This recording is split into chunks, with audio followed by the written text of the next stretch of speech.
The Ancient Wizards Back to Hogwarts. Chapter 1 Resurrection. Where is this? Who am I? The young man with a handsome face and white skin that was so white that he felt transparent, holding his forehead with one hand, his face was painful.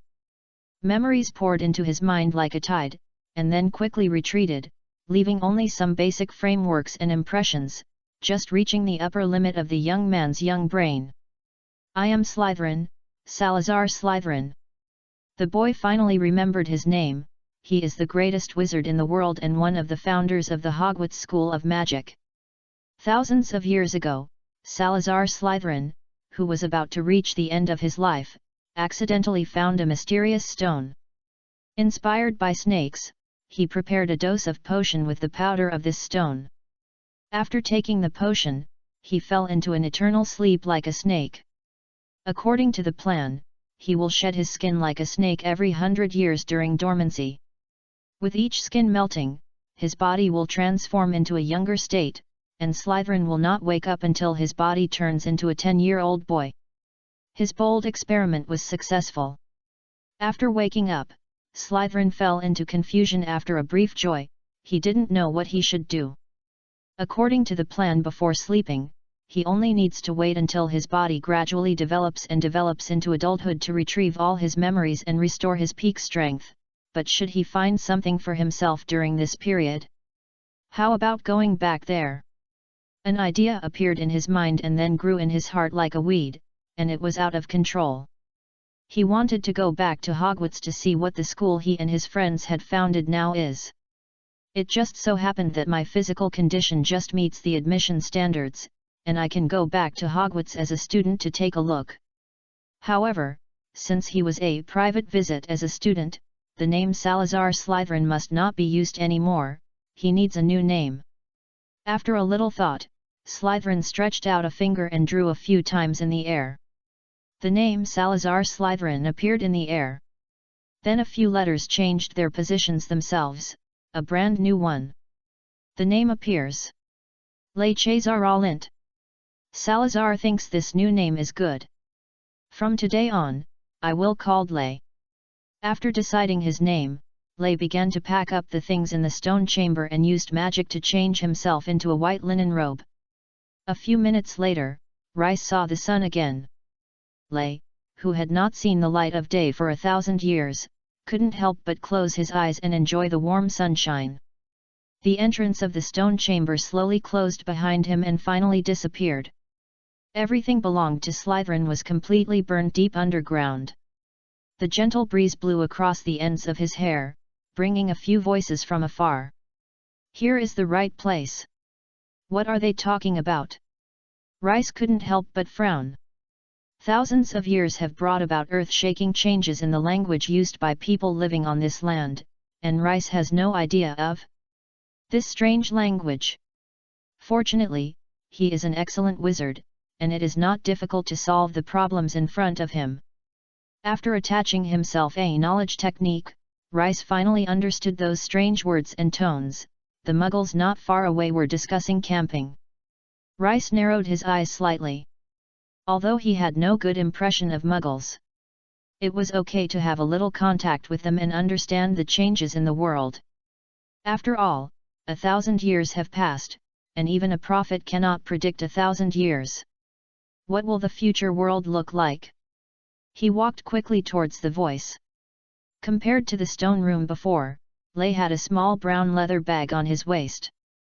When he walked, it occasionally made a sound that was disproportionate to its size. This bag contained Salazar Slytherin sleeping for a long time.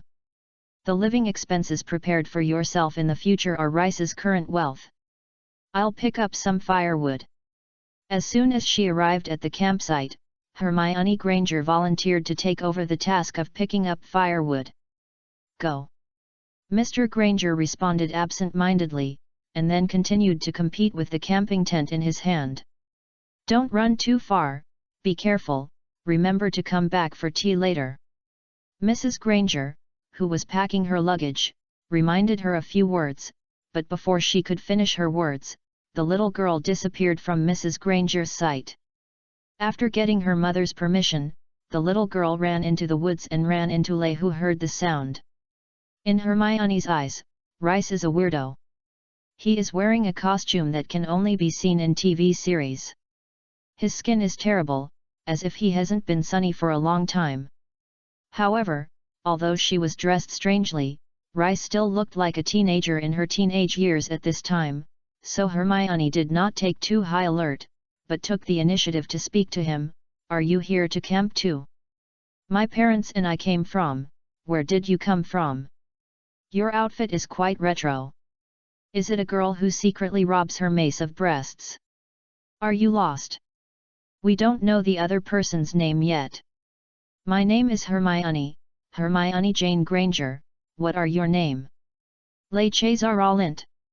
After asking a few simple questions, although Rice did not respond to most of the questions, Hermione made his own inference. Rice is probably a child who is separated from his parents. Out of a simple sense of justice, Hermione decided to bring him to his parents and let them help Rice find his family. Rice did not refuse, and followed the brown-haired girl, who said a lot to return to the camp. Mr. Granger had set up his tent, and Mrs. Granger was burning water on the fire. They brought charcoal and solid alcohol blocks, and they didn't need to pick up firewood to make a fire. Here you come back? Why is it so fast? Mrs. Granger saw Rice following Hermione before she finished speaking. Without explaining her daughter, she roughly guessed what happened. She took the initiative to walk to Rice, leaned down, and showed an amiable smile. After thinking that she could definitely gain the trust of the little boy in front of her, she began to ask Rice. Where is your mother? Dead. Rice is telling the truth. Mrs. Granger. Hermione? Then, what about your dad? In a panic, Mrs. Granger, who consciously said the wrong thing, hurriedly changed another question. He's dead, too.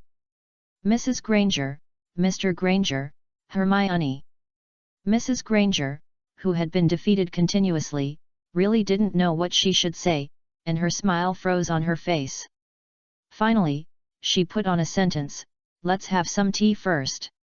Newcomers are looking for collection and investment. Chapter 2. I remember we exterminated werewolf at the beginning. Lay sat by the bonfire, holding a rather strange drink in his hand, which the Muggles called black tea. This is a drink obtained by steaming with dried leaves in boiling water. The color is a bit like wine, but the taste is different from all the drinks he has drunk before. It has a rich and unique flavor with a sweet fruity aroma and deepness. Woody fragrance.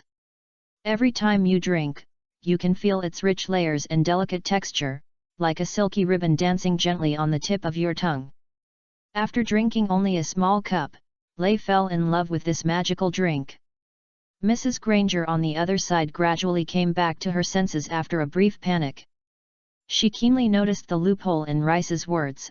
How did he come to the Dean Forest alone without his parents? So it is highly likely that he has not been able to gain the trust of this child, so he refused to disclose his family background. It's not that Granger is Tutu. Even if she wanted to break her head, she would never have imagined that the boy in front of her was actually an old antique that had been sleeping for 1,000 years, and his parents had indeed passed away. This forest is in a sense his cemetery. After a brief exchange of glances with her husband, the couple reached a consensus. Let Rice stay in their own camp first, and maybe his parents will come here after a while. If his parents didn't come until the end of the camping, they contacted the police and asked the professional to contact the child's parents. After figuring it out, the couple began to prepare supper, and Rice and Hermione also walked to the edge of the camp and chatted while picking up firewood. Who is the lord of this land? After hearing this question, Hermione was stunned for a moment, and after thinking for a while, hesitantly replied, Elizabeth II. Which family is she from? What title is she? Hermione? After some communication, Hermione was shocked to find that Rice didn't even know the Normandy dynasty, let alone the Gareth and Lancaster dynasties behind him. He was like a person who lived 1,000 years ago. Lay was even more shocked than her, is there really someone who can unify the British Isle? The Roman Empire in the East actually perished? Most importantly, the magic world disappeared? He tentatively asked Hermione about her attitude towards the wizard, but Hermione actually believed that there was no magic at all. The so-called magicians in the world were actually all skillful magicians or liars. This answer shocked Rice. He could see that the girl in front of him was not lying. She had never seen a wizard or had never been exposed to magic. This even caused a hint of fear of Rice, who was worried that he would become the last wizard in the world. But then I thought about it, the possibility is very slim. Wizards can be born from the Muggle group with a very small probability. That is to say, as long as humans are not extinct, the wizards will not become extinct. That is why this child has never seen a wizard before. It's worth pondering. Is there a possibility that the wizards hide themselves? Rice had a bold guess in his mind. He wanted to continue chatting with Hermione for a while to collect more information, but the Grangers had already prepared supper, and the conversation between them could only be interrupted. Although camping, the Granger family prepared very rich food: sweet and sour apple pie, pudding with jam, potatoes stewed in the ash, skewers of tempting grilled meat and soft and delicious MRS. Granger even prepared a pot of vegetable soup. This is more heartier than what they eat at home. Lay was completely attracted by these tempting foods. In his opinion, Mrs. Granger's cooking skills had reached an extraordinary state, not inferior to Helga Hufflepuff, and in some ways even she also wants to be excellent. You must be an excellent cook, right? After enjoying the perfect meal, Rice couldn't help asking Mrs. Granger. Mrs. Granger smiled very happily. This was the first time that someone praised her cooking skills so much, which made her feel a little fond of Rice. No, I'm a dentist. Lay raised his eyebrows. Is the food so delicious? Is he just a dentist? After eating and drinking, the Granger family and Rice said something about the bonfire for a while. Mr. Granger took out his camera and took a few photos for the full moon. The four of them entered the tent to sleep and rest with satisfaction. Sleepiness came like a tide, and the people in the tent gradually fell asleep. The bonfire outside the tent dimmed little by little, and eventually turned into a pile of embers flashing with red light. Suddenly, a strange-looking giant wolf broke into the camp. It is 1 person long and covered with thick dark brown hair. Compared with common wolves, its mouth and nose are slightly shorter. If you look closely, you can actually find a bit of human charm. Swallow dripped from its jaw like silk thread, and the deep green eyes were full of murderous intent and madness. The giant wolf twitched his nose a few times, and the human flavor in the tent not far away filled its nasal cavity, making it salivate. Driven by desire, it pounced towards the tent. In just 1 second, it can tear a hole in the tent like tearing a bag of potato chips and rush in and have a feast. It could already imagine the sound of bone chewing and breaking, and the smell of steaming blood seemed to have filled its mouth, but the giant wolf found that the soil under its feet was bound firmly in place as if it had come alive. I can't even take a small step. The greed in the giant wolf's mind was suppressed by this sudden change, replaced by fear from the heart. It no longer cared about the delicious fat meat in the tent, and now it just wants to escape. But the more it struggles, the stronger the suction force of the soil will be. At first, it only sticks to the soles of the feet, soon it is the whole claw, and then the calf behind it. When the curtain of the tent was lifted, the giant wolf's 4 legs were almost completely immersed in the ground. Lay walked out of the tent, stared at the giant wolf with expressionless face for a while, and then muttered in a low voice, "I remember we had exterminated the werewolf at the beginning, but didn't clean it up. Yes, the uninvited guest tonight is a werewolf." When the werewolf saw someone approaching, he couldn't help but open his mouth, exposing his dagger-like teeth to the outside to show threats, and a gurgling sound was made in his throat. This was a horrifying scene, but it was undoubtedly a bluff based on its situation. Rice waved his hand, and the werewolf's mouth closed instantly, and he could no longer make any sound, so he could only sink quietly to the ground. Les, who had solved this uninvited guest casually, wanted to go back to the tent to continue sleeping, but the moment he lifted up the curtain of the tent, he suddenly changed his mind. He slapped his thighs violently. Before dinner, he was still worried about the disappearance of the magic world. Now the clues to the magic world are not delivered to him? I wasted this precious opportunity for a moment. He immediately turned around and ended his sank curse. The newbie is writing a book for the first time, please take care of it. Gift me, please bookmark it. Chapter 3, Restoring the Humanoid Curse. I remember there is a spell that forces the werewolf to turn back into human form. Lay put his finger on his forehead and frowned and thought. By the way, it's the recovery of humanoid curse. Finally, in the corner of memory, Rice recalled this spell. This is a spell against werewolf jointly developed by his old friends Helga Hufflepuff and Royna Ravenclaw. The werewolf that can force the transformation to return to the human form. However, he is not skilled in this spell. In his opinion, it is enough to kill a werewolf when he meets a werewolf. Is there any need to turn back into a human form? He carefully recalled the details of the recovery spell, and then cast it several times on the werewolf who was trapped in the mud. Since there are not many magic powers that can be used, and there is no magic wand in his hand, he is not very skilled in this spell. Lay failed 7 or 8 times before he successfully cast the recovery humanoid spell, turning the werewolf he controlled back into human figure. The thick hair faded away little by little, the limbs gradually grew longer, and the body shortened little by little. After about a minute, the wolf on the ground turned into a pale brown-haired woman. The madness in her green eyes was gradually replaced by reason, and the murderous intent slowly turned into astonishment. She raised her head blankly, and when the bright moon came into her eyes, she suddenly lowered her head, as if it was not the moon, but the red-hot iron. Then she heard the voice of a boy. "You are lucky, and you are of some use to me, so I'm willing to give you a chance to serve me." She looked at the source of the sound and found a black-haired boy looking at her. The boy had a pair of black eyes, which were as deep and cold as a lake. In a trance, she had the illusion that she was not wearing clothes. Her intuition told her that in the eyes of this young man, all her secrets were nowhere to be hidden. "Is it?"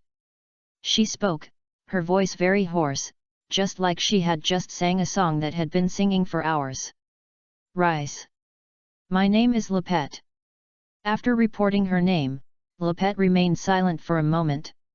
After understanding her situation, she said thank you from the bottom of her heart. This thank you is definitely sincere. Although she didn't understand how Rice did it, she knew that the great magician in front of her forcibly interrupted the process of transforming into a werewolf. This was simply a miracle, a blessing for the werewolf. Except for a very few madmen, who would like to transform into an irrational, bloodthirsty, and violent beast every month. In the early morning after the full moon night, the mouth was always filled with a disgusting smell of blood. Lepet dared not think about what happened last night. Rice's spell planted a sapling called hope in her already withered heart. "There's nothing to thank for." Lay shook his head.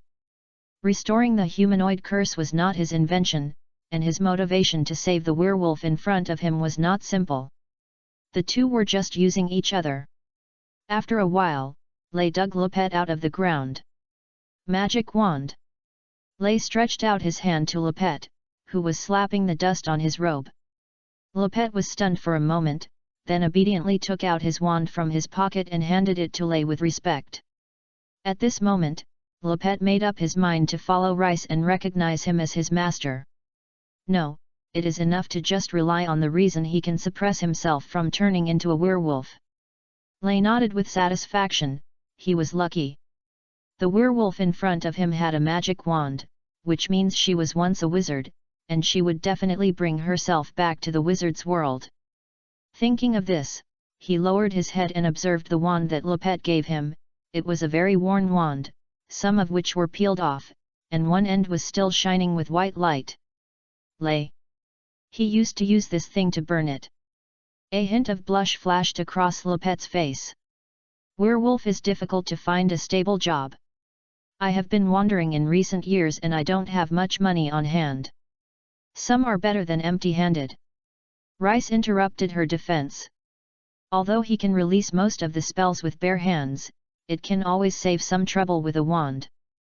When he just cast the recovery humanoid spell, if he had a wand in his hand, he would not have failed so many times.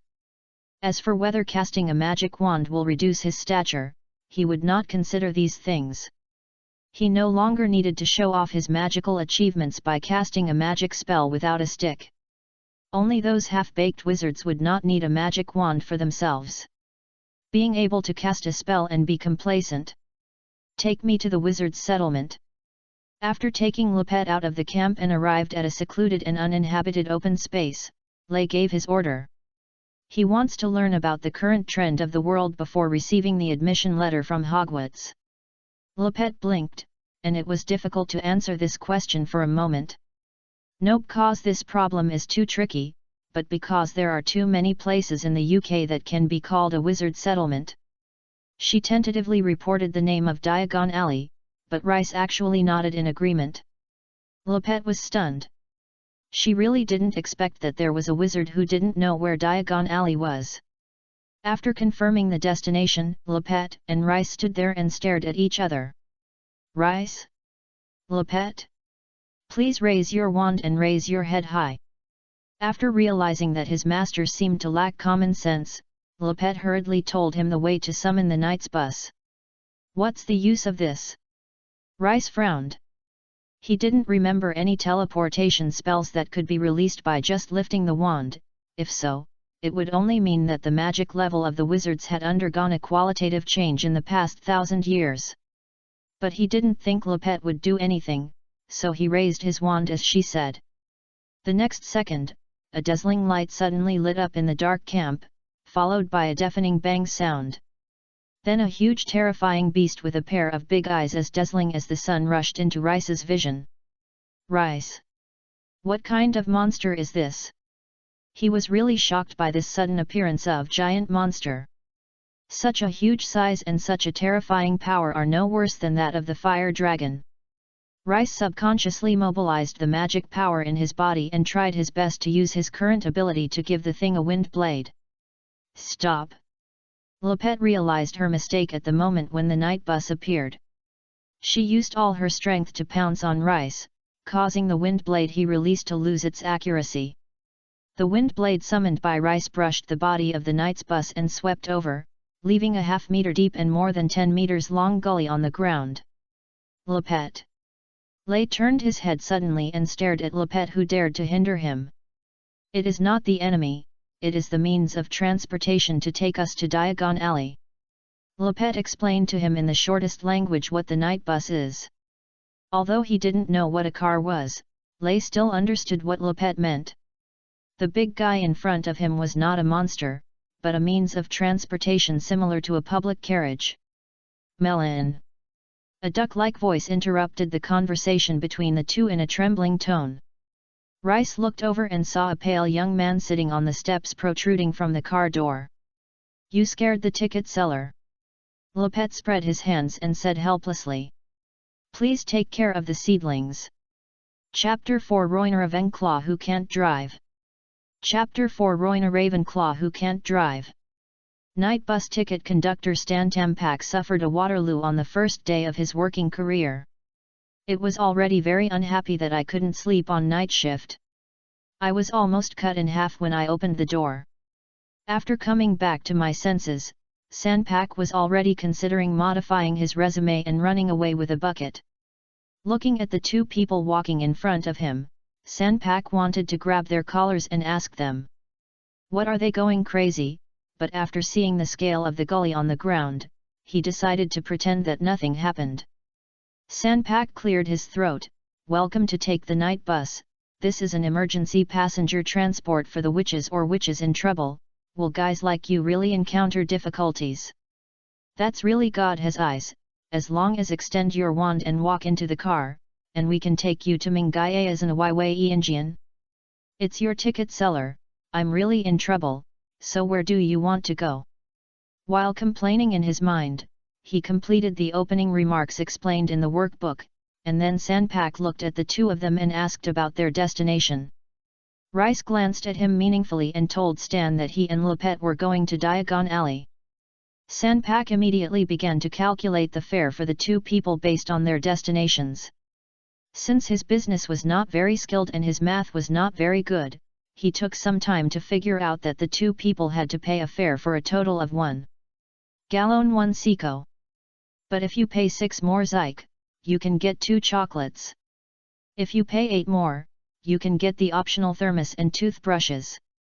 Stan was vigorously selling small items on the car. Garan? Zik? It seems that the coins used by wizards are now, and he is very interested in this, because in his active era, the currency used by wizards was extremely chaotic. Some were directly using precious metals, some were using muggle coins. There are also those who use the leaves of the sniffing grass as their money. Gallon and zik sound much more reliable than these things. Similarly, Lei was also very interested in the chocolate, toothbrush, and hot water bag mentioned by Stan, but Lopet directly said that it would be enough to only have 2 tickets. There is no way, the werewolf is afraid of being poor, and even a single nath dares to spend too much. Lopet glanced at Rice quietly, and when he saw him standing there motionless, he sighed secretly. Sure enough, it is unrealistic to expect him to pay for the ticket. She took out a shriveled purse and poured out the coins inside. Lei. The curious eyes from Stan Sandpak and the carriage made his face hot and hot. He quickly reached into his wallet and picked up 2 gold coins from it. Take it, it's definitely enough. Sly and Lopet walked into the night's bus together. Stan looked at the gold coins in his hand and was stunned. There are also passengers who pay in foreign currencies, but why doesn't he recognize this money at all? It is neither the United States Zhuqiu nor the French Garan. Is it the currency of Central Asia or Africa? But no matter how many times it is just 2 gold coins, which is enough to pay for their fares. As soon as he entered the car, Rice couldn't help but look at the environment inside the car. The layout of the car is completely different from that of the carriage, with no seats inside, only 6 beds with bed curtains. Some beds put down the curtains, and 2 loud snoring sounds came from behind the curtains from time to time. Stan did not intend to arrange the 2 on the first floor.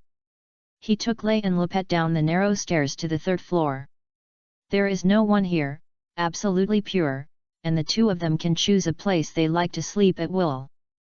Not only did he arrange a place to sleep, Stan also brought the 2 of them chocolate, toothbrush and hot water bag. He thought Rice had paid enough. After Stan quickly left, only Lei and Lopet were left in the car. Looking at Stan's departure back, Lopet whispered, "He seems to be afraid of you." Les's mouth slightly raised. "This is natural." Before the 2 of them could talk, there was another loud bang in the car. They staggered together and were almost knocked down by the car that suddenly started. Rice held the brass pillar beside the bed and looked out the dark window, and found that the car had left the Dean Forest and was driving steadily and quickly along a flat road. What surprised Lei was that there were pillars erected at every distance on both sides of the road, and lights were actually lit at the top of each pillar. Looking around, these lamp posts spread to the horizon, and there were probably thousands. How much lamp oil or candles will have to be burned this night? Rice was secretly shocked in his heart. This is just a wasteland with few people. Is the Queen so luxurious now? He admitted that he was considering pomp, but he couldn't do that. After sharing the shock in his heart with Lopet, Lopet looked at Lei with a strange look. "Actually, isn't it okay? I heard that Muggles use electric lighting, and it doesn't cost much money." Although Lopet has only a slight understanding of Muggles, he still knows some common sense in life, so he can also give it to others. Lei explained a little. "Rice, use electrical lighting?" He was not very clear about the principle, he only knew that the world had changed too much and he really needed to make up for it. The drivers driving the car seemed not very good at mastering the steering wheel, and they hit the street lights, fences, and even oncoming trucks, but in the end they hit nothing because the obstructions were driving over the car. Jump and avoid it, and wait until it drives over before it returns to its original position. Interesting spell. I remember that Ravenclaw seemed to have used similar spells before. Looking at this familiar scene, the memories that were sleeping deep in my mind began to come to my heart. Let me drive next time, I beg you. Godric's face was pale just as he wiped his sword. Royner drove his car and rushed into a big tree on the side of the road. The long sword in his hand almost pierced himself through. This car is very expensive, Royna. After getting off the car and taking a look at the condition of the car, Salazar Slytherin's face turned dark. I will definitely fix it. Royna's face flushed and she promised him that she could repair Salazar's car in just a blink of an eye. It's also a car that has an accident after repairing it. And my horse is lame. I will cure it, but you are really not suitable for driving. Ravenclaw's good friend, Helga Hufflepatch, stood up and started to give the horse injured in the accident. Children provide treatment. After being deprived of her driving rights for 2 days, Royner suddenly shakes again. After putting a spell on the carriage, she strongly snatched the reins from Gryffindor and then started racing as usual. But this time when the car was about to hit the tree jumped away on its own as if it had grown feet. Royner smiled proudly. I can't hide from the tree, so just let the tree avoid me. I think your spell seems to have room for improvement. Looking at the tree running to the middle of the road, Salazar couldn't help but complain. I've been too busy these days, let's talk about it later. Ravenclaw casually and speeded up the car. Until the day Salazar left, he could not see Royna's optimization of his curse. Looking at the obstacles that automatically avoided and then returned to their original position, Lay smiled relievedly. Royna, someone has helped you improve this spell. Chapter 5, Diagonal Lane. After looking at the night view outside the window for a while, Lay found a bed against the stairs and lay down, while Lupet chose the bed opposite him. Lupet lay on the bed and pulled up the bed curtain. A sound rang out, then a corner of the bed curtain was lifted, the boots he took off were placed under the bed, and the robe was hung on the hook at the head of the bed. After a while, Lupet's voice sounded, Sir, have you not been with me for a long time? Have you ever contacted and communicated with the outside world? Yes. Rice, who was lying on the bed, replied to her question with her eyes closed. Who are you? Lupet couldn't help but curiosity. She wanted to know what the adult she was following was. Just the old man. How did you become a werewolf? In order to prevent Lupet from continuing to ask questions, Rice took the initiative to change the topic. Lupet was silent for 2 seconds, and then told Rice that he had been attacked by a werewolf when he was a child. Although he was lucky enough to save his life, he was still infected as a werewolf. Lay opened his eyes instantly. He thought Lupet was accidentally bitten by a werewolf when he became an adult, but he actually turned into a werewolf since he was a child? Then why could she get a wand to become a wizard? This is so puzzling. I was surprised to receive the admission letter from Hogwarts when I was 11, but Hogwarts, or Professor Dumbledore, will always give us a chance. Ah, that's right, Rice sighed, I guess this Professor Dumbledore must not be from Slytherin College. Yes, he's a Gryffindor. The carriage fell into silence and said nothing all night. When the sun rises from the horizon again, the night's bus brakes suddenly in front of a dilapidated small bar. After a close contact with the head and the metal bed rail, Lay and Lupet dream of sleeping together. Wake up! This inconspicuous bar in front of you is called the Broken Cauldron Bar, which is the entrance to the Diagon Alley to the magic world. Lupet rubbed his head and jumped off the steps of the car, leading Rice into the Broken Cauldron Bar. Dirty and shabby. This is Rice's first impression of the Broken Cauldron Bar. The bar is dim and dull, the floor is full of suspicious traces of blackness and misty. There are not many customers in the store, and only a few old ladies are sitting in the corner drinking sherry while working with the bar owner. Chat. As soon as they entered the door, the chattering sound suddenly stopped. After looking back at the two of them, the few people began to continue their chat. Maybe it's a little dirty, but the safety here is unquestionable, it's very suitable for a short rest. Lopet quickly introduced Lay to the Broken Pot Bar with a very low voice, and directly reversed his views on this place impression. As a wizard who has experienced the most turbulent and chaotic era in the magic world, Rice is very aware of the importance of safety. Lopet led Rice through the bar and came to a small patio with 4 walls, only a trash can and some weeds. Just as she was about to tell Rice the trick to get into Diagon Alley, Rice took a step forward and pulled out his wand and pointed it on the right brick. "What are you? Find the core of this magic mechanism? The flow of magic will leave traces on the medium, and all the magic power meets on this brick, something you can know at a glance." Lay glanced at Lu curiously with a glance.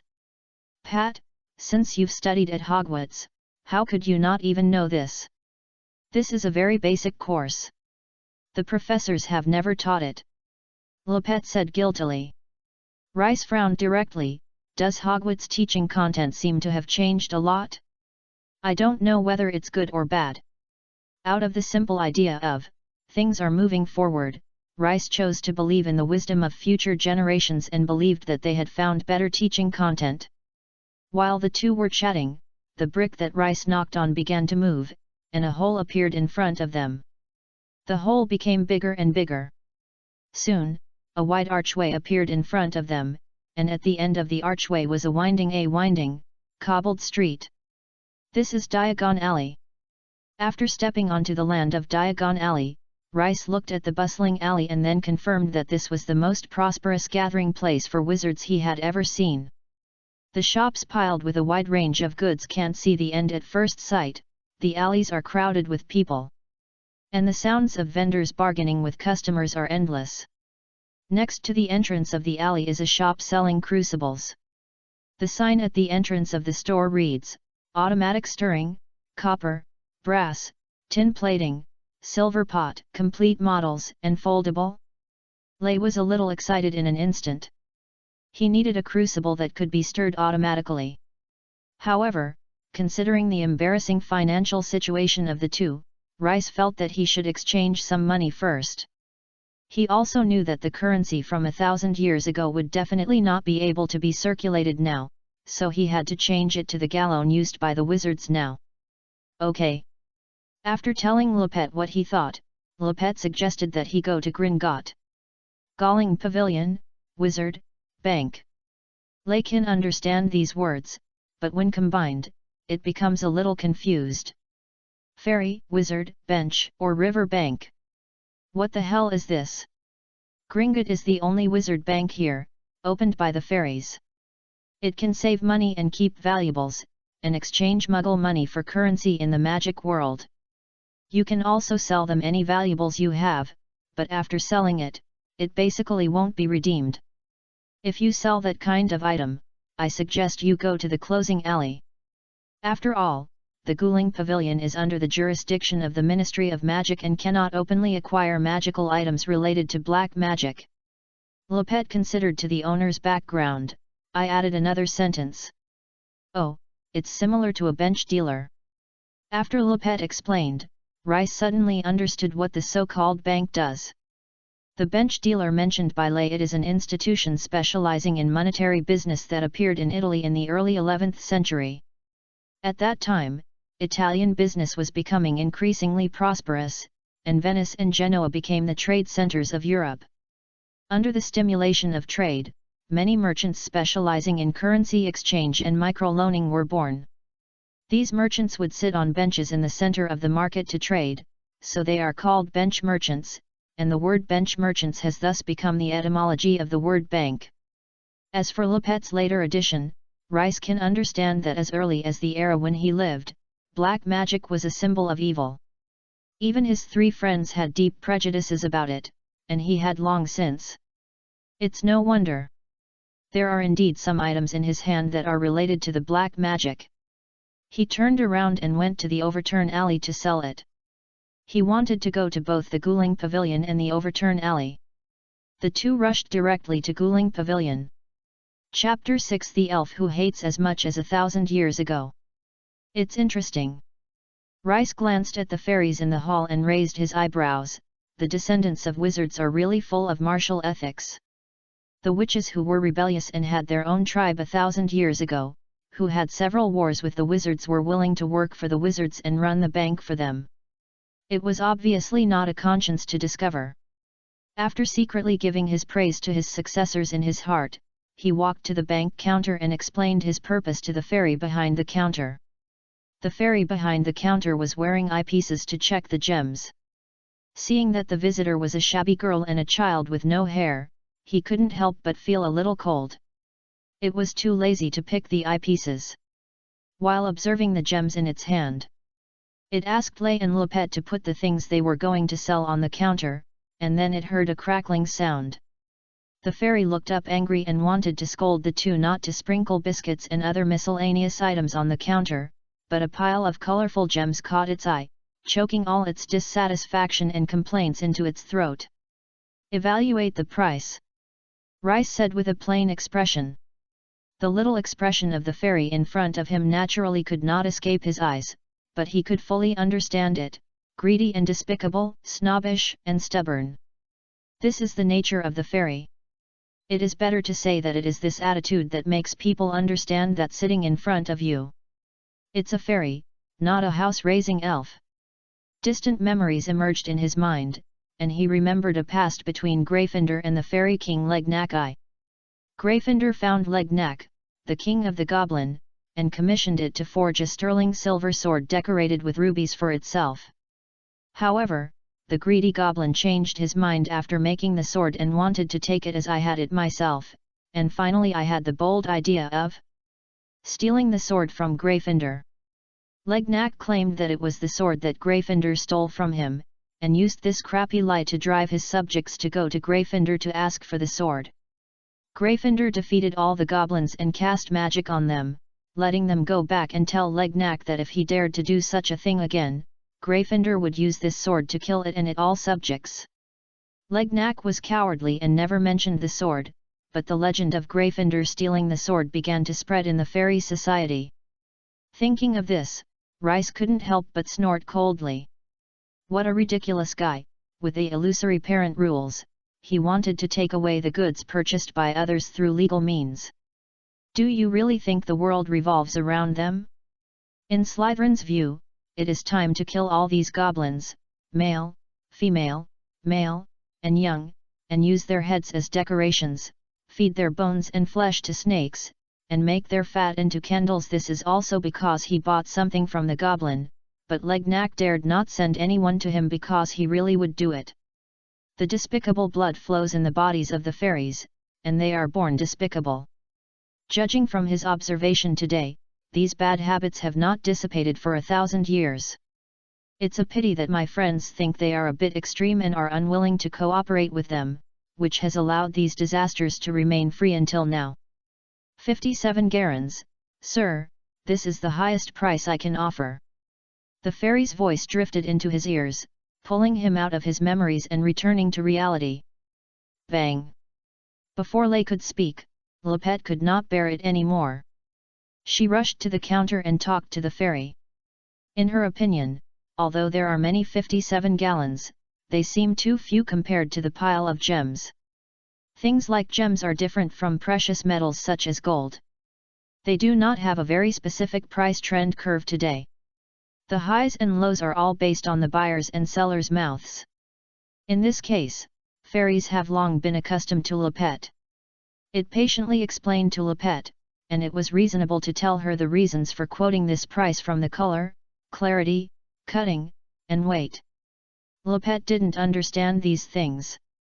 He was stunned by the fairy. And in the end he only asked the fairy to increase the quotation from 57 to 60. Rice has some research on gems, and when he saw that the fairy said it was quite similar, he did not go into it in depth. Anyway, he just changed some money to buy clothes here, and he hadn't taken out the truly valuable magic props. He really doesn't want to stay here for a long time with the witches crowded here. After placing a large stack of Jin Jialong's wallets, Rice ignored the fairy's suggestion that he opened an account in Guling Pavilion and quickly left here. After wandering around Diagon Alley for a while, he came outside a cloak shop called Tufan Clothing Store. This is a wizard robes specialized in selling. Compared with another ready-to-wear store called Madame Mojin's Gown Store, the clothes here are more superior, more popular with wizards and nobles, and more expensive. The store of the Tout Fan Clothing Store is very large, with smooth and flat marble floors inside. Even during the day, hundreds of candles are still lit in the crystal chandeliers, adding a soft golden light to the clothes in the store. Unlike other stores in Diagon Alley, the shelves in the tumbler shop are arranged very neatly, with very open intervals and not cramped at all, giving people a feeling of openness and grandness. After just taking a rough look at the decoration of the store, Lei decided to buy clothes here. His pursuit of decency and pomp was almost engraved in his soul. Even when he was traveling an adventure with his friends, he did as perfect as possible in all aspects: clean accommodation, delicious, hygienic and exquisite food, decent. His clothes are all things he is obsessed with. Pushing open the store door, accompanied by a pleasant ringtone, a beautiful woman in a grey silk robe and a gold brooch quickly walked out from behind the counter, calling out too enthusiastically and elegantly, "People come into the store to buy." The woman did not show contempt because of the two of them's shabby clothes. The woman first introduced herself to them. "I am Isabel, the manager of the Diagon Alley branch of the Tuofan Preparatory Clothing. Welcome you both. Take off the garment is a symbol of exquisiteness, luxury, and elegance. Whether it is haute couture or handmade accessories, from classic timeless styles to the latest trendy robes, it represents our ultimate pursuit of quality and fashion. Unique understanding. Whether you are looking for daily outfits or need to choose the corresponding outfit for special occasions, we can provide you with the perfect choice. Welcome to experience the unique charm of taking off the garment. This is your wisest choice, and we look forward to bringing you an unparalleled shopping experience." Faced with Isabel's enthusiasm, Lopette was a little at a loss. She had never seen such a scene before. The second-hand robe store would not have such thoughtful service. Lei was not at all stage frightened. He told Isabel that he wanted to buy some clothes for himself and Lopette. Lopette. She didn't expect that she could actually benefit from her master's fortune and buy a piece of clothing in a clothing store of this level. For Lei, Lopette is still his follower. If she was dressed in a torn and shabby manner, would her face be very glorious? That must not be possible. Even if you want to be your followers, you will dress decently than the daughters of wealthy families. This is the true elegance. Okay, wait. Isabel waved his wand and summoned a measuring tape without any hesitation. Just as she was about to ask Rice to stand on a footstool to measure his body length, the doorbell of the store rang again. Chapter 7, The Scam That Is Not Worthy. There was also a man's voice ringing with the doorbell. "Isabel, hurry up and make me a dress, I'm in a hurry." A man with a brown curly hair pushed open the door and walked to the counter with big strides.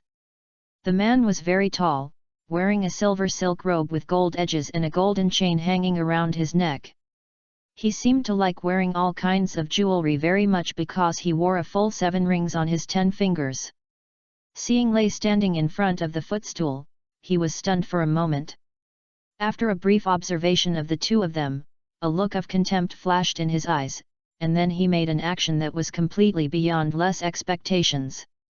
He held Rice's shoulder with both hands, moved him aside, and stood on the footstool. "Rice?" Looking at the man standing in front of him calmly, Lei had an idea. Is he being cut in line? Who gave him the courage? Seeing that Rice seemed very dissatisfied, he directly revealed his identity. He is a member of the Macmillan family, and his time is much more precious than the time you guys who don't know what they are, so it's worth enjoying the service first. Seeing this, Isabel felt his temples hurt. I don't know what happened to these descendants of the pure-blood family. They were just like brain problems. They were just walking trouble-making machines. Just as she was about to call out the other waiters in the store to smooth out the conflict, Lay spoke. I haven't heard of the Macmillan family, but hasn't your clan elder taught you the principle of coming first and coming later? Go down and queue up. Rice shook his head and ordered Macmillan in a tone of training for children. Macmillan's face had already turned into a pig's liver. He felt that his lungs were about to be blown up. Isabel, who had witnessed the whole process, was very anxious. She knew the virtues of these pure-blooded wizards very much. That child would definitely be taught a lesson when he said this. Unable to bear to see the ignorant boy suffer, Isabel decided to risk offending Macmillan to dissuade the conflict between the two. However, the situation changed far beyond her reaction speed. I have long said that I will make a law to make a mud plant like you with dirty blood flowing in your blood vessels, and you should kneel down and bow after seeing the pure blood wizard. Lucius and the others didn't listen. Now, these bed bugs dare to do this. Talk to me. The man bent over and stretched out his index finger, poked Rice's shoulder hard, and his other hand touched the wand around his waist. He decided to leave a little unforgettable memory for the boy, so that he could understand that there are clear hierarchies among wizards. The next second, Macmillan let out a heart-wrenching scream. Rice did not use any evil curse to Macmillan. He just held Macmillan's outstretched finger and then folded it back hard. The severe pain from his fingertips made Macmillan scream. Have you figured it out? Can you queue up now? Under the coercion of pain, Macmillan chose to surrender and expressed his willingness to line up. Seeing that he gave in, Lay let go of his fingers. But Macmillan was not a man of martial arts. After Rice let go, he pulled out the wand inserted between his waist. But no matter how fast his movements are, how can he be as fast as Rice's? As soon as he pulled out his wand, Rice used a disarming spell on him. His wand flew out of his hand in a swirl and rolled into the corner of the store. After dismantling Macmillan's weapon, Rice waved his wand 4 or 5 times in a cold face. Every time he waved the wand, a loud slap would come from Macmillan's face. Several heavy slaps were taken, his face swollen, and Venus rose in his eyes. In Rice's view, Macmillan's shameless behavior of retaliating after surrender has really tarnished the glory of the wizard, and he needs to give this guy some punishment on behalf of the elders of the Macmillan family. After several slaps, Macmillan spread directly on the ground. Rice looked at him coldly, and pointed his wand at his left hand. 5 fingers in his left hand were raised at an extremely unnatural angle at the same time. 5 crisp sounds were made in unison. All the fingers of his left hand were broken by Lay.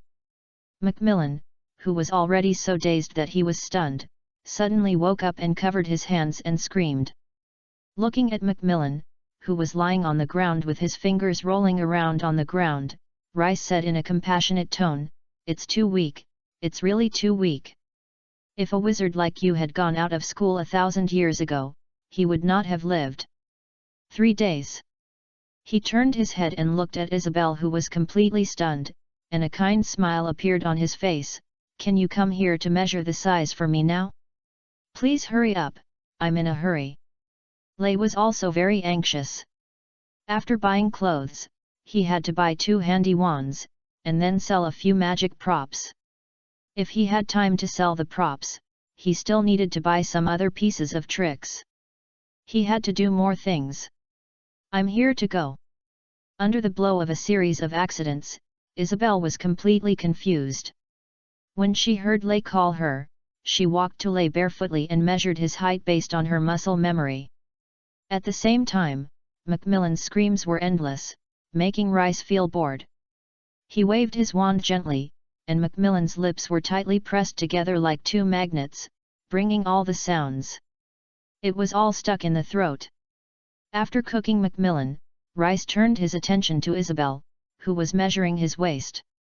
Seeing that Rice no longer paid attention to him, Macmillan on the ground quickly endured the pain and ran out of the robbery clothing store, without even having time to pick up the wand. The scream disappeared, and Isabel came to his senses and realized how big a teenager had just stabbed. She quickly whispered, "You run away quickly, the Macmillan family won't let it go. Depending on your age, you should still be in school? Then this year, you must stay in Hogwarts Castle with Dumbledore. The professor is here, and the Macmillan family dare not cause trouble. In Isabel's opinion, although the young man is a bit extraordinary, he is still alone and alone. How can he defeat the pure-blood family that has been rooted in the magic world for hundreds of years? However, the boy just shook his head and did not take the Macmillan family, one of the 28 pure-blood saints, seriously. Seeing that the boy did not listen to advice, Isabel could only sigh and speed up the speed in his hands, hoping that he could leave this place of right and wrong as soon as possible after buying clothes. 3 sets of melancholic work robes, 2 pointed hats in black, 1 winter cloak, 3 sets of women's robe. Isabel wrapped the clothes chosen by Rice into a package and handed them to him. Rice was again after picking a few pairs of shoes and boots for himself and Lopet. The two left the garment store. Most of the jinjialong that was exchanged in Guling Pavilion had been used up. Go and buy a wand first. Rice made the decision. Of course, the new wand also comes with Lopet. Chapter 8, 1000-Year-Old Goods. After walking out of the Tuffin clothing store, Lay couldn't help but complain about Lopet's experience. In his opinion, Macmillan just now was like a giant baby, with a completely immature mind. I really don't know how he grew up so old and was not beaten to death. What's going on with the wizards nowadays? They are weak and have no sense of honor. They only boast about their family when they keep talking, as if they only have this little thing to talk about. They are simply the same virtue as the Muggle nobles. There is no way, this is the pure-blood wizard. There are many people who are not very clear-headed in their minds. They have problems at the root. If you want to blame it, just blame Slytherin. Rice? Why does it still have something to do with yourself? Faced with the sudden accusation, Rice was confused. What does this have to do with Slytherin? Slytherin is the ancestor of pure blood theory. If he hadn't promoted pure blood supremacy in Hogwarts, how could those pure blood wizards have been like this? How rampant? Rice, Lopet's words shocked him. When selecting students for his college, he, like Ravenclaw and Gryffindor, would choose students with distinctive characteristics. What Slytherin values is those students who are resourceful, strong-willed, despised secular laws, smart, ambitious and pure-bloodliness. Knowing the snake accent is a plus. He does prefer students from wizard families, but in his admission standards, this is just one of the conditions. How could he become the ancestor of pure blood supremacy? Later generations seem to have some misunderstandings about themselves. Take a step back, what is the pure blood family of the Macmillan family? He remembered very clearly that his old friend Hufflepuff had accepted a student from Muggle and named Macmillan. Your understanding of Slytherin is too shallow. After Rice said this in a muffled voice, he closed his mouth and walked silently towards the wand shop. After a conversation with Lopet, Rice was determined to go to Hogwarts to take a look. He really wanted to know what image he was in the hearts of future generations, and also wanted to know what state he was in now. If the room is filled with garbage, Lay squints his eyes, then sweep them out. The small shop selling wands is located in the inconspicuous corner of Diagon Alley. Ollivander, a well-made wand has been made since 382 BC. Lay read out the slogan written on the sign, and then closed his mouth. He recalled carefully whether he had seen a wand maker named Ollivand before, and then the figure of a thin old man wrapped in a robe gradually emerged from the depths of his mind. These memories usually seem to fall asleep. Hidden deep in his brain, they will wake up only when the external stimulation shines on them like the morning sunlight. In the era when Slytherin was active, few wizards bought finished wands from others. Everyone tended to choose materials that suited them as things to make a living. The wand producers mostly took on the task of making wands on behalf of others. Hufflepuff once customized a magic wand from a stick maker named Ollivander. Don't you have a magic wand? Why do you have to customize one? If you have too much money and have nowhere to spend it, you might as well lend it to me and I can buy the alchemist's note. Roina heard Helga's thoughts afterwards. I couldn't help but frown. In her opinion, spending money to customize a magic wand is a waste of money. Except for the guy Godric, everyone in the group can have the ability to make a magic wand. I always need a spare one. Helga blinked and forced an excuse. You just let her go. Salazar watched coldly for a moment and stood on Haukipeka's side for the first time. Seeing that even Slytherin, who had always been opposed to him, supported her, Helga was very happy. The girl quickly ran to a street stall. A sign stood in front of the stall, which was written in golden words, Olivand, well-made wands since 382 BC. The stall was not big, and several tools were neatly placed on the shop. A thin old man was huddled behind the stall in a washed white robe, waiting for the business to come. This stall is why Salazar supported Helga. He wanted to see the stick-making skills from 382 BC. However, reason told him that the probability of this guy being a liar was high, so he decided to encourage Hufflepuff. This iron silly goes. The bounty given by the Duke is wasted on these unnecessary expenses. She won't really believe the liar, right? The wands used by ancient wizards are different from those used by us. I see that brand new like it was just done yesterday. Roiner sighed. I'm not allowed to reform my technology. As for money, at worst I can go hunting a fire dragon. Godric came out from somewhere, holding a leather bag full of wine in his hand. The bounty that Gryffindor received turned into sweet wine and sizzling oily barbecue.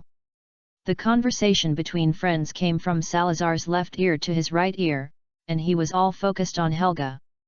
He watched the girl stand in front of the street stall, and after talking to the stall owner, he handed him a piece of wood and a thin yellow thread.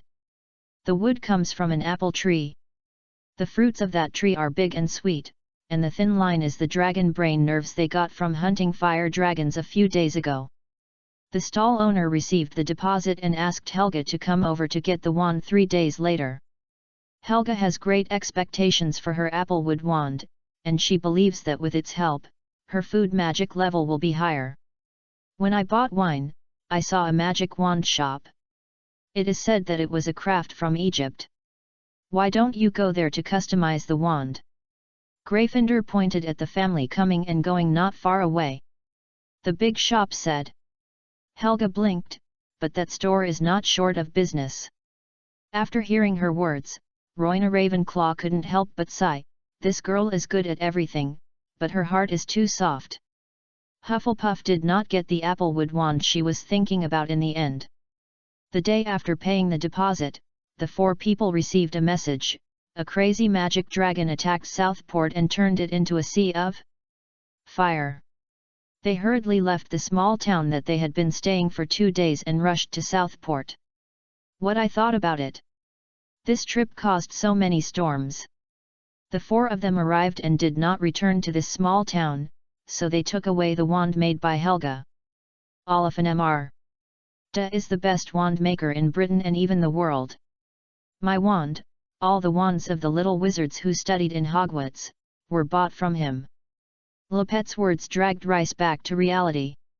His eyes drifted to the dusty window, and a magic wand lay alone on a faded purple cushion. Chapter 9. It is the wizard who chooses the wand. This magic wand is not a product. An old man walked out of the store and came to them. His steps were light and almost sound, but his big light-colored eyes were very bright, like 2 moons. Lay glanced at the old man. His old face was 70 or 88, similar to the stick maker 1,000 years ago, just like walking out of less memory. You must be Mr. Ollivander. Without reporting the name, Lay was convinced that the person in front of him was a descendant of the Ollivander family.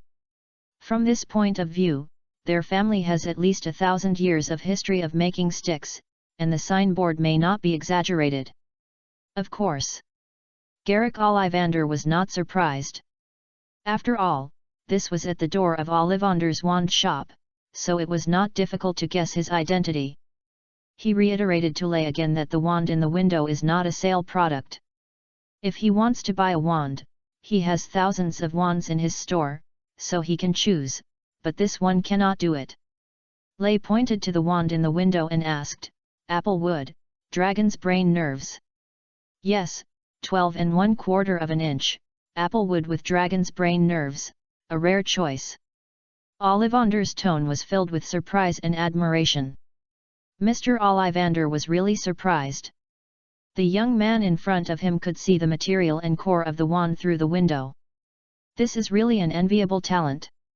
Is he the successor of which wand maker? In view of less superb wand talent, Mr. Ollivand explained to him the ins and outs of this wand. This wand was customized by a customer in the store of Mr. Ollivand's ancestors thousands of years ago. But on the day of delivery, the girl did not come to take the wand. The ancestor was waiting for her, but she did not show up until her ancestor passed away. The ancestors set rules before their death that this wand could only be sold to those who actively reported the amount of the wand and paid in the correct currency. In Mr. Ollivander's opinion, this is an impossible condition. It is extremely difficult to just require payment from 1,000 years ago. What's more, no one except their Ollivander family knows this. The final number of wands. This wand will remain as always in the window of the Ollivander wand store and become a symbol of their family's historical heritage. The final price is 37 Ethelstein silver pennies. Please keep it, I'll take this wand away. Lei took out a small bag full of silver coins from the small bag around his waist and put it in. It was in Ollivand's hands. Unlike stereotypes, an Ethelstein silver penny weighs less than 2 grams, and 37 silver pennies are not even 3 ounces in the bags that hold them. Mr. Ollivander naturally can handle them. His arms didn't tremble when the bag was put into his palm. Ollivand was stunned in place. He wanted to break his head but couldn't figure out why this young man knew the price of the wand, and he specially prepared silver pennies that were only circulated 1,000 years ago. Could it be that he is the descendant of the girl before? But if their family knew about this, why would it take 1,000 years to get this wand? Garrick Ollivand was confused. "Why?" he asked subconsciously. "Because I have a fate with this wand." A faint smile appeared on Rice's face. Who would have thought that he watched this whole time and happened to retain a batch of coins from that era? Garrick Ollivander's thin cheeks trembled twice, and finally put the bag of silver coins in his pocket. The core of this magic wand is the brain nerve of the fire dragon. Although this material is also a very excellent core material, it is not as stable as the heart nerve, and it has higher requirements for the user's magic control ability. More importantly, it was made 1,000 years ago. And I can't guarantee its quality. Out of professional ethics, Ollivand still reminded Lei. "Well, so I also want to buy myself a magic wand. I just picked it up for my friend." Lei bought this magic wand just for a thought, but he still wanted to buy one more appropriately your own wand. "Oh, that's great." Mr. Ollivand was happy all of a sudden when he saw this. He quickly invited Lei and Lopet into the store. The Ollivander's wand store is very small, with only one bench and thousands of narrow paper boxes almost yard to the ceiling. After stepping into this place, Rice felt a throbbing in her heart, and the hairs on her arms also stood up. He knew that this was the magical resonance generated by the gathering of many super-powerful magical substances. In this small room, the flow of magic becomes disordered under the influence of thousands of magic wands. Under their guidance, even the invisible dust will be accompanied by the rhythm of magic. He glanced at Lopet and found that she looked as usual, as if she had not noticed anything. Sometimes being a little slow doesn't seem to be a bad thing, and this idea passes through Rice's mind. Putting these distracting thoughts behind his mind, Lei looked at Mr. Ollivander and prepared to buy a wand he liked. "Does your magic wand be used as the core of the Snake King's horn?" If there were any choices, Rice would definitely choose a magic wand made of the Snake King's horn as the core of the staff and the snake wood as the body of the staff, but the old man in front of him said something shocked him. "Snake King? This evil magical animal has not appeared in the world for hundreds of years. The so-called snake monster horns on the market are all pretended to be the horns of other animals. Due to its scarcity, no one uses this stick core as a magic wand. Evil? Les brows frowned directly. Your misunderstanding of the Snake King is really deep. The history of wizards cultivating the Snake King can be traced back to ancient Greece. This creature has nothing to do with evil. It is like a weapon, without the distinction between justice and evil. Les' defense was regarded as a warning by Olivand. He was an extremely stubborn craftsman, and what a child said could not shake his heart. He took a roll of tape measure and measured the size of various parts of Les' body, including shoulders, fingertips, wrists, and elbows, and even the head circumference did not fall. While measuring the size, he promoted his philosophy to Rice: I only use powerful magical substances such as unicorn hair, phoenix tail feather and dragon nerves to make magic wands, and every Olivand wand is unique. My job is to help you find the wand that recognizes and chooses you. Oh! Rice raised his eyebrows. Choose a wizard of wand. Of course. Olivand replied without thinking. Lay could not suppress the urge to rise up the corners of his mouth. He turned around and faced the wall made of magic wands and said, in my opinion, it was the wizard who chose magic wands. If you don't believe it, you can take a look. A bad premonition arose in Mr. Ollivander's heart, and he hurriedly asked, what are you going to do? No wand will reject a great wizard. It was me who chose the wand, not the wand that chose me. Rice spread his hands. As he moved, the wall composed of magic wands trembled, and each magic wand trembled continuously in the box as if it had come alive. During this process, Rice could clearly sense the emotions of the wands: fear, surrender, indomitableness, anger, and joy. He could choose any of these thousands of wands, and as he said, no wand would reject him. He noticed the joy and stretched out his hand directly, and a wooden box flew out from the wall of the magic wand and landed steadily on his hand. 13 inches, elderberry, the heart nerve of the fire dragon. After seeing the box clearly, Olivand subconsciously reported the attributes of the wand. A pretty good wand. How much does it cost? Lay took a fancy to this wand. 7 garans. One more. Rice waved again and summoned a magic wand 12-inch long, laurel wood as the body of the pole and the unicorn tail hair as the core of the pole. This one is for Lepet. When Lay paid and was about to leave, Mr. Olivand spoke, and even a tremolo was shaking in his tone. Who are you? The boy left the Ollivander wand shop with Lepet, who was already surprised and was left with the little shop without looking back. I am the greatest wizard of this era. The greatest wizard is so arrogant, but Mr. Ollivander felt for a moment that this young man, who was not taller than his chest, was not bragging and lying, because the scene just now was still deeply imprinted in his mind. It cannot fade away for a long time. Is it a magic wand that chooses a wizard, or a wizard that chooses a wand? Ollivander did not notice that his belief as hard as iron and stone actually had a crack. All this was because a young man walked into his wand shop and picked a wand himself. Chapter 10. Just a few inconspicuous gadgets. Sir, you. Please hold it. Lay stuffed the laurelwood wand into Lepet's arms. This is the first time I have seen a scene where I take the initiative to choose a magic wand. While putting the magic wand into the pocket, Lepet sighed that today was really eye-opening. Or since she decided to follow this adult, her horizons have been constantly refreshing. So what is the normal process? Rice was also curious, wondering what would be the next scene of sorting a wand to choose a wizard if there was no interruption. Mr. Ollivander will select the right wand for us based on his experience after measuring our physical data, and then let us try it out. If the wand chooses us, then it will be fine. If the wand refuses or is not suitable, then replace it with another one. Lay.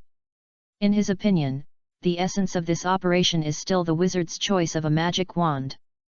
The wand producer played an overly strong role in the middle and had extremely high requirements for the producer's own level. He himself did not like Olivon's persistence.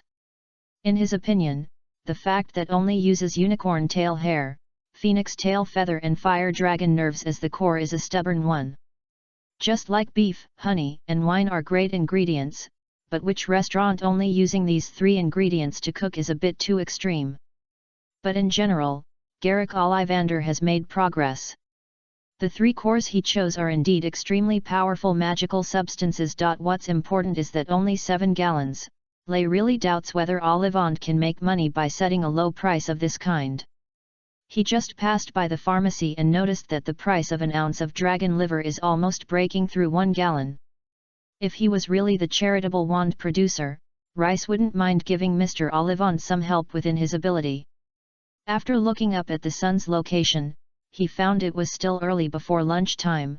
Rice decided to go to the crushing alley, sell a few magic props that he couldn't use on his body, and buy some books to read with the money he received. The overturned alley and diagonal alley are actually connected. As a werewolf, Lopette is naturally a regular visitor to the overturned alley. She skillfully took Rice to a humble corner, walked through a winding alley, and then arrived at the gray area of the magic world and overturned the alley. Unlike the glamorous diagonal alley, the overall color of the overturned alley is dark and dim, and the shops in the alley look even more inseparable from the black magic. The store near the entrance is showing a pile of shrinking heads in the window, and the store diagonally opposite it has a large cage filled with huge black spiders at the door. There were ragged wizards gathering in groups in the alley, whispering, and not knowing what they were talking about. Most of the shops here have something to do with the big guys in the Ministry of Magic, Lopette whispered to Rice. Those big guys from the Pure Blood family like to do shameful deals here, and many of them are doing it. Unsatisfied wizards will also take on some tasks that are on the edge of the law here to make a living. Yet, Rice nodded, saying that this kind of operation is very common. Wizards and muggles thousands of years ago were playing this glove trick. He believed that in another 1,000 years, this routine would not be lost. You seem to be familiar with this place. Lopette squeezed out a bitter smile, because I am a werewolf. While the two were chatting, a pair of eyes filled with hatred fell on them. Macmillan, who had cured his fingers, stood at the corner of the alley, looking gloomy as he looked at Lay and Lopette who were walking into the overturned alley little by little. He originally planned to swallow the bitter fruit and think he was unlucky, but who would have thought that these 2 people would dare to step into the overturned alley? In such a mixed area, it would be normal to have an accident. Macmillan would not miss this a great opportunity to be sent to heaven. He looked around and found a familiar figure in the dark corner. He quickly walked to the person who had wrapped his body tightly in his robe and threw a purse full of jinjialong in front of him. 20 gallons, and there are 20 gallons after the matter is completed. Good. Is this the store you recommend? Lay stopped in front of a store called Bogenbok. Like other shops in the overturn alley, Bogenbok looks dilapidated and gloomy. Through the window, he could vaguely see many magic props emitting evil aura in the store, crazy turning glass eyeballs, blood-stained cards, withering the manpower. Yes, if you want to sell black magic items, this is definitely the best choice. The owner of Bogenbok's store has a stingy vision, but they are also very expensive to suppress. It's okay, I have a clue. When Lay was in Diagon Alley, he paid special attention to the price of magic materials. He had a basic concept of the prices in the magic world today, and it was still difficult to cheat him. After entering the store, a hunched man appeared in front of the 2 of them and spoke in a slick tone, "Welcome to Bogenbok." After looking at the 2 of them and seeing the shopping bags marked with the robbery logo on their hands, the smile on his face became stronger. Bogenbok is a store that provides secret valuation services for rare and ancient magical crafts inherited from the ancient wizard family. Believe me, there is nothing more professional in the overturn alley than us. Welcome, I can do it for what do you two do? I'm here to sell things, a few inconspicuous gadgets. Lay took out 3 boxes and put them on the counter. Oh!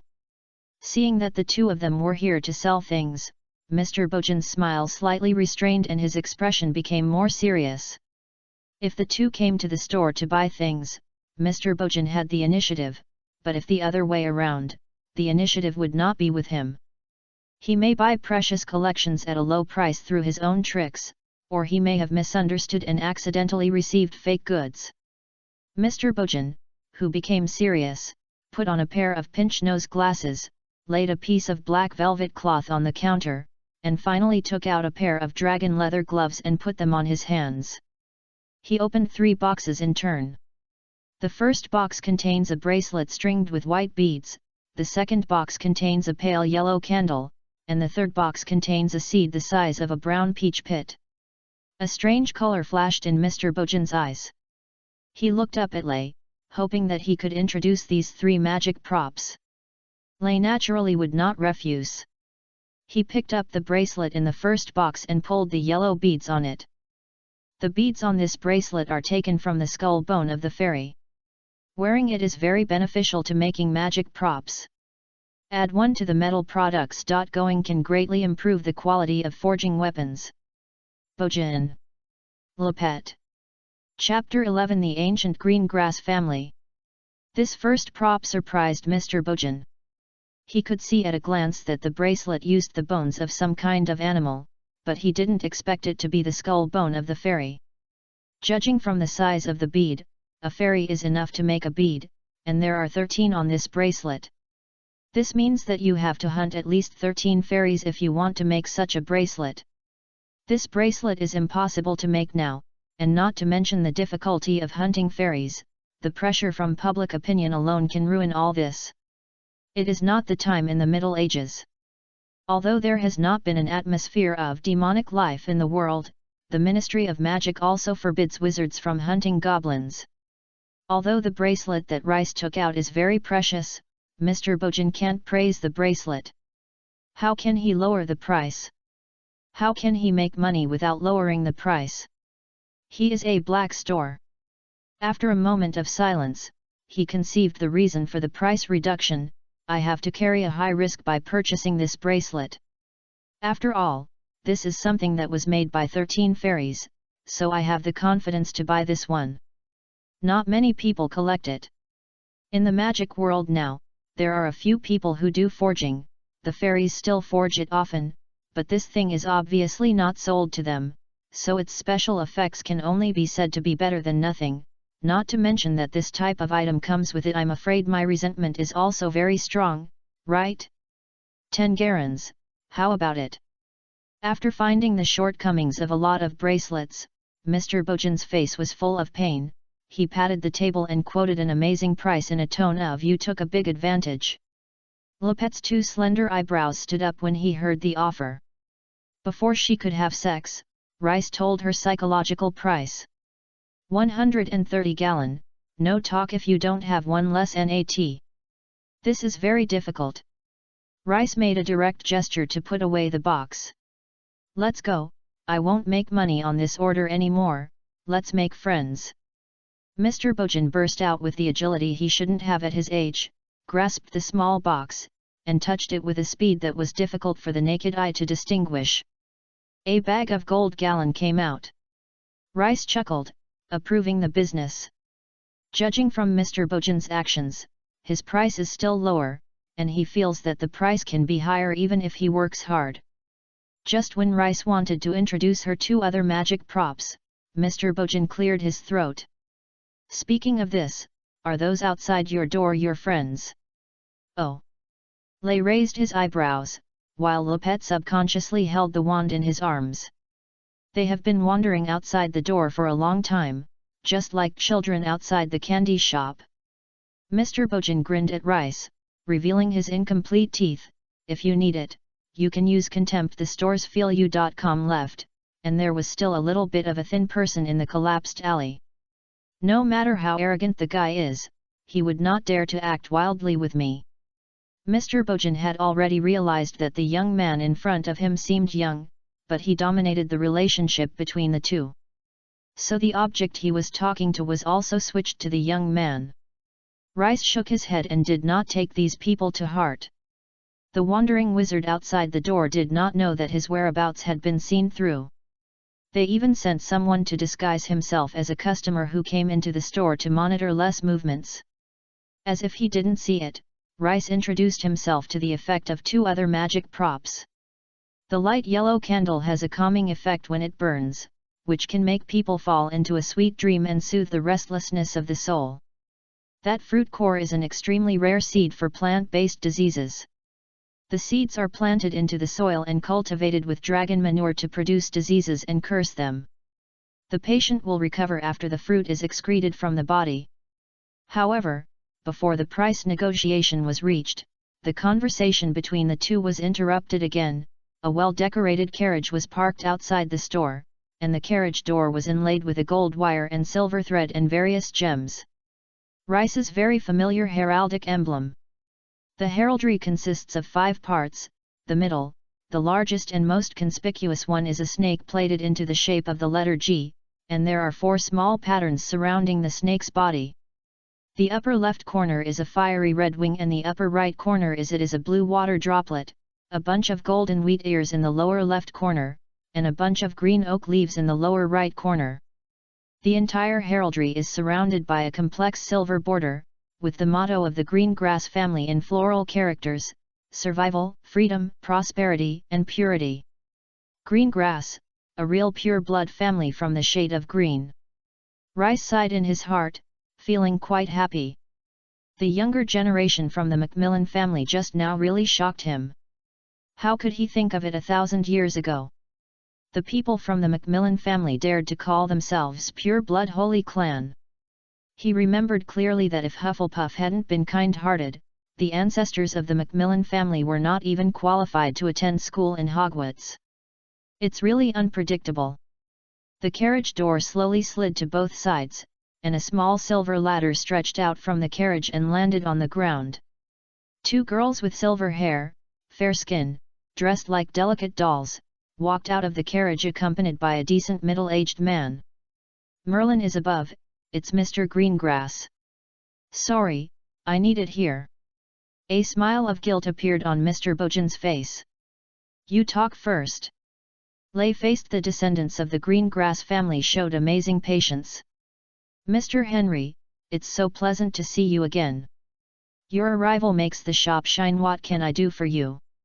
It's still the same.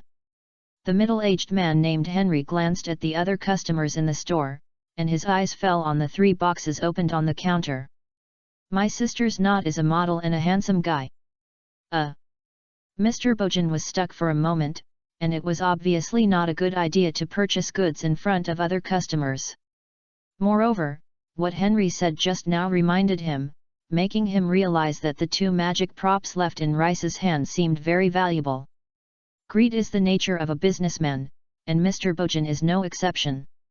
He immediately began to make a fortune from it, but he soon realized that it was impossible for him to make money from it. Mr.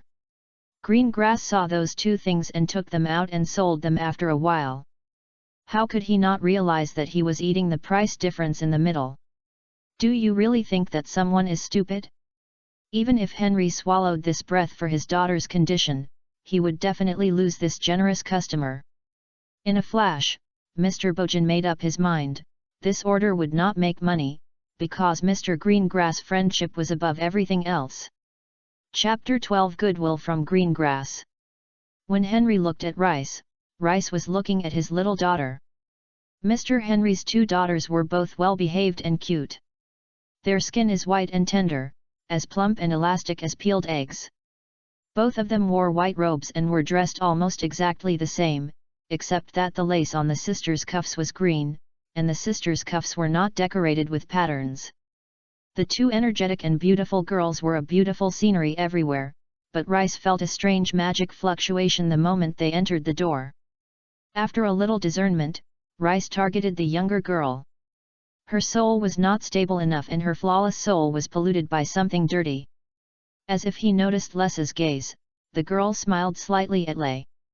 Daphne, Astoria, my daughter. Seeing that the child Rice staring at his little daughter straight, Mr. Henry decided to remind him, her father is still here. Lay, Les Chazaralint. Rice glanced at Henry, then looked at Bojan again. Mr. Bojan cleared his throat. Mr. Greengrass, Mr. Lint may have what you want in his hand. After he introduced the two magic props that Rice had not sold yet, Mr. Greengrass's eyes lit up. Candles that can calm the mind and fruits that can cure diseases. This description sounds very much about his daughter's illness, and Mr. Greengrass was immediately moved. It's a bit unbelievable, but Astoria Greengrass, the legitimate daughter of the Greengrass family and the beloved by the family, is a miserable person. She was found carrying a curse known as the blood curse when she was born. This is a curse attached to the soul, which gives Astoria the ability to transform into an animal, at the cost of her being irreversible forever, and even losing all the memories of being a human. Become a complete beast. The lively and lovely daughter eventually became a beast with unintelligent minds and blood. This kind of thing was completely unacceptable to Mr. Henry, and the Greengrass family could not tolerate such a thing, so Mr. Henry had been doing it for himself. The daughter sought medical treatment and even came to Mr. Bojan to seek some shameful means. Now it seems that sometimes you will get unexpected gains by trying to follow the wrong way. How much? I'll want these two things. Mr. Henry asked for the price without hesitation, not hiding his desire for these two props at all. $3 a gallon, you can take both of these things. Mr. Bojan, who was on the other hand, breathing was chaotic for a moment when he heard the offer, because the offer given by Rice was really too low. If he were to do it, it would be at least doubled, because Mr. Greengrass was not short of that little money, and these two props were exactly what he needed. Alas, young people just have no experience. If they didn't argue with Rice and bought these three things earlier, they would be able to earn at least 300 gold today. When Mr. Bojan felt so distressed that he couldn't breathe when he thought of such a large sum of money flying away from his wallet. When Mr. Bojan was regretting, Rice had already reached a deal with Henry Greengrass. Looking at the joy from the heart on Mr. Greengrass's face, Rice reminded him, candle can only play a role in calming the mind, and eliminating evil is not omnipotent. Don't put too high expectations. It's okay, as long as it works. Henry waved his hand indifferently after putting the two boxes in his arms. When his family knows his own affairs, Mr. Greengrass naturally knows how difficult the curse in his daughter is. He never expected that the things he collected from a black shop in a collapsed alley would be healed. As long as it could relieve her pain, the 300 and fickle flowers would not be unfair. After paying the money and getting the goods, Henry's purpose of this trip was achieved. Before leaving Bojanbok, he suddenly turned around and asked Rice, "Hey, do you want me to take you all the way?" As he said that, Mr. Greengrass pointed to the carriage that was parked outside the store. He had noticed that the store there are a few sneaky guys watching them outside the store. Seeing Henry Greengrass say this, the wizard who was monitoring Rice was immediately anxious. If Rice agreed to take a ride, then what else would they do? They would not dare to stop the Greengrass carriage. Wouldn't this roasted roast chicken fly away? But since the person who spoke was the head of the Greengrass family, they could only stand aside and stare at him. The Greengrass family was not something they could afford to offend the smelly fish and rotten shrimps in the sewer. Fortunately, what made him relieved was that Lay refused Mr. Greengrass's invitation. Mr. Greengrass was a little surprised by Rice's refusal. After he repeatedly confirmed that Rice did not need to take a free ride, he no longer had to worry and left Bojanbok with his daughters. After Mr. Greengrass left, Lay talked to Mr. Bojan for a few more words, and verbally promised him that he would come here to sell things next time. He left the store with Lepet and a large sum of money. A small shop for magical items. After leaving, Lay immediately felt several unfriendly gazes sweeping around him and Lepet. He couldn't help but sigh. If the wizards 1,000 years ago had only this kind of quality, the wizard would have been exterminated by races such as werewolf and fairies. However, this also indirectly reflects that the living environment of modern wizards is not bad. The two of them deliberately walked in a remote direction and walked to the dead end deep in the alley before stopping. Looking at the four people following, Rice spread his hands and said helplessly, "If I were a girl, I would definitely not follow me. Almost everyone can see that you are following us, and you will not think you are not exposed, right?" Seeing Rice say this, the four wandering wizards looked at each other, and in the end they were the wizard who looked like the leader spoke. "Stop talking, don't you understand the situation? Now we are four of you against you. The advantage lies in me, not you. Give up resistance obediently, let's go back early to hand in the work. If you want to blame, you will blame you for being so fucked. Someone you shouldn't mess with." From the information revealed by the other side, Rice understood the root of the conflict. The Macmillan family's children were doing things again. This made him feel a little angry. Some people are really ungrateful, and it seems that they will leave him a deep lesson.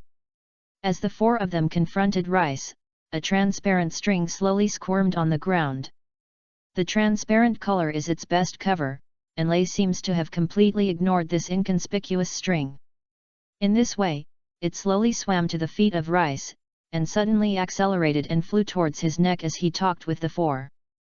Chapter 13 Not every magic school is Hogwarts. Bang! The transparent string tightly tied around Les' neck, but Lay didn't even blink because a layer of extremely thin but extremely strong mini shield appeared on his neck to hold him up. The ropes were put on. While the wizard hiding in the dark took action, the other four wizards took out their wands and launched an attack on Lepet. In their plan, Rice will definitely be killed by the hidden boss in one move, and he only needs to deal with Lepet. But it just happened that the strongest link in the gang had a problem. The previous tricks that had never been detrimental to the enemy failed, which also led to their defeat. Faced with the enemy's attack, Lepet, who had rich combat experience, jumped to the side quickly and avoided all the spells that came. Lepet, who avoided the attack, pulled out his new magic wand, but before she could fight back, a dazzling flash of light bursting in the dead end. The four people on the opposite side fainted when they rolled their eyes. After easily unconscious of the four people, Rice shook his wand again, and a stream of black smoke spurted out from the tip of the wand and floated towards the corner of the alley. Damn it! A figure wrapped in a black robe instantly appeared from under the wall, and raised his hand to swung a coma curse at Rice. After the coma curse was released, he didn't even look at the hit situation of the curse, and began to imagine in his mind where he wanted the phantom to appear. In the brief confrontation, he had already realized the strength of his opponent. Now he had no idea to continue fighting with Rice and the others. He just wanted to escape from this ghost place. The teleportation spell Phantom Manifestation requires first conceiving the destination in your mind, and then you can instantly move the place you think in your mind. The process is short and a skilled wizard doesn't even need a second. Give me 1 second, 1 second is enough. As long as you can reach that place, the black-robed wizard screamed hysterically in his heart. Fortunately, the phantom development was very smooth this time. He could feel the strong squeeze from all directions, and the scene in front of him gradually faded. The black-robed wizard knew that his phantom had been successfully displayed, and his inner uneasiness began to fade away little by little. Suddenly, a different feeling appeared, and the air around it seemed to have frozen, locking itself in mid-air. His phantom manifestation failed. The black-robed wizard raised his head at a loss, and then met the boy's deep and cold eyes. The boy looked at him without any emotion, just like a tourist watching the fish stranded on the beach. Generally, the wizard couldn't help but shudder, and his intuition told him that he was finished this time. After casting the anti-phantom shape-shift curse, Lay slowly lowered his wand and patiently untied the thin rope around his neck. The black mist condensed and formed bit by bit as it flew towards the black-robed wizard, turning from a ball of mist into a black veil. When it flew to the wizard, it became as tight as a steel needle. Soon, the black fog tied him tightly and couldn't move. Lepet ran to the place where he had been hiding before and found a transparent cloak from there. The cloak is transparent and almost integrated with the ground. If you don't bend down and look carefully, you can't find it. This guy actually has an invisible cloak. Lepet felt incredible. Why do these down-and-out wandering wizards have expensive things like invisible cloaks? How can they afford it? You can keep it. For wizards who can use the magical body curse, the invisible cloak is very useless, and only a guy like Lepet, who has half a bucket of water, will treat it as a treasure. Therefore, Rice had no interest in the invisible cloak, and he was even more curious about the thin rope.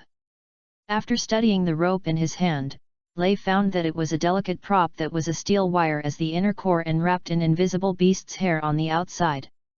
After seeing through this, Rice couldn't help but applaud this exquisite idea in his heart. The hair of the invisible beast is generally used by wizards to weave invisible cloaks.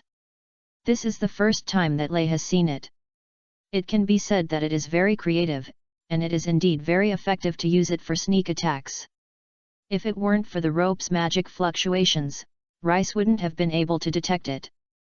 If it were an ordinary wizard, it would be a high probability that he would be successfully attacked. After taking away the most valuable magic props, Lepet plundered the 4 people who fainted. However, the results of this battle disappointed her.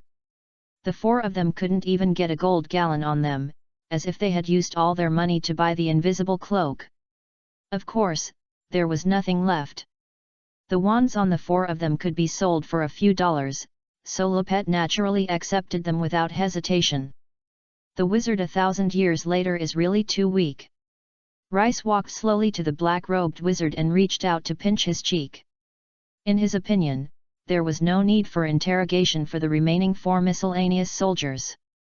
The core leader of this group was the guy in front of him, and the information was all concentrated on him. After hearing Rice's words, the black-robed wizard was startled at first and then reacted, "Who can live for 1,000 years?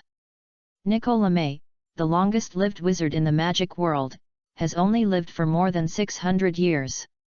The guy in front of him is just bluffing and talking nonsense." However, even if the other party was talking nonsense, it would not prevent him from gaining the upper hand, so the black-robed wizard decided to give in for the time being. "I believe this is just a misunderstanding." The black-robed wizard's voice was a little dull because of his face being pinched. Rice did not have the desire to talk to him. He forced the other party to look at his eyes until the other party's eyes were dissipated. Rice is proficient in the engraving of God and thoughts. Although his body is a little weak now and many spells cannot exert all their strength, the engraving of God and thoughts, such a magic that relies on the strength of the soul, is not too restricted. Still the memory of the controlled wizard can be read easily. "Who instructed you to do such a thing?" "Anthony Macmillan, he gave us a lesson 40 gallon. If you succeed in capturing me and Lepet, what will you do to us?" "Take it for a while, and then make you out." "John said you have a lot of money on you, and we can divide it up and turn the blame to Anthony. He asked us to teach you a lesson anyway." "Black Robe," said the wizard, spoke up calmly, and Lepet was so angry that he kicked him several times. During the Q&A, Rice had already asked the intentions and origins of the group clearly. Macmillan hired a murderer, and the thugs hired to find money, and wanted to simply use the tiger skin of the Macmillan family to kill people and rob money. The situation is not complicated. "Are you a student of Hogwarts?" After 2 seconds of confusion, Rice asked a question he was quite concerned about. He was afraid that the other party would say that he was a student of Slytherin College. "No, it was the magic that the monks from the Secret Cultivation Society taught me." Secret practice. It is the name of a magic organization that Rice has never heard of. There are many organizations of the Muggles who call this name, but Rice feels that what he said with the black-robed wizard is probably just a duplicate name. "Have you heard of it?" Lay looked at Lepet and asked her. Lepet frowned and said with some uncertainty, "It seems that it is a magic organization active in Europe to teach magic to those little wizards who have not learned it. I have met a wizard from Montenegro before, and he is members of the tantric practice, just don't know if it was the tantric practice," he said. Similar to Hogwarts. That's not comparable. Lopet shook his head. Hogwarts is the best magic school in Britain and even the world. It completely monopolizes the source of wizards in the British Isles. How can the Secretariat compare with others and can Hog? With him? There are only a few magic schools that Watts compare to. Lay was so happy that if it weren't for the wrong occasion, he would have asked Lopet to introduce the current magic school. In fact, it is very rare to recruit all the little wizards born in the British Isles to study magic schools. Other magic schools will draw a general sphere of influence and then give enough talent. Many young wizards recruited students to learn. Different schools have different preferences. Strong students must be able to accept black magic. Vagado students cannot rely too much on wands. It is impossible to enter Boothbatten without French, etc. Hogwarts is like this now, thanks to Helga Hufflepuff, among the Big Four. She insisted on taking down all the students, which led to the unique Hogwarts. Without Hufflepuff's efforts, some wizards may have to face a very tragic situation. They received an admission letter and rushed to Hogwarts excitedly, and were notified to fail the exam. This pair of just 11 years old, how desperate the child is. The concept of repeating the book does not exist in magic schools, and their lives will undoubtedly be destroyed. From Lopet's mouth, after Rice learned that the Secretary Society was actually similar to a magic school, his interest in this organization suddenly disappeared. Out of habit, he asked casually, "Will you still keep in touch with the secret practitioner?" "Well, we have an alumni record. If there is anything I need to help with, news will automatically appear on the alumni record, and you will get rewards after things are done." Oh. Lay is interested now. Even when Hogwarts was founded, it would not control postgraduate students like the Secretariat. This alumni record sounds like the bulletin board that issued reward tasks in the past mercenary guild. After asking for a while, Rice learned that the guy's invisible cloak in front of him was saved up by helping. And what he did was also very simple: intelligence collection. The Secret Cultivation Council required all kinds of information, so he ordered a few newspapers, and every day he refined the news in the newspaper and the news he heard in the Overturn Alley and submitted it. The reward given by the Secret Cultivation Association is not bad. In addition to magic props such as the invisible cloak, there are also rewards of different values, such as potion materials, potion formulas, magic spells, etc. After prying out everything from the black-robed wizard, Les's understanding of the Secretariat changed drastically. His experience tells him that this organization is by no means simple. So he decided to strengthen the connection with the organization, and it would be best to enter the organization and figure out their purpose. The key to joining the organization is right in front of you.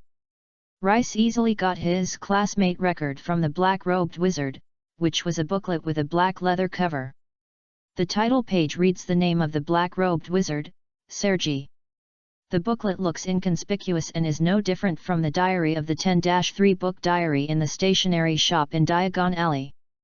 As for how to use it, Sergi's authority was astonishingly low.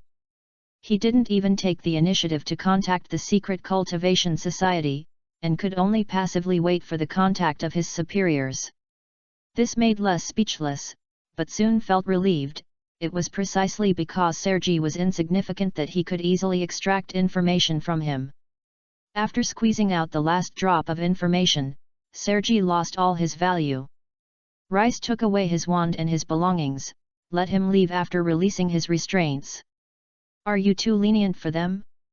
After all, Lopet was about to persuade Lay to be ruthless and not to be too lenient, but Lay blocked her mouth with the next move. The transparent rope tied a knot around the necks of the four people in turn, and then tied them to the bulges of the walls on both sides of the alley, like a clothesline. "Have you ever killed a rat?" After dealing with the four wandering mages as if they were hanging up a few clothes, Lay raised a question to Lopet. It should have been captured when transforming. Lay. I almost forgot her werewolf identity, but it didn't matter. Snapping the mouse directly to death is not the most effective rat-killing solution. Experienced muggles will seal the back door of the caught mouse with a thread and then put it back. The rats returning to the nest will eventually fall into it because they cannot excrete.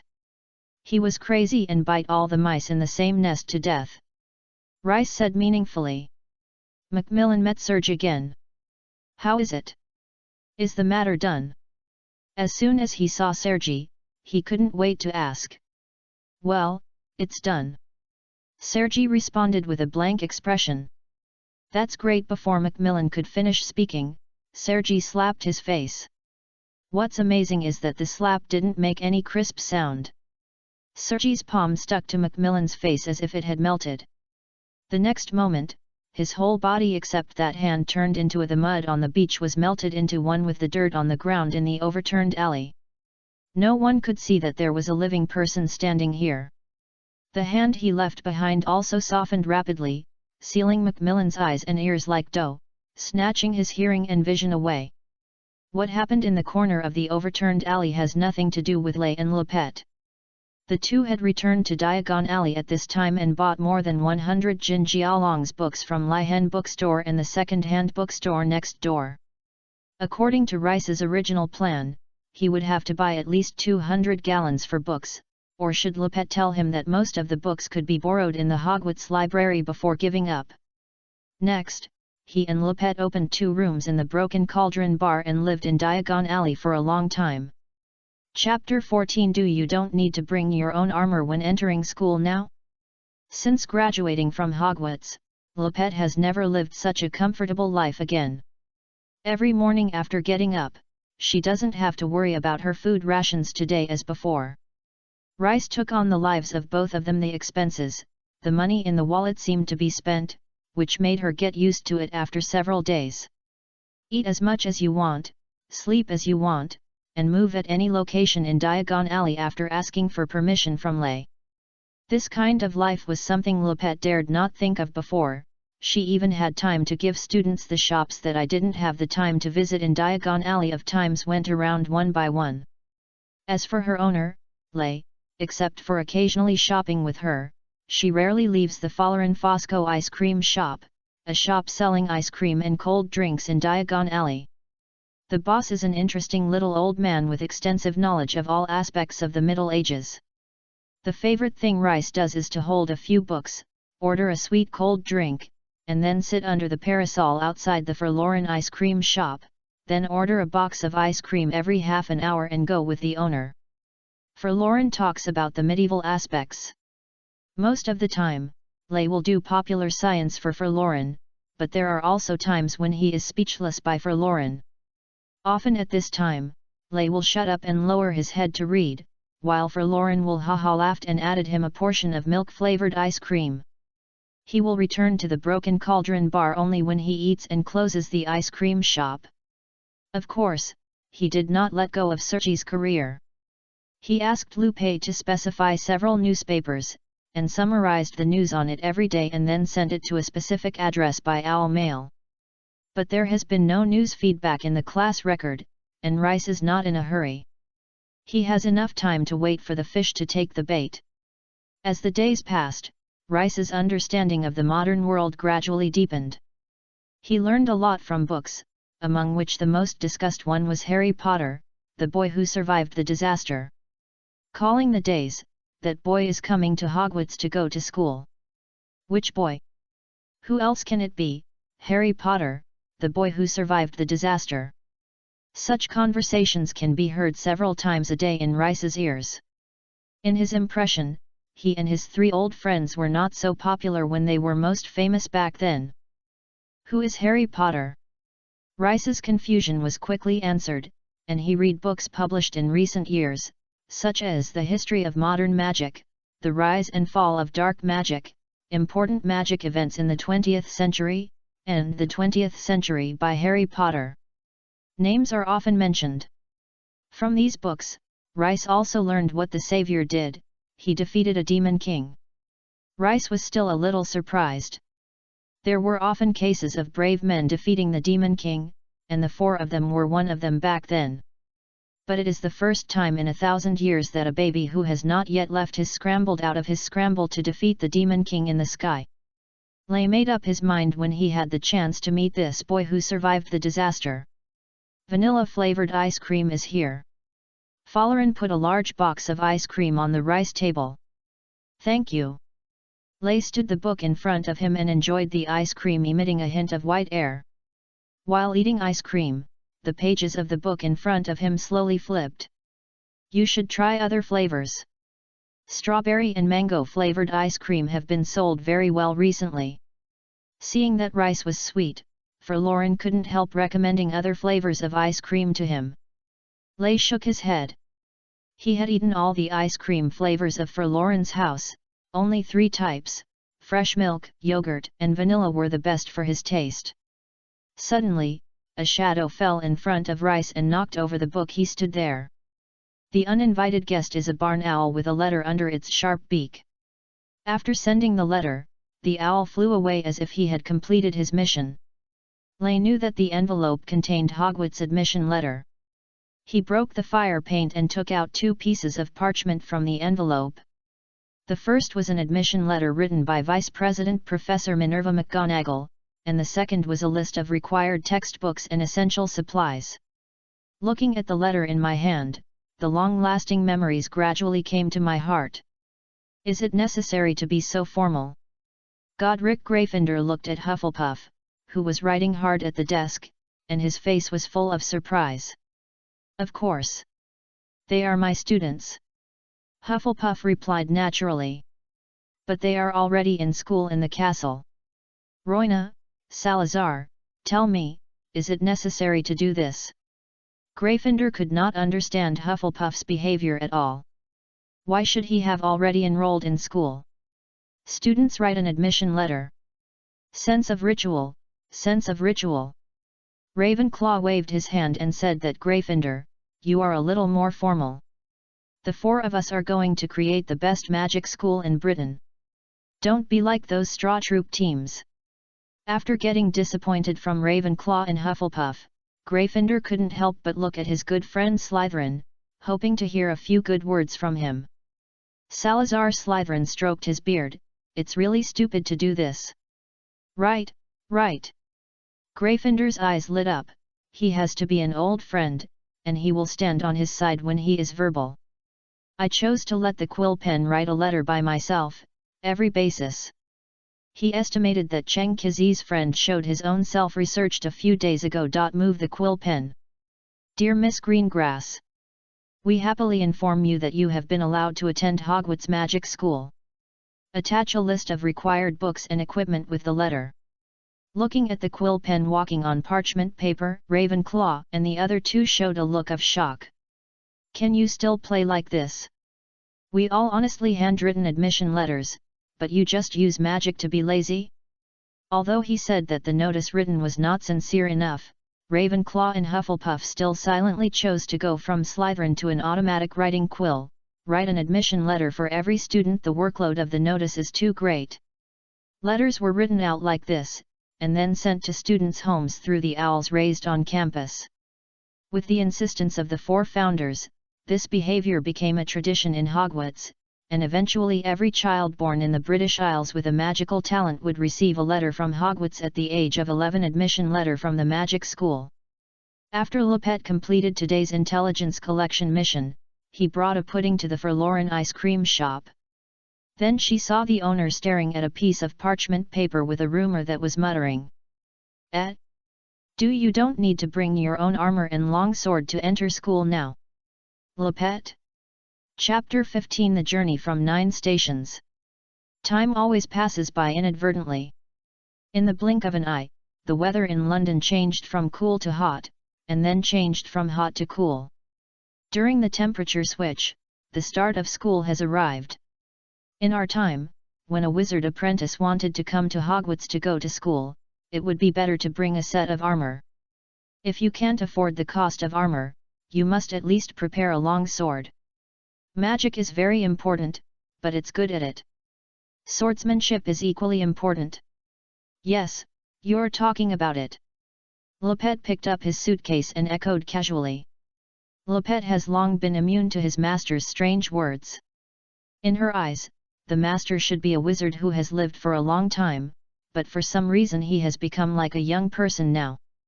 Is immortal or rejuvenation? It doesn't matter, it doesn't affect the master, it's a very powerful wizard. I am looking forward to the legendary 9 stations and the Hogwarts Express. In the Middle Ages, students went to school through their own means, which also led to some students arriving at the school half a month after school started. It's not safe either. The letter will include the school address, which is a hidden danger. Today, Rice was a little excited because he was finally going back to that place. Although all the old friends have left, there is a place where I have left indelible memories. That would be a dreamy journey. After a lot of trouble, Hermione Granger finally found the 9 platforms mentioned in the admission notice together with her family. Just as she looked at the red steam train with surprise on her face, a familiar figure broke into her eyes. Rice. The little girl still remembers the boy she picked at the campsite before. At this time, he was like himself, looking at the train spitting steam not far away with full of longing. A fashionable and beautiful woman stood next to him, carrying a small suitcase in her hand. The woman was wearing a baseball cap and a silk scarf was tied around her neck. She was wearing a brown coat on her upper body, her close-fitting pantyhose stretched to her round thighs, and her legs were slender with the mid-tube boots on her feet. Rice's mother is so beautiful. The first thought that popped up in Hermione's little head was this. I don't know what Lupin would think after learning that he was a super senior. The creation of the Muggles cannot be underestimated. This behemoth brought a considerable shock to Rice. He knew that there were many such trains, and he knew that such trains were about to be eliminated in the Muggle world. He knew that there were many creatures of the same level and even far beyond his imagination. Rice now understands why the wizards came up with a secret method. Only by hiding can wizards have their own living space, just like hiding a drop of water in the sea. Once the magic world is exposed, the destiny that wizards will inevitably be uncontrollable, just like the goblins and house elves conquered by them. Just as Rice was worried about the gap between the magical world and the non-magic world, he heard Hermione's voice. Turning his head and seeing that the little girl I saw in the Dean Forest before was waving at him. I didn't expect we could meet here again. Why did you leave without saying hello that night? Mom and Dad were worried about you for a while. Lay wanted to tell her that if it weren't for him, your family would have turned into Lupet's extra meal that night. But then I thought about it, who can tell me what has not happened? Maybe by accident, the Granger family would not meet Werewolf. Hermione did not bother about the reason why Rice left without saying goodbye, but turned around and greeted Lupet. Before leaving, my mother taught her that she should be polite when she went to Hogwarts, get along well with her classmates, and when she met her parents, she should take the initiative to say hello and be a well-educated lady. So she did as she did. Hello, Auntie, I'm Hermione Granger. I've met him in Dean Forest before. You're Rice's mom? You're so beautiful. Hermione felt that it was absolutely right to meet a lady who praised her for being young and beautiful. When she said this before, those aunts were very happy, and this time it was definitely okay, and Rice's mother is indeed beautiful. However, the situation between Lupet and Lay is a bit special. After quietly looking at Rice's face and finding that he didn't care about the title, Lupet felt relieved and did not correct Hermione's words, but followed her words. Of course, she was not so crazy that she called herself his mother in front of Rice, but used another wonderful method to change the subject. Mabuyunsha. Get in the car quickly. If you go late, you will have no seats. Hello, Mr. Granger. The adults began to greet each other, while the children got together and started chatting. Have you also received the admission letter from Hogwarts? After blurting out the question in his heart, Hermione suddenly found that the question was a bit stupid, so she quickly added, I mean, you knew you would receive a letter before. Is the letter from the magic school? No. Not only did he know, Rice also knew very well how this letter was sent. Then Hermione glanced at Lupet with her eyes. Yes, she's a wizard. Hermione. She glanced at Lei with envious eyes.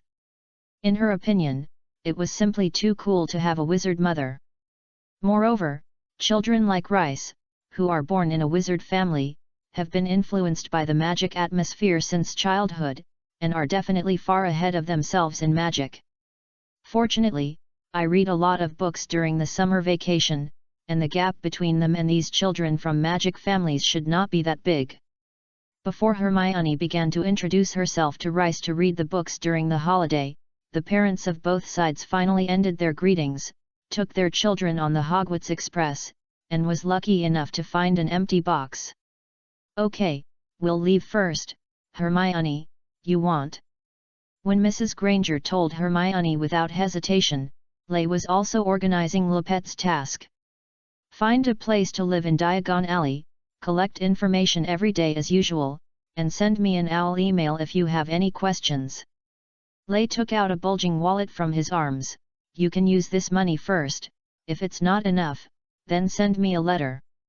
The effect of restoring the humanoid spell is still there. If it fails, you must contact me as soon as possible." Both sides were expounding their affairs, but the roles of parents and children on Rice were exchanged.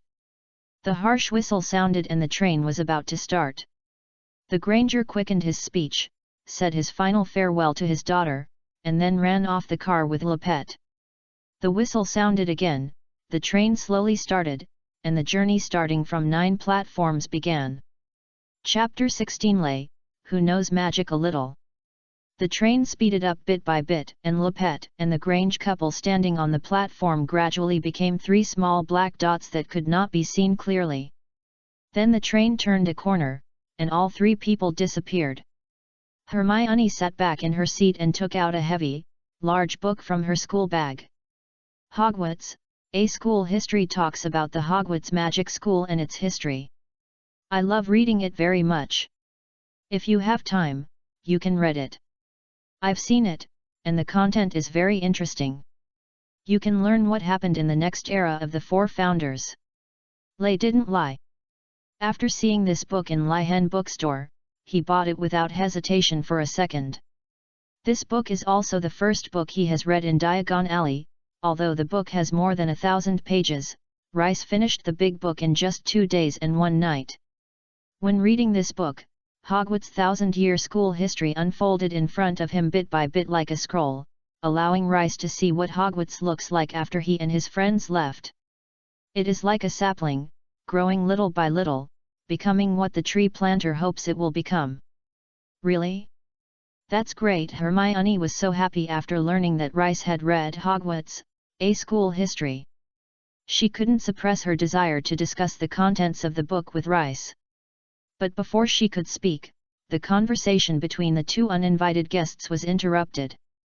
The door of the carriage was suddenly opened, and a silver-haired girl as delicate as a doll appeared at the door of the carriage with a bunch of boxes. It was Daphne, the sister of the Green Grass sisters that Rice met before at Bogenbach. "The rest of the places are full, can I sit here?" Although it was an inquiry, Daphne didn't think she would be rejected at all. Before she could agree, she pushed the boxes into a pile of boxes into the box. Until she walked in completely, she noticed that the one sitting in the box was the man I met in the overturned alley before. "It's you." She was so surprised. In Daphne's perception, there are no serious people in the alley. Lei and Lupette are most likely the same, but who would have thought that Lei was actually a student of Hogwarts? What's even more outrageous is that he is still a freshman. A person who talked with his father in a store selling black magic items in the overturn alley was not even at the age of school. How ridiculous it is! Her mouth Ba-jong could almost stuff a baguette into it. The world is so small, isn't it? Rice is very welcome to Daphne's arrival. It is better to sit in the private room with acquaintances than to sit in a large group of strangers from strange origins. Yes, the world is so small. Daphne sighed from the bottom of her heart. She decided to send a letter to her father as soon as she arrived at school, telling him what she had happened to on the train today. She bet her father would not guess who they met. She grabbed the luggage placed on the top with both hands, and stood on tiptoe and lifted it onto the luggage rack with great difficulty. Lei silently took out his wand and pointed at the pile of luggage that was more than half a person high. The luggage floated into the air by itself, landed steadily on the luggage rack, neatly arranged in a row. Hermione, did you just use the floating curse? After Rice got her luggage and sat back in her seat, she immediately asked. Of course. But I didn't hear the charming sneer. Hermione said with some uncertainty. What happened just now happened too quickly, and she could not be sure whether Rice had chanted a spell, but she could be sure that Rice was using the floating spell they would learn this semester. Oh, is it? Maybe you didn't notice it, Daphne. Where did your sister go? Why didn't Mr. Greengrass come to see you off? Rice tried to fool the topic. Silent casting and staffless casting have almost become his instinct, but based on his age and the difficulty of casting these two types, this operation is a bit too stunning, which is for Lei, who doesn't want to attract too much attention. Not a good thing. Hope no one noticed it. Lei glanced at Daphne without a trace. Seeing that she didn't seem to pay attention to what she had just done, she couldn't help but feel relieved. At the same time, she secretly decided, I should pretend to be in front of others in the future, even if I just recite something casually to fool me. My sister was less than the age of school, she was 2 years younger than me. My father took my sister to the hospital today, so I came here alone. I was accompanied by our house elf, but it wasn't that bad. It wasn't that bad, but Lei could still capture a trace of regret from Daphne's face. She was silent for a moment and said, Thank you for the candle. The effect is very good. My sister has slept very sweetly these days and has never had nightmares. Daphne is not easy either. Hermione could hardly empathize with Daphne's experience. Now she was thinking about the spell that Rice had just used. After Daphne finished speaking, she couldn't wait to ask, Do you have any curses you need to use this semester in advance? I feel that you know a lot about various curses. No, I just understand a little. This sentence is completely unconvincing. Seeing that Rice admitted that he understood the curse, Hermione was instantly interested. I also tried to learn a lot of curse during the holidays. Do you have any magic you are particularly good at? Lei blinked. If you ask me what I am best at, then my answer is that I am best at preserving ice cream. Ah! Hermione once thought there was something wrong with her hearing, but when Rice found 3 boxes of ice cream with white air from somewhere, she suddenly felt that she seemed to have heard it right. Try it. Lei picked up a box of yogurt ice cream and pushed the other 2 boxes towards Hermione and Daphne. How did you do it? I remember that Gamp's 5 basic principles of monetization clearly mentioned that the transformation technique cannot produce food out of thin air. Faced with Rice's operation, Hermione exclaimed in surprise, consciously seeing and widely consciously. Daphne also widened her eyes, she had never seen such magic before. The basic principles of the magic world were subverted in front of them. It was not made out of thin air. I can achieve this effect by simply combining several not-so-complex spells. I said I have a little understanding of magic. The freezing curse, a simple application of the traceless expansion curse. A series of shocks made Hermione and Daphne numb. The 2 of them carefully picked up the ice cream from the table and tasted a little. The cold sweetness tells them that all this is true. The most important thing is that this ice cream is indeed delicious. Chapter 17 The Malfoy Family. I remember they like to join Muggle marriage. For a moment, only the sound of tasting ice cream and the roar of the train running were left in the car. After all 3 ice creams were swept away, Rice magically took out a bunch of puffs, pudding and cream cakes. Hermione and Daphne, degree. How many desserts did you bring? Did you rob any of the dessert shops? Regarding this, Rice smiled a little embarrassedly. The desserts of this era are really great, and he can't resist their temptation at all. 1,000 years ago, chefs could only season honey and lead sugar, and the desserts were much more monotonous than modern ones. Any modern dessert is a dimensionality reduction blow 1,000 years ago. No wonder Rice is addicted to all kinds of desserts and can't extricate himself. Although I complain that eating too much sweets will lead to dental diseases and gain weight, how can a girl resist the temptation of desserts? So after a moment, everyone in the carriage had an extra dessert on their hands. Do you know? The boy who survived the disaster also came to Hogwarts to go to school this year. When tasting desserts, if you don't have a chat, the taste of the dessert will be greatly reduced. Daphne knew this well, so she took the initiative to speak out. The question opened the conversation. Oh, it's that Harry Potter. He's mentioned in many books. Hermione listed books that mentioned the name Harry Potter and were read by herself as a family friend. Just as the conversation between several people gradually rose, the door of the carriage was knocked.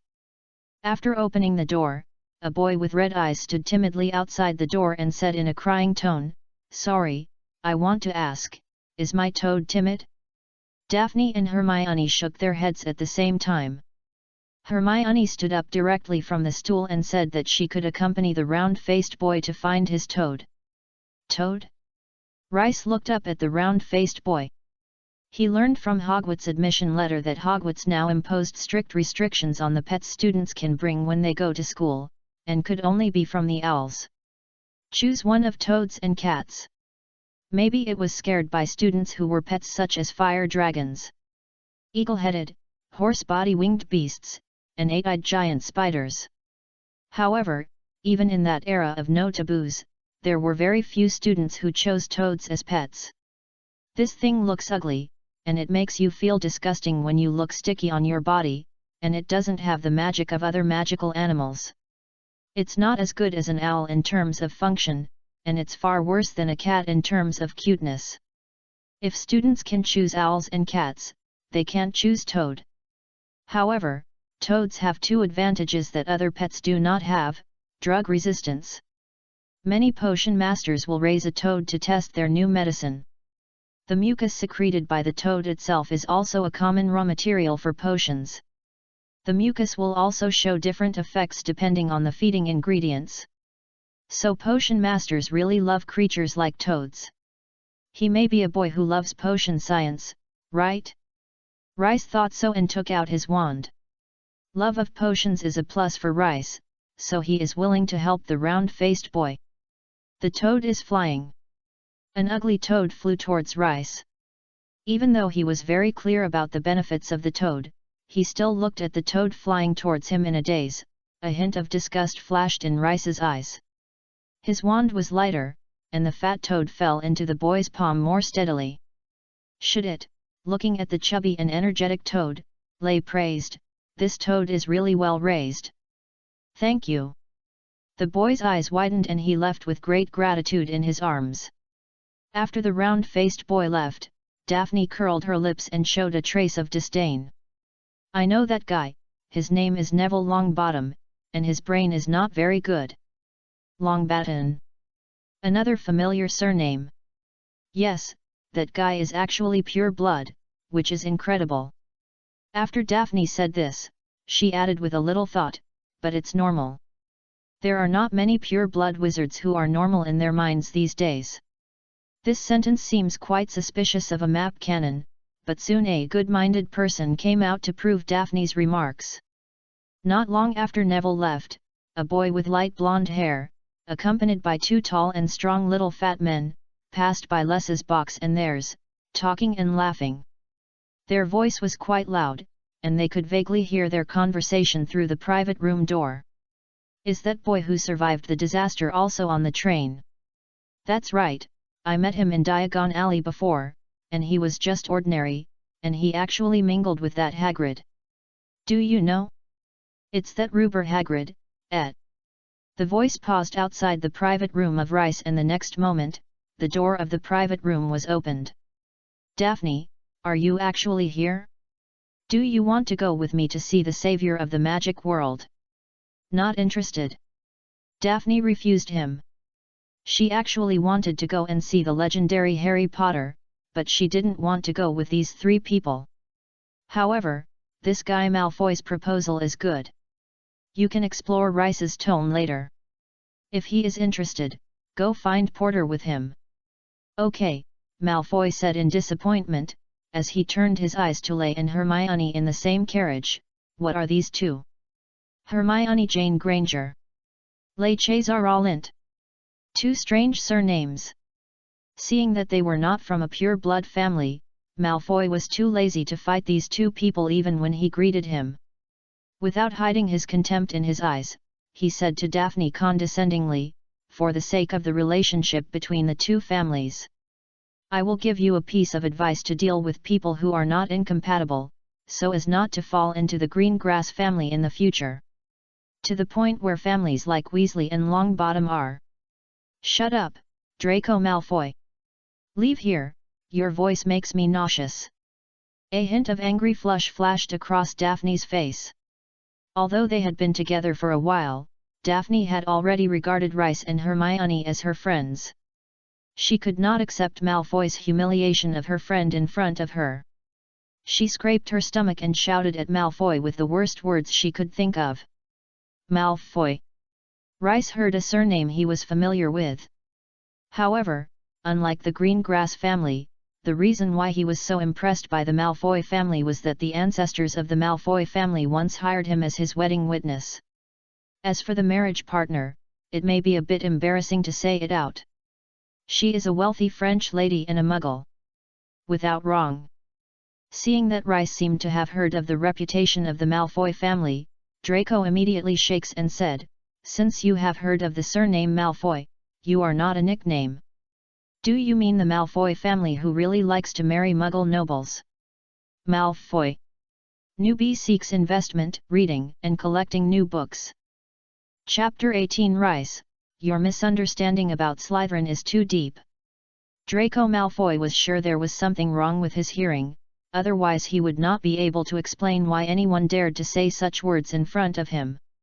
Rice's words had a strong impact on him, so he stood still and his mind fell to a standstill. After Lay spoke, the whole room fell into silence, and Daphne even looked at Lay with the look of a madman.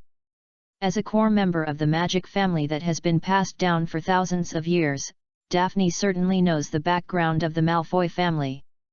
The courtship letter written by the ancestors of the Malfoy family to Queen Elizabeth I is still collected in her vault. But there is a saying that even if some things are true, they cannot be said everywhere. Les's words are perfectly in line with this truth. As one of the most powerful families in the magic world today, not everyone can reveal the legacy of the Malfoy family. If Rice's words were spread, they would cause a big storm and were revenged by the Malfoy family. Thinking of this, Daphne couldn't help but sweat for Rice. The definition of pure-blooded wizard is divided into two categories, broad and narrow. In a broad sense, as long as the recent generations are wizards and are more low-key, they can call themselves pure-blooded wizards. In a narrow sense, pure-blooded wizards obey a drop of blood principle. If a family tree appears in the family tree and fails to expel the branch that intermarries with Muggles in time, then this family is not a pure-blood family. The Malfoy family has always claimed to be a pure-blood family and must not accept the fact that their ancestors intermarried with Muggles. After Rice said this, he directly broke Draco Malfoy's defense. A few seconds later, his consciousness gradually returned to his mind, and with it, there was endless anger. Malfoy, who was dazed by anger, roared and rushed to Lay sitting in his seat. He swore in the name of his surname to give this guy from the Dark Malfoy family a deep lesson. Rice has never seen any storms. Facing the angry Malfoy, he sat in his seat and knocked on the table with his magic wand. A few colorful ribbons flew up, tightly holding Malfoy's hands and feet. Bundled together. Bastard! Crab, Gall Malfoy, who had lost his ability to move freely, did not wake up. He directly ordered his two young followers to attack and turn the situation around. However, although Crab and Goal look honest and stupid, they are actually not stupid. The two of them just subconsciously moved for a moment, and then stood still. After witnessing Malfoy being killed instantly, they lost the courage to fight against Rice. Seeing that Crab and Goal did not obey their orders, Malfoy was even more angry, but before he could continue speaking, a small cake floated from the table, and with a whoosh into his mouth, he pulled the mouth was blocked tightly. "Calm down first." Rice sighed, looking at Draco Malfoy, who was lying on the ground and unable to speak, with pity in his eyes. These guys are really obsessed with it. Lay was a little regretful that he did not carry the letters from that year with him, otherwise he would definitely let Draco see how his ancestors invited him to host his wedding with the Muggle nobles. "Why are you still standing there? You should go back to your own box. Do you want me to invite you two to have a dessert like him?" Looking at Malfoy, who was tasting the cake, Crabbe and Goyle put Malfoy on their shoulders without saying a word, carried him and walked out of the carriage. "If you have doubts about my words, then send a letter to your father or grandpa, or search through your family genealogy and family history, everything will be revealed." Before Malfoy was carried out, Rice did not forget to shout at his back, which made Malfoy tremble in anger. After easily dismissing Malfoy and the other two, Lay was greeted with Hermione's admiring gaze and Daphne's concern. "Are you crazy? You are afraid that you will offend the Malfoy family to death." Daphne's eyes were full of anxiety. "Draco's father, Lucius Malfoy, is he a celebrity around Minister Foggy, or is Hogvo? If he wants to revenge you, the school manager of TS. He won't," Rice said with confidence. Daphne was shocked. She didn't understand why Rice said such words to challenge the bottom line of the Malfoy family, but Lucius Malfoy, the contemporary head of the Malfoy family, would ignore it. "It's a very simple truth. I'll say this here. Only you and me, and Malfoy, know it. But if Lucius pursues it with great fanfare, then there will be more than 6 of us who know about it. Judging from your appearance, you should know that what I'm telling the truth, right?" "Of course, but that's all? Will Lucius not know what the Malfoy family is?" "For Lucius, the best way to deal with this is to treat it as an inactive one, as a child's joke if you look at it, otherwise you will only be in a mess after the big fight, because the Malfoy family has really married many Muggle aristocrats." After listening to Rice's explanation, Daphne suddenly felt that what he said seemed to make sense. She felt a little relieved, but she still told Rice to be vigilant and be careful of revenge from Malfoy. Lay nodded repeatedly, thanking her for her kindness, and then picked up the dessert and continued to enjoy it. Cold and delicious ice cream, soft and sweet cake, puffs filled with delicate cream. Lay enjoyed the delicious dessert unscrupulously. As for Malfoy, perhaps because he calmed down on the way back to the private room, he did not return here to find trouble for Rice. Around 12 o'clock, accompanied by a loud noise from the aisle, a smiling woman with dimples pushed open the door of the compartment and asked, "Dear, do you want to buy some food?" Although he had eaten a lot of desserts, as the saying goes, desserts are placed in another stomach. Secondly, Lay also wanted to see the food in the magic world today, so he jumped up and went with Hermione. Daphne came to the aisle together. Bibbit away beans, buffalo super bubble gum, chocolate frog, pumpkin pie, pot-shaped cake, licorice magic wand. The variety of snacks on the train was extremely rich, and Lay took a little of each one, but in the end it was Daphne's account. She insisted on treating her, because she had just enjoyed less ice cream and desserts.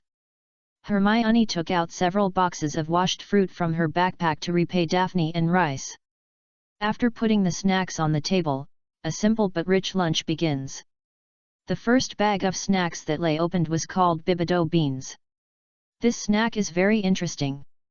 The first one was just eaten, which was similar to the chocolate beans of Muggles, but the second one changed its taste. Turned into a mint flavor, the third one was lemon flavor. And the fourth one was beef flavor. The taste of each one is different. This inconspicuous snack surprised Lay. "What is this?" Hermione picked up a small box and looked at it curiously. "Chocolate frogs? They are not snacks made of frogs, are they?" She was worried that she would see a dried frog with chocolate flavor after opening the box. "What are you thinking?" Daphne had a picture in her mind as soon as Hermione said this. She quickly shook her head and drove out the terrifying picture. The chocolate frog is a frog-shaped chocolate, and it also comes with a picture of the famous male and female witches. Many wizards like to collect chocolate frog cartoons. Daphne's words relieved Hermione. She picked a box of chocolate frogs and opened it, which contained a card and a vivid chocolate frog. Just as she was about to pick up the card to read, the frog stretched out his hind limbs. Hermione's eyes suddenly widened, and then she screamed. "Why can this frog move?" Screaming could not stop the chocolate frog from moving. The chocolate frog lying in the box curled up its hind limbs after seeing the sky again, and then jumped hard. When it was about to gain freedom, a slender hand reached over and intercepted it in the middle. "This is the chocolate frog. Remember to grab it after opening the box, otherwise it will run away." Daphne grabbed the chocolate frog that attempted to jailbreak for Hermione. When she was about to return it to Hermione, Hermione rejected Daphne's kindness.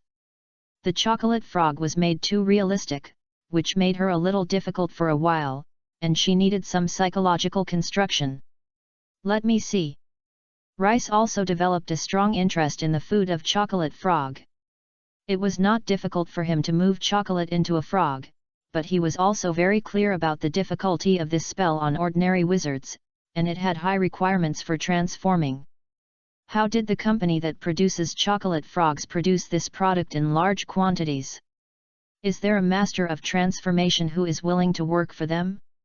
After taking the chocolate frog from Daphne, Rice found that the spell on it had not changed the essence of its chocolate, and the temperature of Daphne's fingers even made it melt partly. But magic also gives this chocolate frog the instinct, which can kick your legs and move, and also has the survival instinct like a living frog. From this chocolate frog, Lay could feel a very faint magic fluctuation. Based on his own experience, this chocolate frog can jump at most for 1 minute, and in 1 minute it will turn into a pile of stiff chocolate, no difference from the chocolate candy sold on Muggle shelves. Lay pinched the hind legs of the chocolate frog and put it into his mouth. The chocolate frog struggled twice, then stopped moving. As for the taste, it is just the taste of ordinary milk chocolate, which is no different from the chocolate he bought before. While Rice was tasting the chocolate frog, Hermione picked up the picture in the box and stared at the characters on it.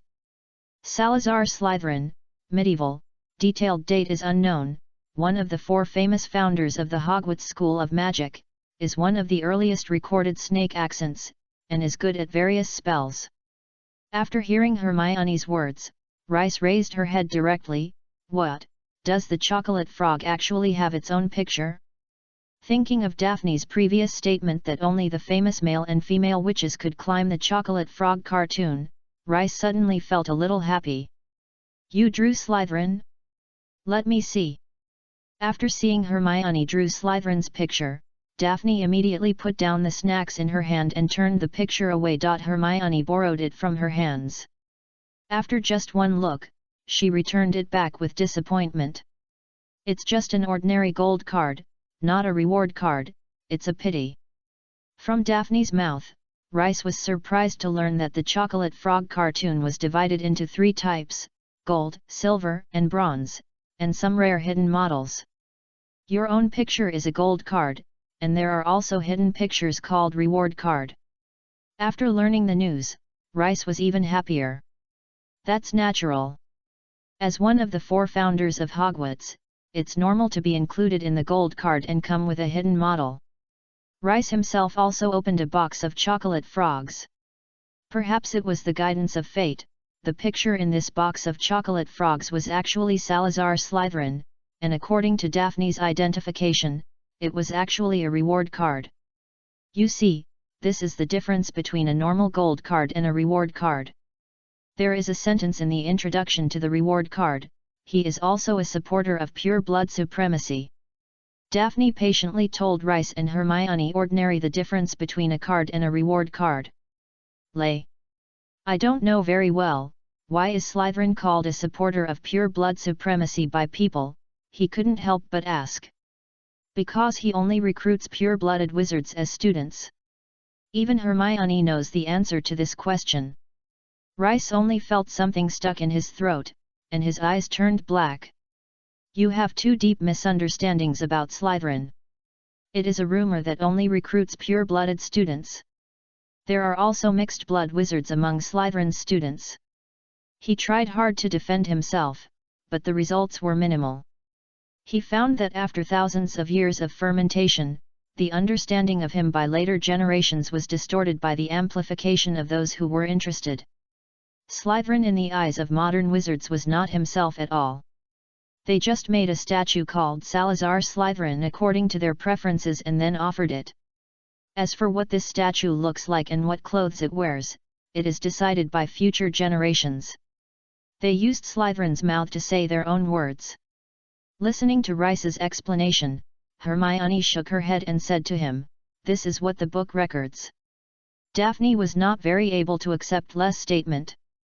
In her opinion, the name Slytherin is bound to pure blood. Rice himself has trouble. You have to consider the environment when Hogwarts was founded.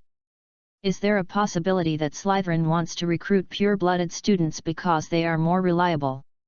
This statement is very novel and has successfully aroused the interest of Hermione and Daphne. They asked Rice to explain in detail, because this is the first time they have seen this statement. Dear guys, you can invest in this new book, and it is also great to earn some coins. Chapter 19 Traveling again in the old place. Amid the expectant eyes of the two girls, Rice began to try to whitewash herself. He took this matter very seriously. In his opinion, if even two little girls could not convince him, he would not be able to convince others, and the infamy imposed on him by later generations would probably be carried on. This is too bad. Why do those guys who are useless except bloodline have to use their own name to talk about things? Can't they change their own individuals to get fucked? First of all, I have to explain one thing to you. The definition of pure blood 1,000 years ago was different from the definition of pure blood now. Rice found a cutting point and began to explain Slytherin to Hermione and Daphne Slytherin to her. Reasons to insist on recruiting pure-blooded wizards as students. In his active era, a family that was a wizard for 3 consecutive generations could be called a pure-blood family, which is a world of difference from the current strict certification conditions. The living environment of wizards is also very different from that of modern times. In the age when Slytherin was active, the line between Muggles and wizards was not as clear as it is now, and the opposition was even more intense. At that time, it was really possible that you were killed because you were a wizard. What's worse is that some wizards did not stand on the stance. They chose to join the Muggle camp to help the Muggle lords hunt wizards, and deeply involved in the Muggle politics. Use magic to defeat magic, ha! Rice let out a strange laugh. After talking about the situation at that time, Lay looked at Daphne and Hermione. Now, the sister is strong and strong, use wand is probably the only way to ride a wizard in the temple. Very high risk. In fact, there was also civil strife in Hogwarts. You can't see this when you read a history of schools. What civil strife? Hermione asked quickly, and Daphne looked skeptical. She had never heard her father say that Hogwarts had had a civil war. After the founding of Hogwarts, the 4 founders recruited their favorite students on this land. For teaching, the founders collected a large number of magic books and collected them in the Hogwarts library. In addition to books, they all have various books. A lot of raw materials for potions were also stored.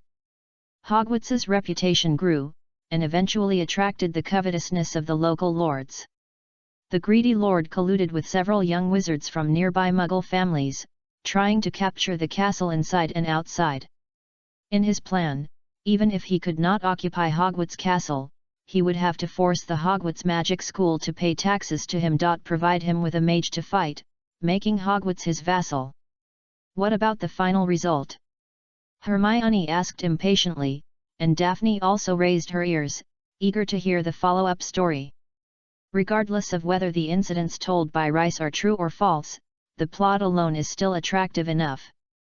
Rice looked at them with a strange look. In the end, of course, the founder won. How could a lord and several incompetent magic apprentices be the opponent of the 4 founders? Besides, if they lose, where can there be any Hogwarts magic school in the world? Although they also attacked the inside of the castle. But from then on, there were no lords around Hogwarts, which was a good thing. But why does a Muggle lord dare to hit Hogwarts? Daphne also realized the plot loophole in this story and couldn't help asking. He is not an ordinary lord, he is also a very powerful magician, and this is why he dared to attack Hogwarts. I said that the division between the Muggles and the magic world was not as obvious as it is now. Some powerful wizards will also find ways to get a title for themselves and a fiefdom. Although the truth of the matter is far more complicated than what Rice told Daphne and Hermione, there is no need to explain it too much to the 2 little girls, just tell them a little. It seems that Slytherin has his own difficulties in doing this. Daphne gradually began to understand Slytherin. She was originally from a pure-blood family and was more likely to empathize with Slytherin. But how did you know about this? Hermione's confusion was how Rice knew this as well as his witnesses back then. This is an old thing that even Daphne, who was born in the pure-blood family, didn't know. What happened always leaves traces. I saw him mention it in a letter from a medieval wizard. When his friend asked him why the stairs in Hogwarts were such a virtue, he explained it to his friend. The whole story of the matter. What staircase? You will know when you arrive. In the following time, Rice did not walk out of this private room. After being fussed by Malfoy, he also lost the interest of taking a look at the legendary savior. After a long time, they will meet. The sky outside gradually dimmed. Hermione left the car halfway and went to the front of the car to find the driver, and learned that Hogwarts was about to arrive.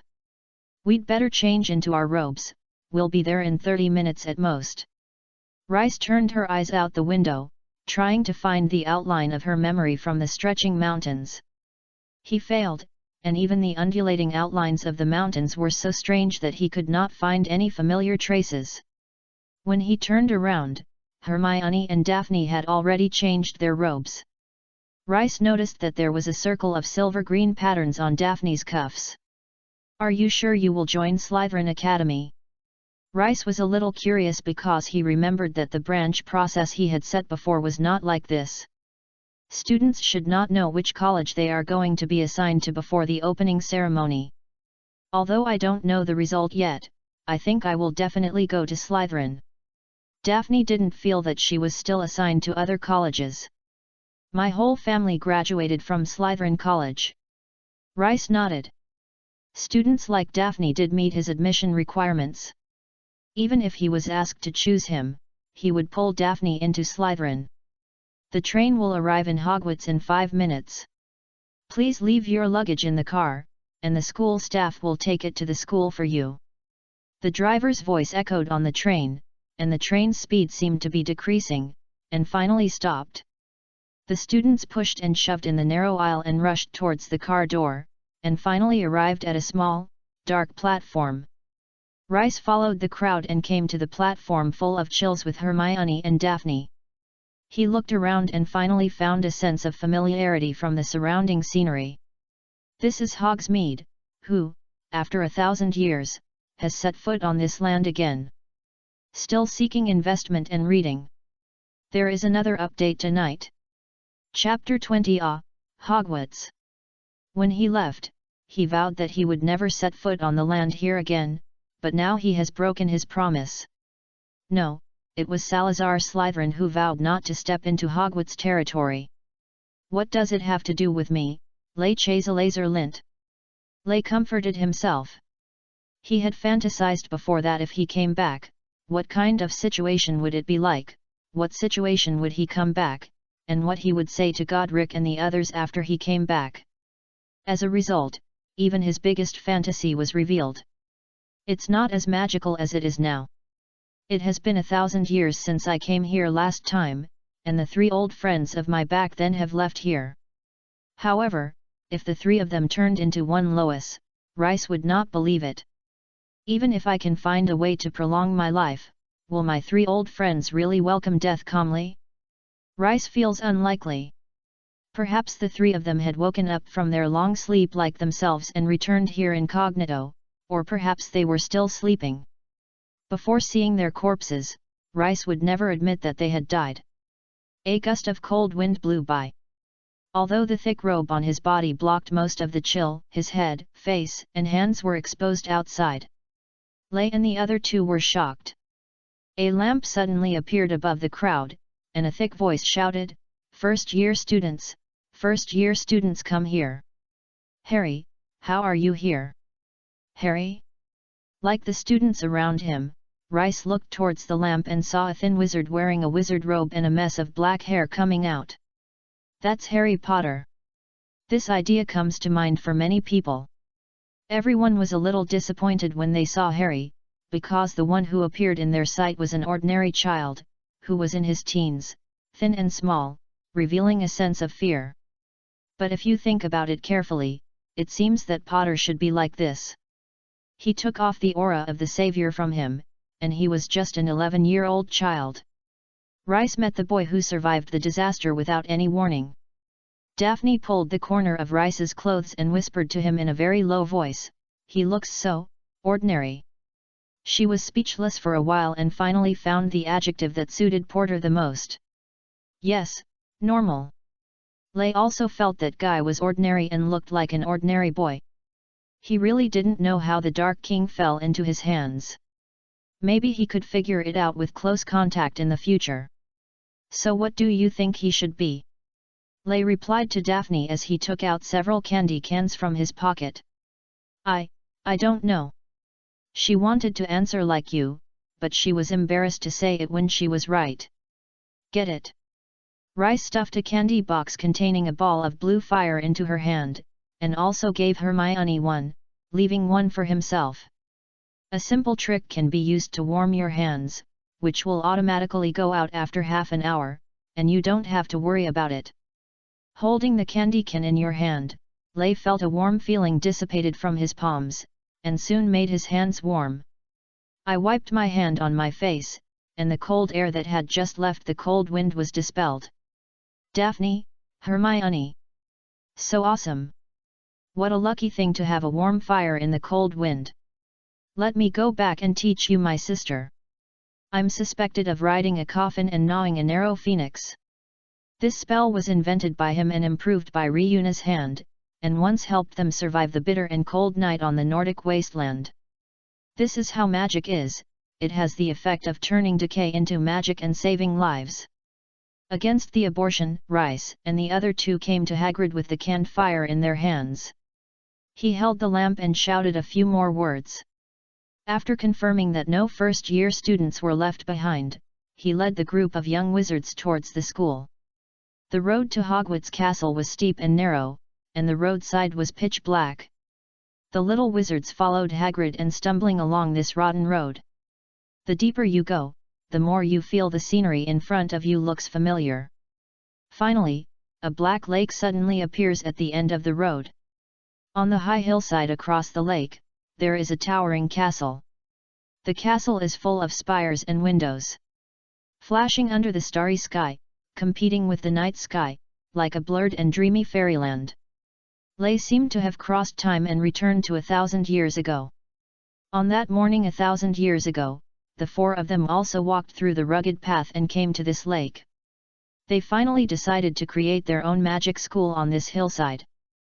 Before that, the 4 of them had a long debate on the site selection of the school. Perhaps they had thought about the day and night. Rowena Ravenclaw dreamed of a warthog leading her to the lake. It led her to a place with abundant water and grass. After dawn, she took her friends to follow the guidance of the dream and finally found the place in the dream. There are swamps, lakesides, valleys, and quagmire here. Every founder can find a place they are satisfied with, so everyone unanimously decided to create their magic school here. Of course, Lei felt that Rowena's so-called dream was nonsense. She should have used some method to find this territory that made her very satisfied. Then she was afraid that the other 3 would have any opinions, so she made up such a story. Let me give you a psychological hint. If she really had such a dream, Lay felt that the four of them should clean up the surrounding lakes and forests as soon as possible and find the monster who pretended to be a ghost. Can this kind of dream be done casually? It contains two strong prophecy hints, and Royna Ravenclaw is not good at predicting the future. After seeing Hogwarts Castle, everyone was shocked by the scene in front of them and couldn't help but make a loud "oh" sound. Ah, Hogwarts!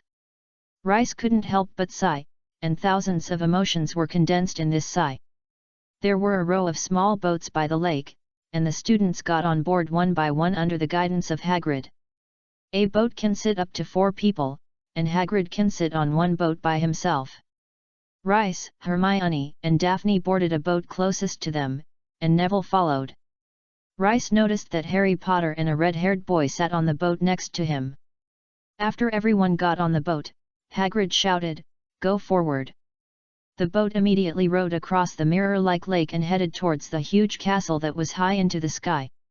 As they approached the cliff where the castle was located, the castle seemed to stand above their heads.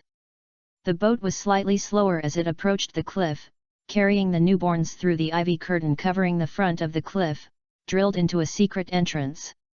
Walked through the castle along a pitch-black tunnel, and finally arrived at an underground pier.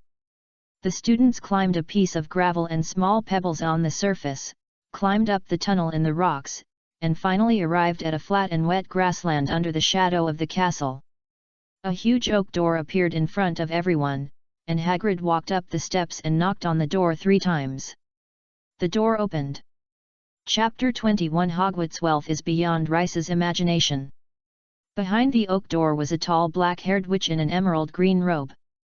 Her hair was tied tightly behind her head, and her expression was serious, which was difficult to deal with at first sight. "First-year student, Professor McGonagall," said Hager. "Thank you, Hagrid, leave it to me."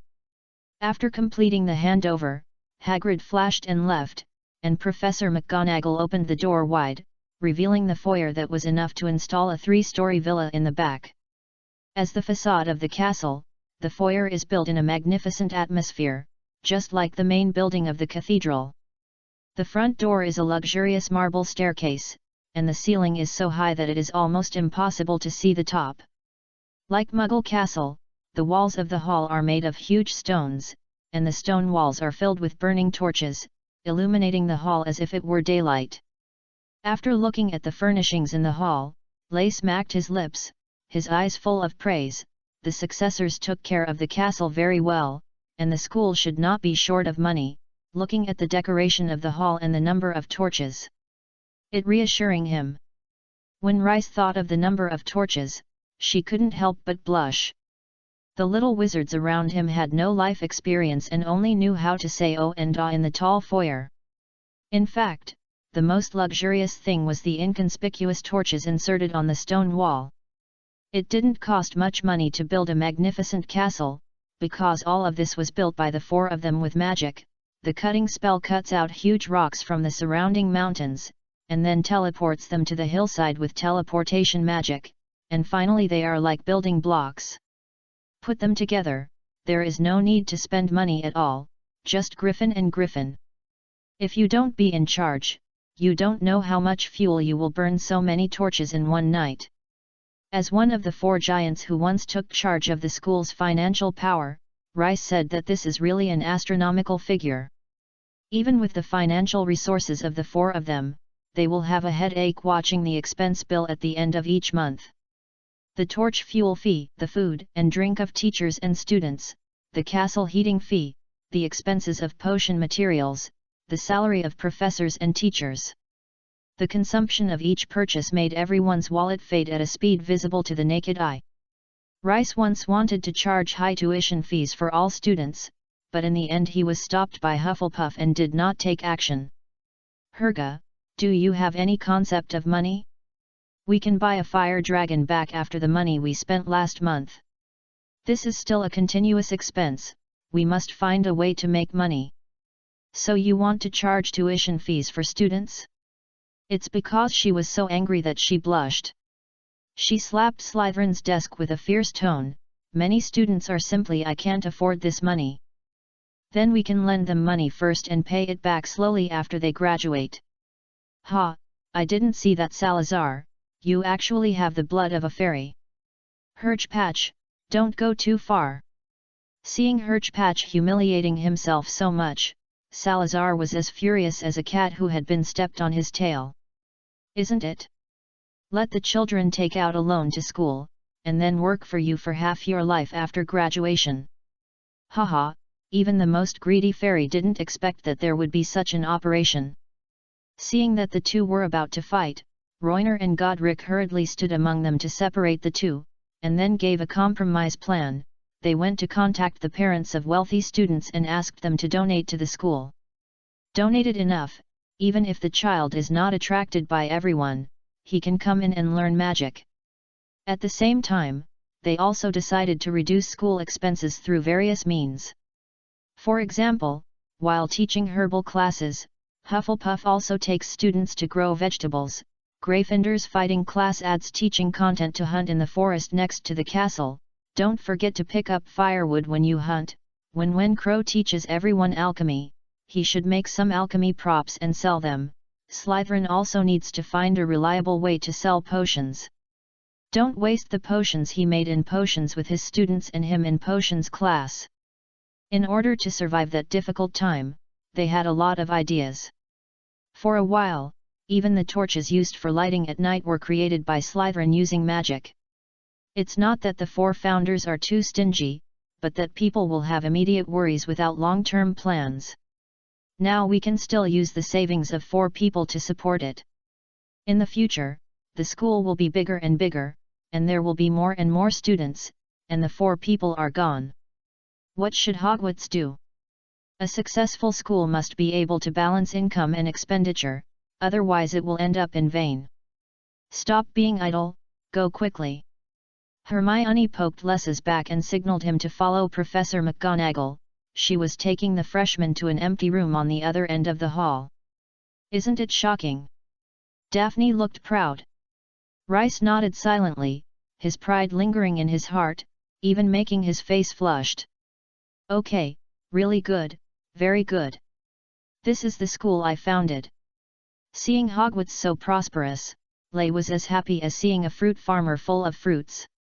He also approached a torch and felt it up close, and found it was actually fueled by grease, not magic flames, which made him shocked by Hogwarts' wealth. What Rice didn't know was that with the progress of the Industrial Revolution, productivity had developed greatly, and consumables such as oils were no longer as precious as those in the Middle Ages. The price of pork oil, a material that can extract a lot of oil and fat, is no different from free gifts. It is more economical to ignite a torch with oil and fat. The room that Professor McGonagall took everyone into was not big. After the freshmen rushed in, they squeezed together with their backs, and their tension filled the air. Professor McGonagall cleared his throat and gave a brief speech. Welcome to Hogwarts, the school banquet is about to begin, but before you get in, we must first conduct a branch ceremony to determine where you will enter in the future. A college. This is the most important ceremony in Hogwarts. Because during the 7 years in school, the college was your home in Hogwarts. You have to attend classes with other classmates in the college and stay in the college dormitory together. Spend your spare time in the college's common room together. After graduation, this symbol will accompany you for the rest of your life. The students' nervousness eased slightly, and they were also eager to try. Everyone was looking forward to the upcoming branch ceremony. Gryffindor, Hufflepuff, Ravenclaw, and Slytherin, each of the academy has its own glorious history and has produced outstanding wizards. Your outstanding performance will make you feel better during your studies. The college you are in will give you points, and any violation will reduce your college. At the end of the year, the college with the highest score will receive the College Cup, which is a very high honor. I hope you can do whatever college you are assigned to give glory to the college. In a few minutes, the branch ceremony will be held in front of all the teachers and students in the school. I suggest that you sort out yourself well and be more energetic when you wait. Her eyes swept across the faces of the students who were not dressed so well, causing a commotion. Everyone hurriedly sorted out their clothes so that they would not be embarrassed when they came on stage. Professor McGonagall emphasized a few disciplines before leaving the small room. After she left, the little wizards breathed a sigh of relief. How can they accurately assign us to the academy that suits us? Rice heard Porter asking a friend. Some kind of test? Fred said it hurt us a lot, but I think he should be joking. The red-haired boy's face was a little strange. Merlin is here, I hope to go to Gryffindor. Mom, Dad, and a few brothers all attended this college. If I couldn't go to Gryffindor, I really don't know what they would say. Although the two were talking in a low voice, the people around them could still hear what they were saying. Hermione whispered, I hope I can get Gryffindor, and it's the best. I heard that Dumbledore graduated from there, but I don't think Ravenclaw is too much. Bad, better not Hufflepuff. Rice. Vulgar words. He forced himself to suppress his inner displeasure, turned his head and stared at Hermione, and squeezed out a sentence from his teeth. There is no distinction between high and low among the 4 major academies. Where is the saying Gryffindor the best from? Come on. As one of the founders of Hogwarts, he felt it was necessary to convey to the freshmen why they taught in the branch of the 4 of them back then. They want to teach according to their aptitude and let each little wizard get the most suitable education, rather than forming a competitive relationship between the 4 major academies and distinguishing the level. He suddenly realized that the Academy Cup thing that Professor McGonagall mentioned just now seemed to be one of the culprits of the spread of this wrong idea. This thing caused students from the 4 major colleges to compete with each other, undermining the unity of the school, and exacerbating the conflicts between the colleges. Various stereotypes are probably inseparable from it. For example, academy like Hufflepuff that does not like competition is more difficult to win the Academy Cup.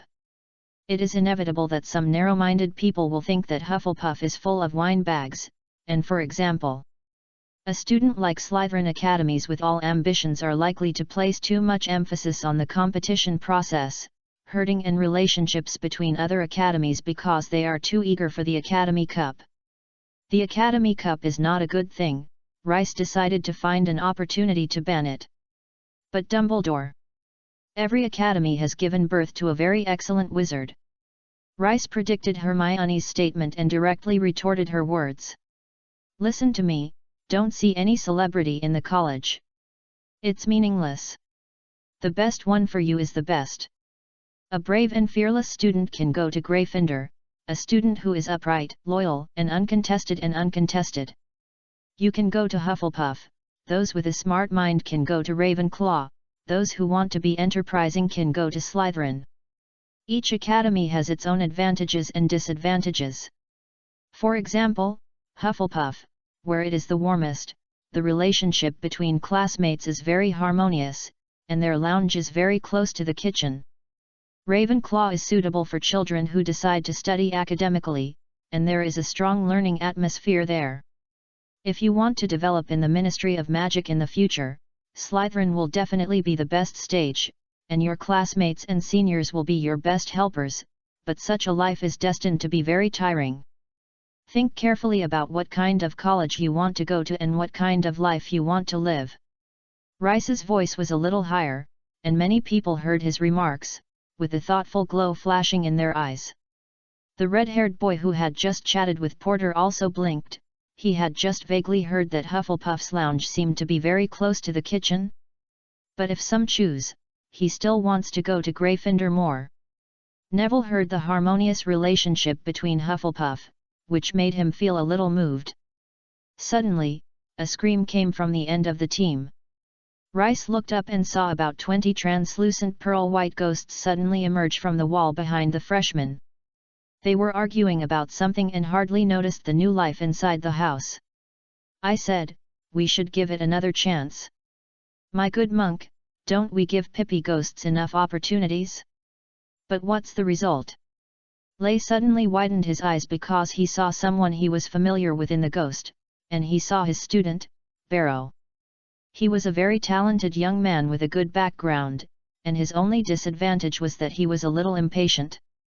After graduating from Hogwarts, he refused a well-paid job and stayed on campus, and almost everyone thought he was Slytherin's successor. After Slytherin left, he even took over the management of Slytherin College. Who would have thought that the two would meet again in this way? The old and the young, life and death, the two people who were originally close to each other now have completely opposite sides, which is an unexpected reunion.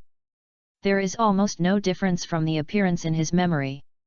He still looks thin, but he looks like a dry and erect, and he no longer has the feeling of being so energetic before his death.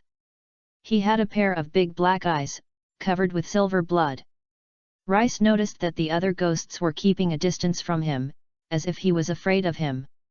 The ghosts came out one after another, disappeared through the wall opposite, and Professor McGonagall also came back. She asked the students to line up and go to attend the branch ceremony. The branch ceremony was held in the restaurant. After entering the restaurant, not to mention the newborn, even one of the founders of Hogwarts was shocked. How could there be such a magical and magnificent place in the world? Students from other grades of the school are already next to 4 long solid wood tables. On the table were gold plates and high-legged wine glasses, shining by thousands of candles floating in the air. Judging by Rice's eyes, they were all made of gold. There is another long table on the table at the top of the restaurant, which is the teacher's seat, and also has gold tableware. Les' breathing became rapid. The school's economic situation is really good. It has been so good that the founders dare not imagine. In their era, only 4 of them used gold tableware, ordinary professors used silver plates, and students used copper plate. As wealthy as Slytherin, he never thought that one day nearly 1,000 teachers and students in Hogwarts could even eat with gold tableware. He couldn't help but look up and saw stars flashing on the velvet black ceiling. This starry sky dome was exactly the same as it was 1,000 years ago. There is another chapter in the early morning today. If you can't wait, you can go to bed first. You can see it when you wake up. Seeking reading, investment, and vote. Chapter 22, The Branch Hat, I Have Wiped Your Body Before, Please. Collection, please read. Professor McGonagall led the first-year freshmen to the teacher's seat and asked them to face all senior students in a row. Rice could sense the teacher's eyes coming from behind. At this moment, all the students and ghosts on campus were also watching them. After being squeezed by thousands of gazes, many freshmen began to sweat behind them. Not only did Lay pay attention to the extraordinary dome of the auditorium, Hermione also looked up and observed the ceiling for a moment, and then she whispered, "The ceiling here has been cast, and it looks like the sky outside. I'm in Hogwarts, I read it in A Story of School History." "Yes," Lay echoed, "the extremely profound spell was imposed on the dome, which was imposed by the 4 founders. It can be consistent with the outside sky, and the wizard with high mana can also change the weather conditions of the dome." He narrowed his eyes and looked at the dome and added, "If anyone with ulterior motives enters the castle, the weather on the ceiling will also deteriorate." "Really? It's not mentioned in the book at all." Hermione was surprised. She didn't expect that the ceiling of the auditorium actually had this effect. If it's just an ordinary synchronous weather, how could you bother the 4 founders to do it together? This is a secret and only people at the level of the principal and vice principal know it. Lay looked gloomy. This was given to them by the 4 of them. One of the precious legacies left by future generations is part of the Hogwarts castle defense system. Then how did you know? Lay. While Rice and Hermione were chatting, Professor McGonagall walked up to them. The serious-looking witch held a 4-corner stool in one hand and a pointed wizard hat in the other. She gently placed the 4-legged stool in front of the first-year freshman and placed the wizard's hat on the stool. Rice looked at the patched old hat with a complicated look. "Damn, hasn't anyone washed this hat for thousands of years?" He almost couldn't help but feel the desire to complain. When he thought of putting this hat that he hadn't washed for hundreds of years on his head, he got goosebumps. It's not that the successor dares not clean the branch hat. If the hat is broken, who will give it to the branch Xinchen branch? The school hat carrying the will of the four founders has never been divided into the wrong college. It is the manifestation of the will of the four founders. It is not that no one of the successors has the ability to recreate a sorting hat, but the will of the four founders in the original series of the grouping hats cannot be reproduced. Over time, not cleaning up the segregation hat became a tradition in Hogwarts and was inherited by generations of principals. After the branch hat was placed on the stool, a wide slit was cracked on the edge of the hat, and then the hat started singing. You may belong to Gryffindor, where there is the courage buried in the heart, their courage, and generousness, which makes Gryffindor stand out. Lay patiently listened to the song of the branch hat he made up by the branch hat himself. Not to mention, the lyrics are quite rhyme. I don't know which old friend's work was able to make such a great song by himself. Maybe you will enter Slytherin, maybe you will be in danger, but those cunning and insidious people will do whatever they can to achieve their goals. Rise. Why did it become a villain style when you arrived at Slytherin Academy? If this continues, it would be a hell for Slytherin College to have good reputations. He stared with an incredible look in his eyes, and turned his head and said to Daphne, who was standing next to him, "Will no one take care of the Slytherin College in this way? The other three colleges are all good things, but in the end, it's time to are their strange words like insidiousness and cunning in Slytherin College here." He understood that he left early, and the other three must have tampered with the hat after he left. Can you be more neutral and objective? This is a branch ceremony, can't you say something nice? Daphne thought about it and felt that the lyrics of the sorting hat were indeed a bit problematic, but what it said seemed to be true. It didn't lie. Slytherin Academy has indeed produced many insidious and cunning people in recent years. Since it was a mysterious person, the reputation of the Academy has become even worse. Seeing that Daphne, the Slytherin Academy loyalty, felt that the sorting hat was not lying, Rice couldn't help but sigh. Why is the college's reputation so bad? After waking up, Lesburn did not have a clear goal. Now that he has it, he decided to reverse the reputation of Slytherin Academy. At this time, Professor McGonagall was holding a roll of parchment in his hand and walked a few steps forward. Whoever I call my name now will put on my hat, sit on the stool, and wait for the branch, her voice echoed in the auditorium, Hannah Abo. One name after another was reported from her, and the queue standing in front of the staff's seat became narrower little by little. Neville Longbottom was called up. After the branch hat was slapped on his head, he was silent for a while. This hat seemed to have some conflicts with Neville, and it began to communicate with Neville. After Neville shook his head firmly with a red face, he shouted out the name Hufflepuff. The decision to sort the hat did not surprise anyone familiar with Neville. Isn't it normal for him to go to Hufflepuff? If the conversation between the sorting hat and him was exposed, many people would be shocked to let their chins fall off. The sorting hat actually thought he could pick one from Gryffindor and Hufflepuff, and Neville insisted on going to Hufflepuff himself. Patch Academy, the division hat assigned him to Hufflepuff. Hermione Granger and Daphne Greengrass were on the front and back, and the division hat made the decision to assign her to Slytherin almost the moment she touched Daphne's head, and Hermione's decision was slow. Much more. It was only about 3 minutes later that the sorting hat assigned her to Ravenclaw College. Perhaps it was an illusion that Rice felt the little girl blinking at herself while walking towards the long table at Ravenclaw College. Rice could see that Hermione initially thought Gryffindor was the best because of Dumbledore. She wanted to enter Gryffindor, perhaps because this was the best academy. Now that she can face her heart and choose the college that suits her best, Rice can't help but feel quite pleased. Gradually, the student's surname transitioned from G to L in Rice. Leylint. Seeing Professor McGonagall shouting his name, Lay walked slowly to the four-legged stool and sat down.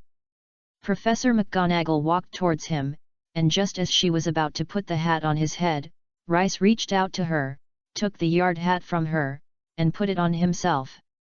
Hat, I don't know if you still remember me. When you were a child, I wiped your body. Before putting on the hat, such a bad idea suddenly flashed through Rice's mind. Chapter 23 Slytherin's Lesson. The size of the branch hat is a bit too big for Rice, who is not yet adult.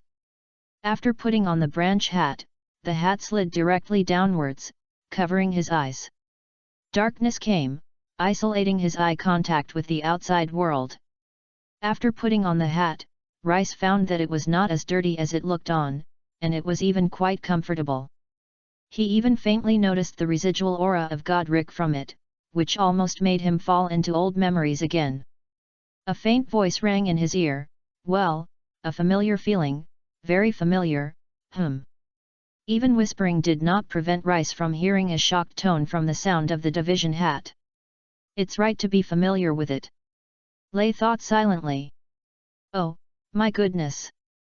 The hat became a little stiff, and the originally soft brim became like the headband, tightly stretched, making less head hurt. Unbelievable, unbelievable! The branch hat seemed to have become a repeater, and it would only repeat one sentence. Hey? Rice noticed the abnormality of the sequencing hat, and it seemed to have changed a lot from that time he was in school. Rice did not hide his thoughts, so this idea was naturally learned by the branch hat. It quickly responded, the other adults have given me some training. How do you say bad things about Slytherin Academy when training? Branch hat. Please forgive my ignorance. It began to apologize without hesitation. It doesn't matter. Slytherin's reputation is something that future generations suffer, and everything will end here because I'm here. Rice did not blame the blame on the branch hat. It was just a talking hat. That's it. Slytherin's reputation will definitely be reversed. The branch hat immediately agreed. As long as you come, Slytherin College will surely be great again. Do you also want to look at my memory to decide which college I want to go to? For Rice, it was easy to use magic to block his heart, but he chose not to do so, but opened his heart to the branch hat. You can watch it casually, I don't mind. But how can I have the courage to do the separating hat? The memory of the boss in front of him is beyond his reach. When he first came into contact with Rice, he just felt that the soul in front of him was a little familiar, but when he came into contact with it carefully, the more he looked at the boy in front of him, the more he felt like an old friend. A person it can't afford to offend. It dared not think about it anymore. As a hat, the branch hat was sweating profusely at this moment. You are joking. The branch hat smiled embarrassedly. The person in front of him could not enter Slytherin, so the Slytherin Academy could simply be disbanded. Did you see 3 other people in the 1,000 years of the... When Rice asked this question, there was no emotional fluctuation on the surface, just like asking have you eaten a little thing like, but if you walk into his heart, you will naturally find something strange. The branch hat was silent. All right. Rice did not continue to get entangled in this issue, but instead let the sorting hat keep it secret for himself. Of course, of course. That is, there is no hands and chest, otherwise the branch hat must pat the chest to make a guarantee. Fortunately, the conversation between the sorting hat and Rice was a private chat, otherwise all teachers and students in the school would have been shocked by Rice's attitude and the tone of the sorting hat. Before him, who would dare to call this school treasure? After chatting with the sorting hat, Rice ended the conversation, and the sorting hat was finally relieved and shouted in the biggest and loudest voice, Slytherin. The moment the word Slytherin was shouted out, the branch hat fell limp as if its whole body had been drained. When Professor McGonagall took it back, she was surprised to find that the hat had become wet. Although Rice was a strange face, there was still a thunderous cheer on the Slytherin Academy's long table. The students of Slytherin College also knew that they were not favored by the other 3 colleges. Ravenclaw might be fine, and the little wizards of Gryffindor and Hufflepuff College really hated them. This external factor prompts them to become more united. No matter what kind of bloodline this outstanding little wizard in front of him is, as long as he can come to Slytherin, it is worth celebrating. As for what will happen later, that is what happened later, and it does not conflict with their celebration now. Even Malfoy patted his hands with a stern face. He concealed his emotions, not because he thought of what Rice said, but just didn't want others to know that he had suffered a loss at Rice's hands. Daphne clapped the most vigorously.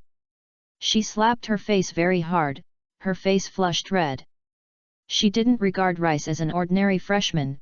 Can a freshman have his magical attainments? Most graduates are not at this level. The father also said that the magic props he sold to his father were very precious and rare things and were of great help to his sister's illness. Then if I get familiar with him, will I be able to get more precious props? Maybe my sister's illness can be cured? It would be great to be a classmate with a wizard like Rice. Some unexplained emotions were brewing in her heart. Seeing Rice walk down from the faculty seat, she quickly squeezed to the side, freeing up a place for him. Thanks. Lay walked to the space that Daphne had made for him and sat down, and then watched the branch ceremony with the Slytherin students around him. Moon, Not, Parkinson, Petty. Harry Potter. The students of Hogwarts suddenly raised their spirits and turned their eyes to the thin black-haired boy. Do you think he will come to Slytherin? Daphne asked in a low voice. Why do you think he will come to Slytherin? Rice was a little surprised. He didn't see any temperament that fits Slytherin Academy from that porter. It's a good thing anyway, so we have Potter. Students from other academies will not always say that Slytherin is the cradle of the Black Wizard. Daphne pouted and muttered in a low voice. It can be seen that she also has a grudge against the Academy's bad reputation. Actually, who doesn't mind? Which little wizard is willing to go to school under the name of potential Death Eater? If the boy who survived the disaster was also a Slytherin, the popularity of the Academy might improve. Unfortunately, the beautiful idea was completely shattered with a loud Gryffindor. Looking at the other side of the auditorium, cheering the Gryffindors were leaping, and many Slytherin students couldn't help but look disappointed on their faces. Many Slytherin students even loudly told the new students the legendary story of the college winning the 7th Academy Cup. When the last freshman named Breeze Shabani was assigned to Slytherin, the branch ceremony finally ended. After Professor McGonagall rolled up the parchment paper, picked up the school hat and left, the Principal Dumbledore stood up. Please collect and read, and take care of the seedlings. Woo woo woo woo. The next update is still in the early morning. I can't wait to go to bed first and you can see it when you wake up. Chapter 24 Help from Daphne. Seeing him stand up, many freshmen from Muggle family couldn't help but shudder. Fortunately, the principal of the magic school did not get into the bad habit of Muggle. Principal Dumbledore's speech in the new semester was so short that it could hardly be called speech. Welcome to Hogwarts. Before the banquet begins, I want to say a few words, that is, idiot. Crying nose. Scratch. Twist. Thank you everyone. You can have a meal now. I feel that Professor Dumbledore is a strange person. Daphne did not understand the profound meaning of Dumbledore's words. She couldn't help but want to complain about this weird old man. Yet. Rice nodded. He was about to say something, but was dazzled by the rich dishes that suddenly appeared in front of him. In the blink of an eye, the plate in front of him was filled with food: roast beef, roasted chicken, pork chop, lamb chop, sausage, steak, boiled potatoes, roasted potatoes, potato chips, Yorkshire pudding, pea seedlings, carrots, gravy, tomato sauce, and even peppermint hard candies that are out of place with other foods. Even Slytherin, who pays attention to pomp and luxury, rarely holds such grand banquets. Various spices introduced to Europe over the past 1,000 years have made the taste of these dishes even worse than the Slytherin-era dinner. Rice was even a little dazed and confused for a moment. Is this Hogwarts' financial resources? He couldn't help but be impressed by Hogwarts' wealth again, and at the same time he became happy, feeling the fruit trees planted in the past were full of fruits. Of course, and this is normal. A senior sitting diagonally opposite Lay heard Les sigh and couldn't help but show off to him. In the future, such ingredients can be eaten every day, you will eat them sooner or later. I'm tired of it because most of the time the school only cooks British food. As he said that, he made a face, causing a burst of laughter. Everyone knows the value of British cuisine, which is something that rice, which has only enjoyed happiness 1,000 years ago, is rare. What a pity, the kitchen clearly knows how to cook food. The senior smacked his lips, looking particularly regretful. I will write a letter to my father to reflect that my father is the school's school director.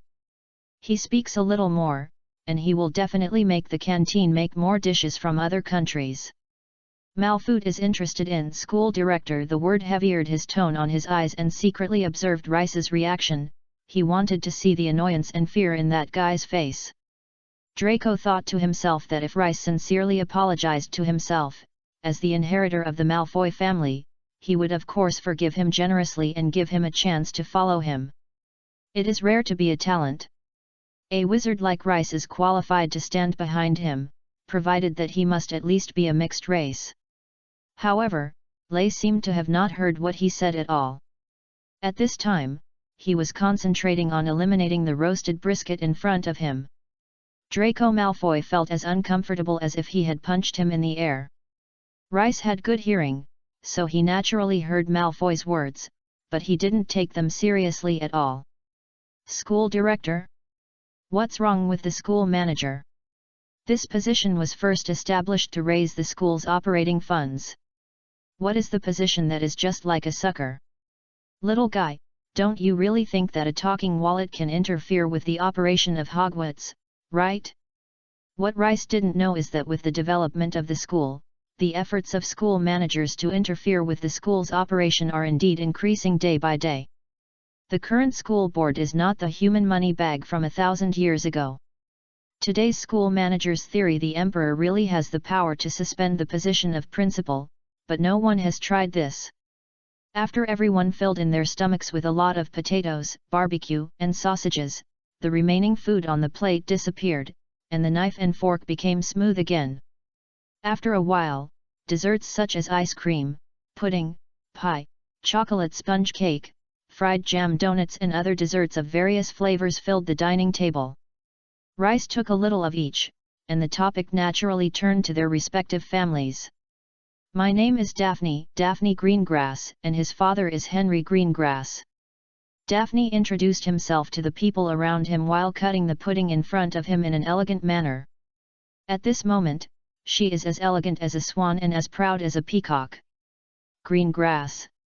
As soon as this surname came out, the eyes that looked here instantly became a little more awe. This is one of the oldest families in the magic world. It has flourished for thousands of years and is longer than the history of Hogwarts. Even in the pure-blood Slytherin Academy, the bloodline of the Greengrass family is even better, and it is the pure blood among pure blood. After all, the history of many pure-blood families is not very scrutinized. Senior brother, you. The senior who complained about the kitchen looked at Lay, who was sitting next to Daphne and was concentrating on eliminating the dessert. After knowing that it was the daughter of the Greengrass family, Rice, who was sitting next to Daphne, was a little annoying.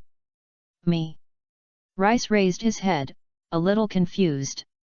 The reason for his confusion is very simple. He is indeed pure blood, but his real surname is Slytherin, which makes him an existence like a black household. Rice is also a pure-blooded wizard. He sold 2 rare magic props to my dad. Dad said that they can only be found in the wizard family that has been passed down for a long time. Daphne knew the Slytherin Academy well. So he took the initiative to help Lay. Is that so? The Slytherins around were quite surprised. They thought about it for a long time, but they could not find any clues about the family named Lint. But with Daphne's endorsement, they could only believe that the Lint family was a low-key hidden family. What props? I'll go back and ask my dad, maybe I have one at home too. Malfoy, who was sitting not far away, poked his head out. He was determined to do something. He didn't believe that Rice could take out any precious magic props. Since Daphne mentioned it, he broke the casserole and asked to see what kind of treasure it was that could make the head of the green grass family praise it so much. However, the words "only in the wizard family that has been passed down for a long time" did arouse his vanity. If his own treasure house happened to be there, wouldn't it be a big gain of face? Remove evil fruits and calm the spirit candle. Seeing that everyone seemed to be very interested in this topic, Daphne briefly described the names and effects of the two props to everyone. After hearing Daphne's words, Malfoy's brows frowned. He had never even heard of these two things. "So young Master Malfoy, are there these two things in your warehouse? My little sister has been ill since childhood and needs these two magic props to relieve the pain. If there is a warehouse, I hope to give up my love." Malfoy's face gradually turned red like a crab on a steamer. He took a deep breath and finally said one sentence, "I'll write a letter to ask my dad." After that, he went to deal with his dessert. Until the dessert was taken down, he didn't finish the cake on his plate. "Thank you for the empty Xiaowen, Emperor Ha, Book Friends 2010927181246104, Osaka Chinaeun's Reward, I love you." Chapter 25 School Songs That Makes the Founder Desperate. After the dessert was also taken down, Dumbledore stood up again and the restaurant returned to its silence. Professor Dumbledore briefly talked about some precautions on campus and emphasized that for those who do not want to die in an accident or in pain, please do not enter the corridor on the right of the 4th floor. Some students thought Professor Dumbledore was joking, but judging from the serious expressions of most students, they took what Dumbledore said seriously. While Professor Dumbledore was speaking, Rice carefully looked at the professors on the faculty seat. In his opinion, the teaching staff of Hogwarts this year is quite good. Several professors exuded strong magic fluctuations, which were enough to dominate even 1,000 years ago. Professor McGonagall, who led their branch, he saw a small professor with some fairy blood. He looked very Hufflepuff-like and a middle-aged witch with greasy black hair and a hooked nose. A middle-aged wizard with sallow skin. These four people are the wizards with the most powerful magic power flowing around them except Dumbledore.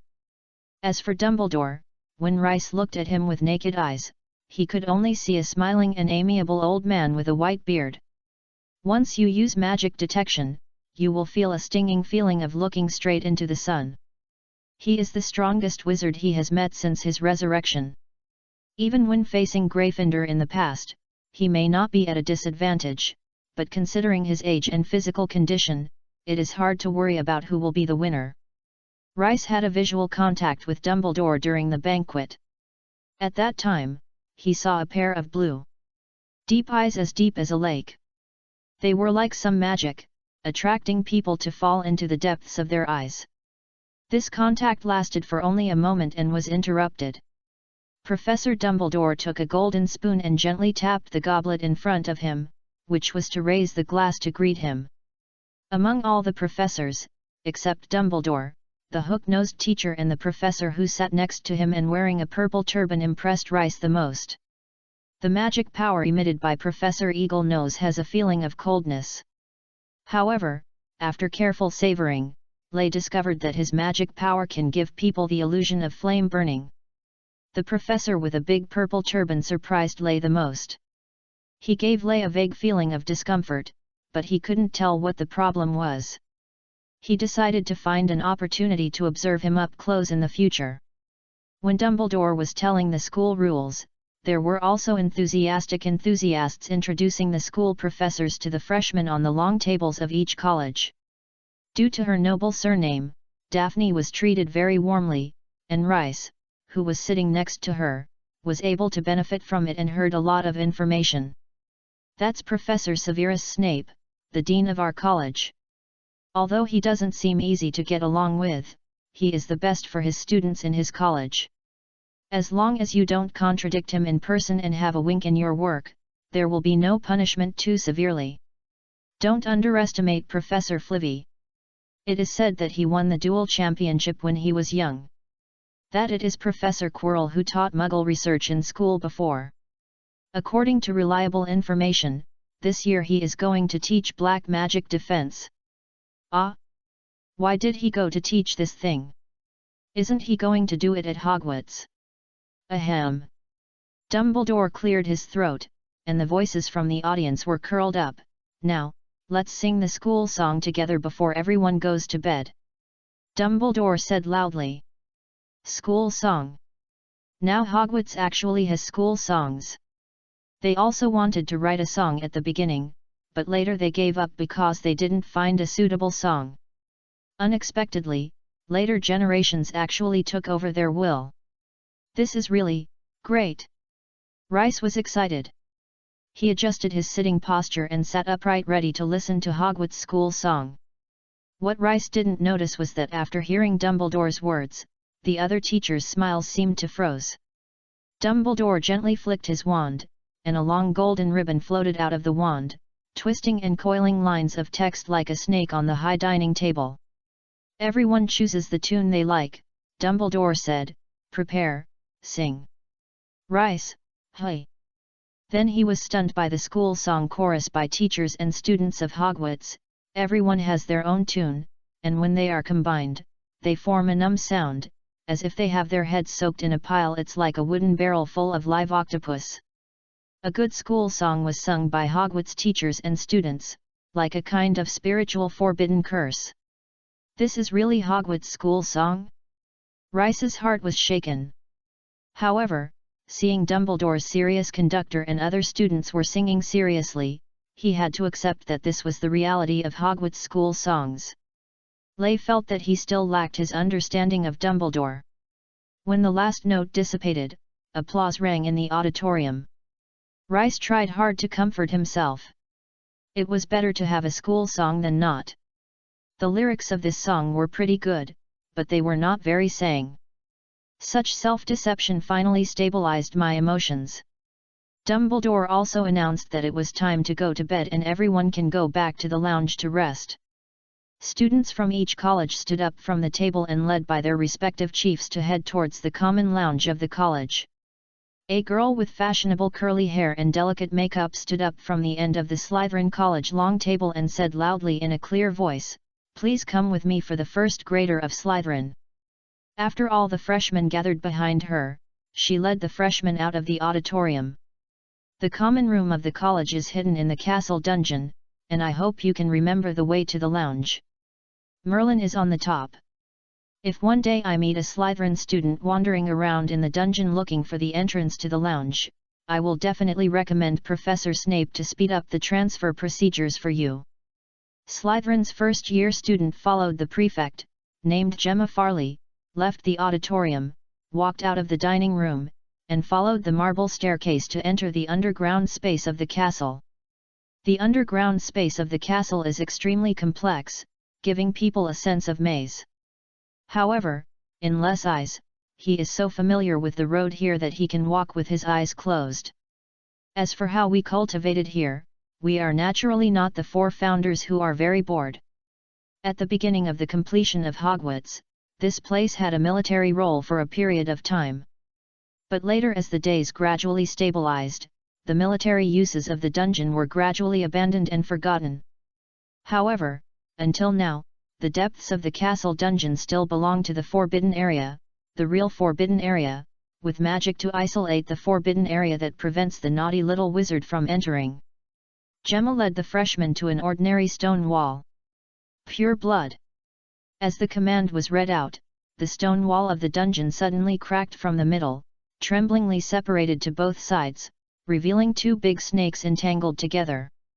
After the stone walls were completely separated, the snake also let go of its entangled body and formed an arch.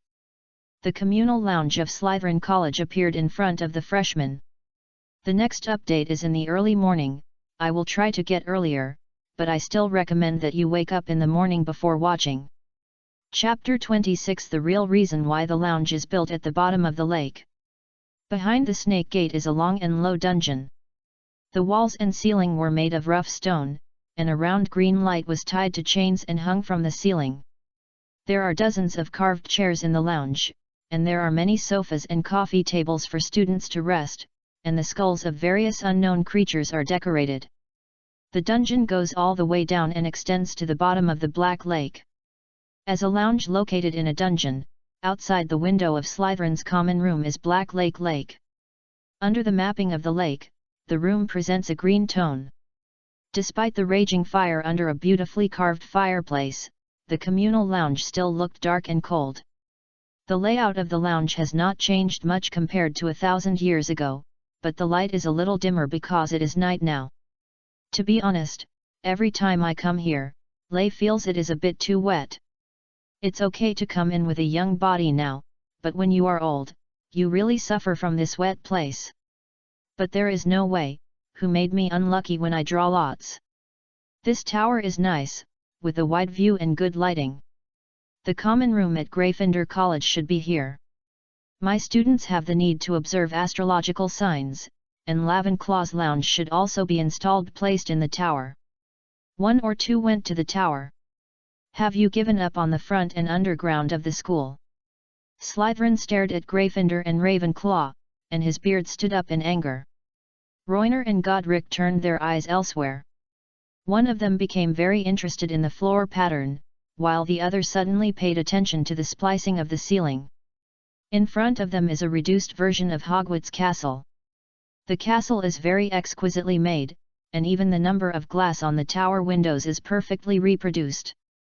Looking in through the window, there are also all kinds of furniture such as desks, chairs, fireplaces, chandeliers, and other furniture. Of course, such an exquisite model was not built by the 4 founders, but was reproduced in magic proportions. Not to mention the layout of various furniture, even the patterns of the floor tiles are exactly the same. The model was about the size of a sheep, and it was slowly rotating on the table. Several founders are arguing about the location of their respective college lounges. Everyone wants to live in bright, atmospheric, and sunny towers with their students, but for the sake of the safety of the castle, a sufficient number of people must be placed at the bottom of the castle. If the lounges of the 4 academies were built on the tower, if foreign enemies invade, Hogwarts would be extremely passive. The best solution is that some people live on the tower, climb high and look into the distance, and you can discover abnormalities in the distance as soon as possible. Some people live near the first floor, responsible for guarding the gate of the castle and responding quickly when the invaders invade. So the question is, who will guard the door?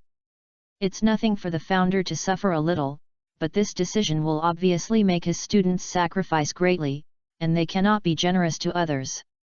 Several people discussed it over and over again, and finally decided to draw lots.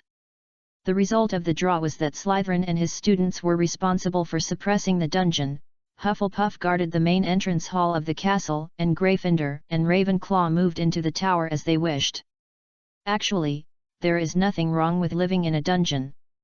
My students can see the beautiful scenery under the water of the Black Lake, which is also a unique wonder in Britain. Slytherin, who won the lottery, said. As a magician, Salazar Slytherin is obviously not a qualified architect. The idea of the lake lounge is really good, but unfortunately the students realized that it was too wet after they actually moved in, and even reached the point where they needed to use magic to dehumidify. But what else can I do? The result of the lottery has been settled, and Slytherin was embarrassed to go and make trouble with his old friends again, so he could only force his honor to win over the Lakeview room, and he used magic every day to replace the air in the lounge to control the overall humidity within an acceptable range. Pulling my mind back to the present, Rice noticed that the ventilation system he designed thousands of years ago is still operating normally, and he couldn't help but feel a little happy. The magic system that has been running for thousands of years and immortal, which is what the other 3 founders can do. Is it?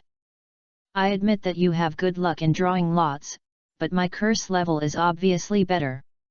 After all the freshmen walked into the lounge, the door automatically closed and returned to the shape of a stone wall.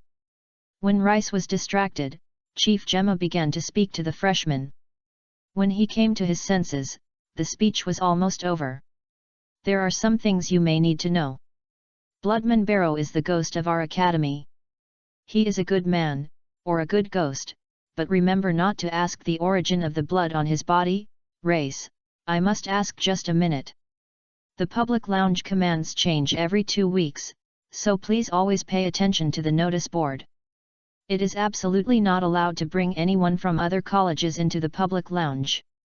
It has been more than 7 centuries since it was broken into by outsiders. Hearing this, Rice was extremely shocked. He remembered it very clearly that it was not the case when Hogwarts was first founded. It is very common for students from 4 academies to visit each other's lounges. Some young men and women who are old will even look for it. Do some things they should do at their age. Godric even used magic to prevent boys from entering the girls' dormitory. But judging from the feedback his students gave him, the Gryffindor spell seemed to be of little use. Would there really be a boy who ran to the female dormitory to date his girlfriend? In most cases, there are a few enthusiastic little wizards who voluntarily patrol the night at night. Unexpectedly, 1,000 years later, the gap between the colleges will be so big that no one has visited the public lounge for 700 years will be regarded as something worth showing off. Isn't this really being isolated? What Rice didn't know was that Slytherin's situation was not an isolated case, and Hufflepuff next door was even more outrageous.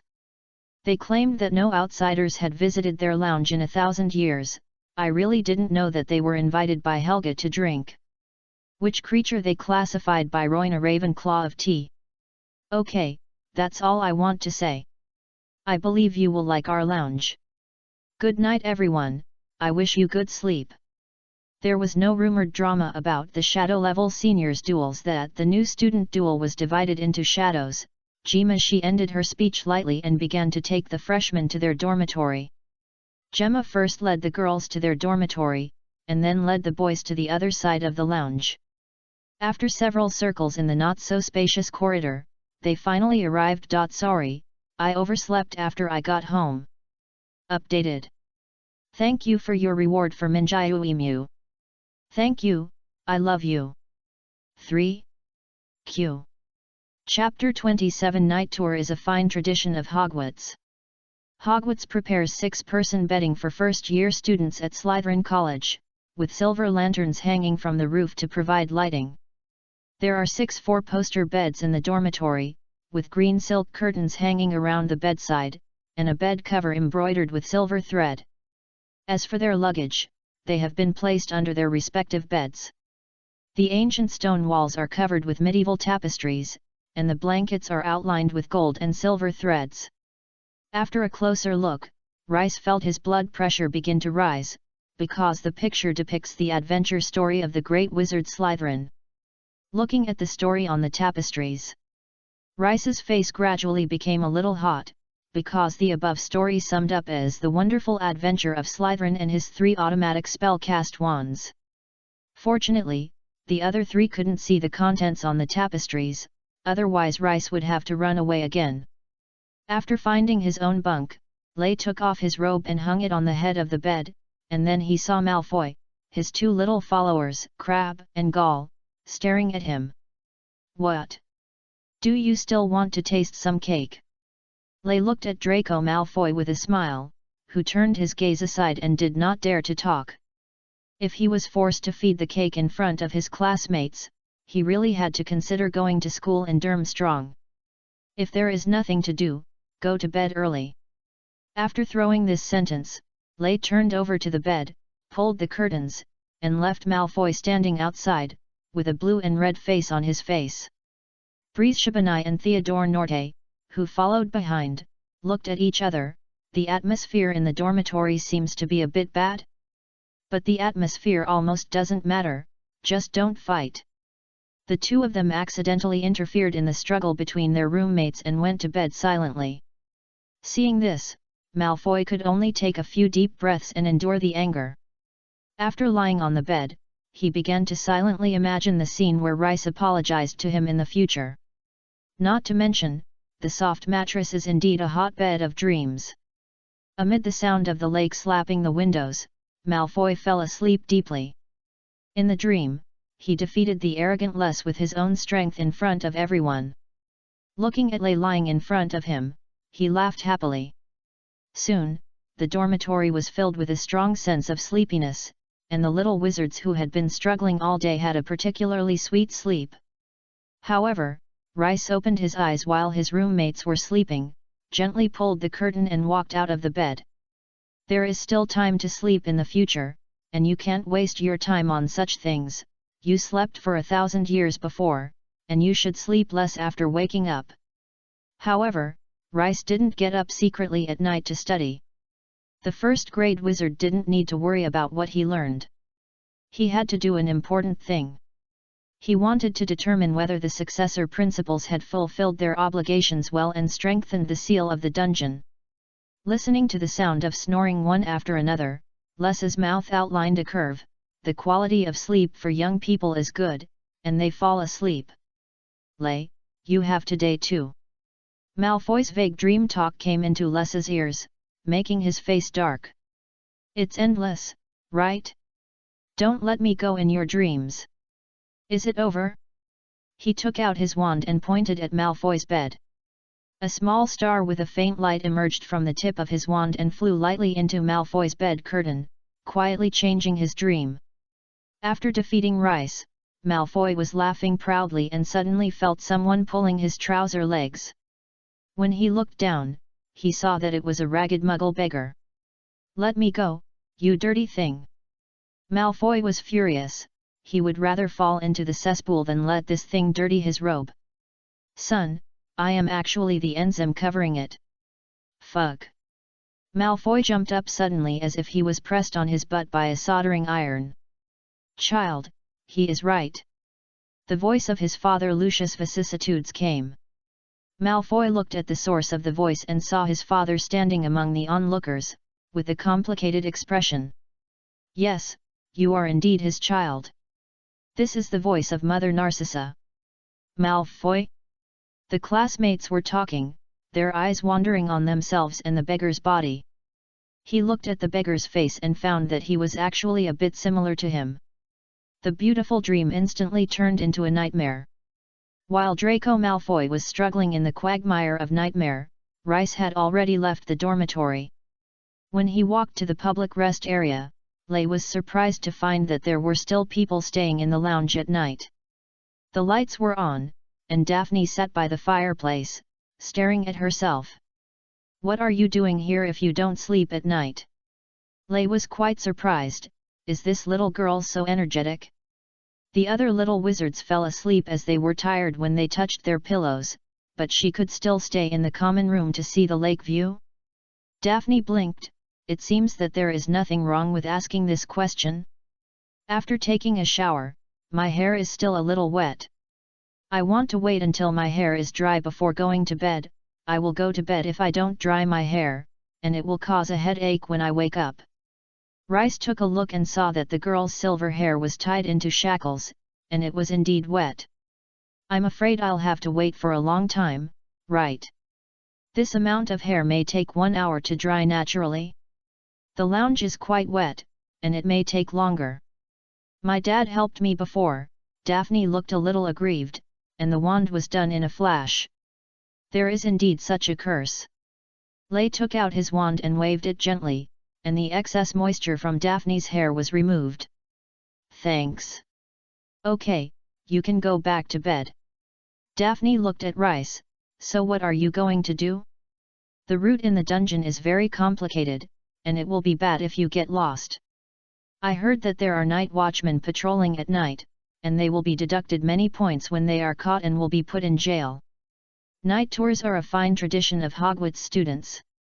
Rice snorted. Anyway, when he was managing the school, the students liked to get up at night and wander around the castle. There was even a famous saying among the students. "I haven't seen Hogwarts overnight," which is equivalent to not studying at Hogwarts. The founders also turned a blind eye to this kind of behavior. Only wizards who are brave enough to take risks can survive in this cruel world, not to mention that students who travel at night can also play a patrol role. Lei turned around and walked towards the lounge gate. However, as soon as he left the door, He heard footsteps coming from behind, and Daphne ran out trotting behind him. Seeing that Rice wanted to say something, Daphne said first, "Night tour is a fine tradition of Hogwarts students. Lay. If you are so good at violating school rules, you might as well transfer to Gryffindor. The probability of two people getting lost is always smaller, and I am the daughter of the green grass family. If we are caught, you will definitely not be fired if I am there." Daphne began to analyze the pros and cons. Looking at the girl's expectant look and imitating the negotiations of adults, Rice couldn't help but sigh. "Follow me and don't get lost. Sooner or later, I will eventually leave. Some things are indeed necessary to be passed on, and some younger generations should also know the secrets hidden in the school. The little girl from the green grass family in front of me was young and quite insightful, so I told her these inheritances myself." Thumb. The second update is presented. As usual, see you in the early morning next morning. Go to bed first, and then update when you wake up. By the way, please invest and earn some coins. Chapter 28 Godric Gryffindor. Chapter 28 Godric Gryffindor. Seeing that Rice agreed to take risks, Daphne's face showed a bright smile. She speeded up, trotted to Rice, and then asked him what was the purpose of sneaking out of the dormitory tonight. "You can't go to the kitchen to steal something, right? You may not be sure why this area is called a dungeon." Rice glanced at Daphne, who was following him, and said softly, "Is it because it is located in the dungeon area of the castle? Lay. It is just like your name is Daphne, so your name is Daphne." He pursed his lips, because here has really detained and sealed some of the enemies of the four founders and attempted to get involved in Hogwarts' evil deeds. Why not kill them? Does my sister squirm because she doesn't want to? Rice pushed her back. He suddenly felt that he had misunderstood. This guy's understanding doesn't work. You have to observe and not make a conclusion. Daphne shut her mouth obediently. Because many dark creatures cannot be killed, we can only seal them. Hogwarts dungeons seal many dark creatures that the four giants defeated during their adventures. Dark creatures have you heard of? Daphne recalled it, remembering the Dementor and the volleyball that her father once mentioned to her. Yes, they count too. Then we are going to check the seals of these bad guys so that they won't run out. That's right. No time wasted, Lay explained the purpose of the trip to Daphne while taking her to the depths of the dungeon. Daphne wanted to know why Rice knew this, but she understood that Rice could not answer this question. She felt more and more that the boy in front of her was extraordinary. He might be the descendant of an ancient magic family like he made up. In theory, every generation of principal has the obligation to strengthen the seal. Rice looked at the surrounding environment. It was fine to get close to Slytherin Common Lounge. After going down a few dozen meters deep, the tunnel began to become dilapidated. Walking further down, the torches on the wall also disappeared, which shows that the maintenance of Hogwarts staff has ended here.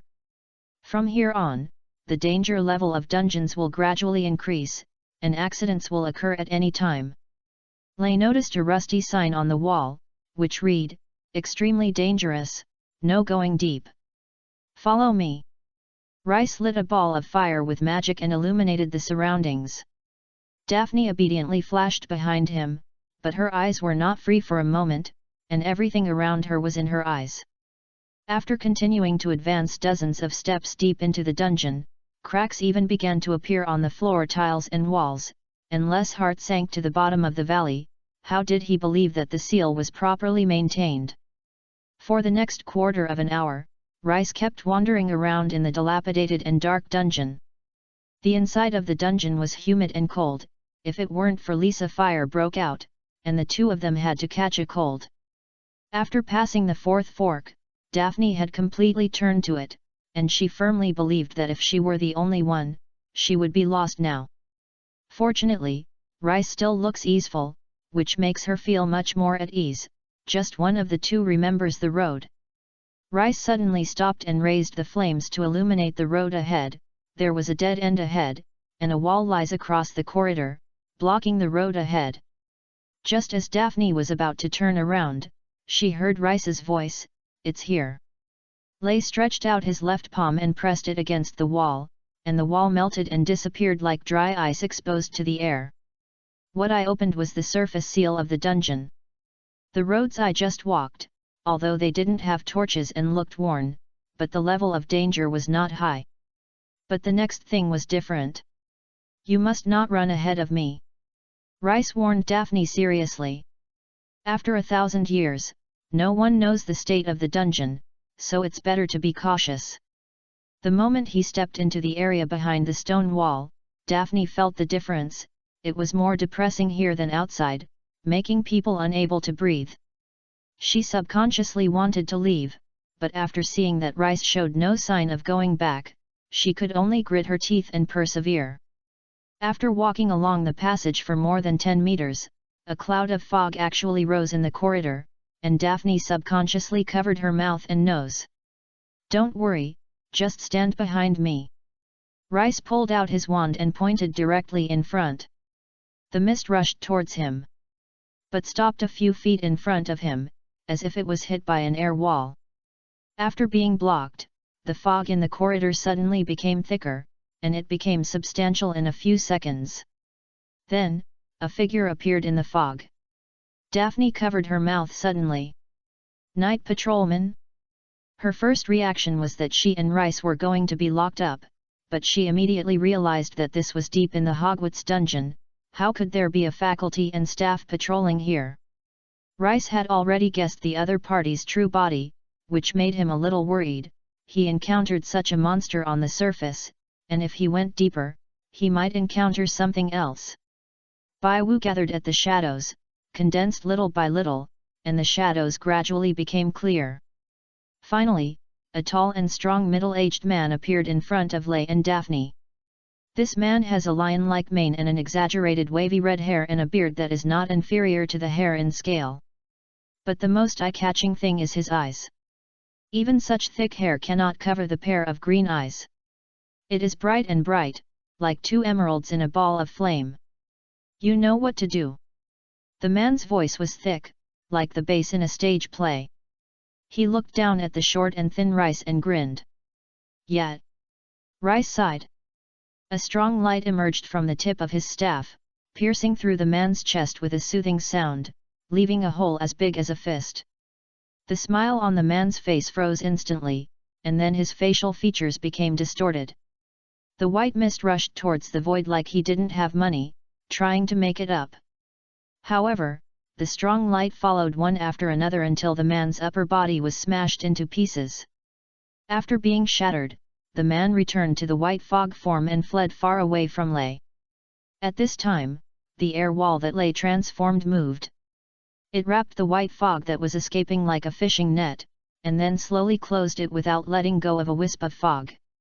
Lay slowly turned his wand, shrinking the air wall little by little, compressing the white mist and then compressing it.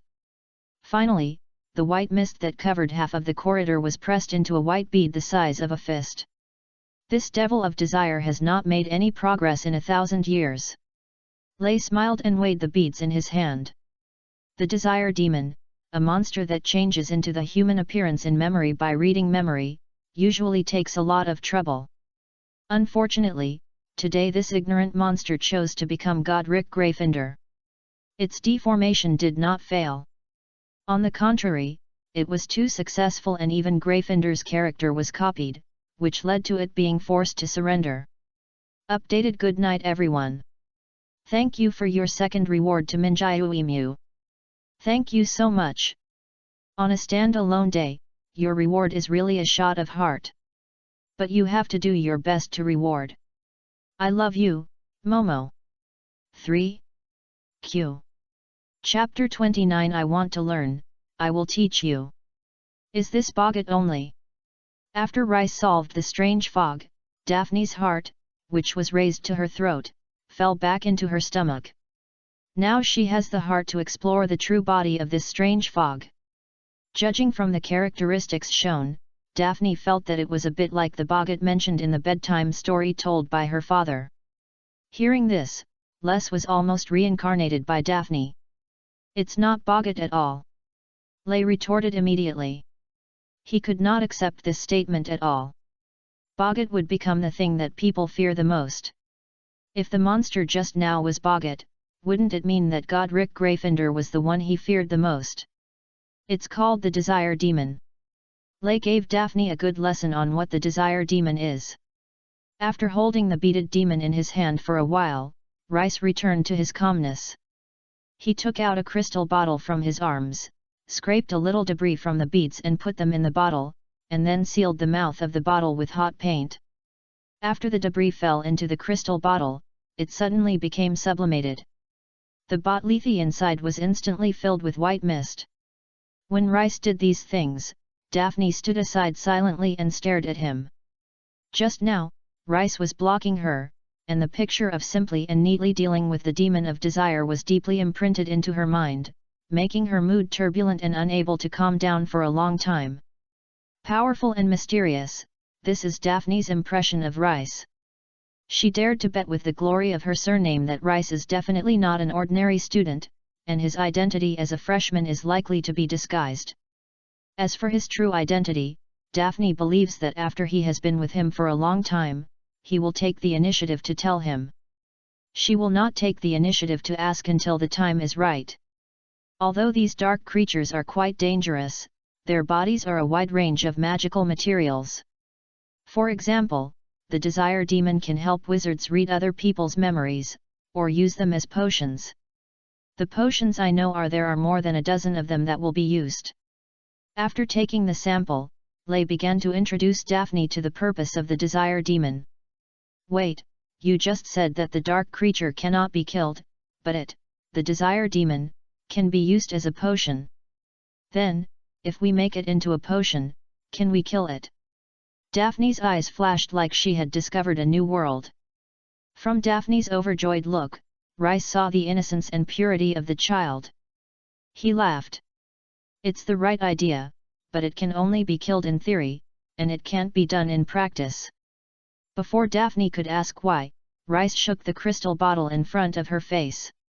"It's only that big now, because I used magic to compress it tens of thousands of times.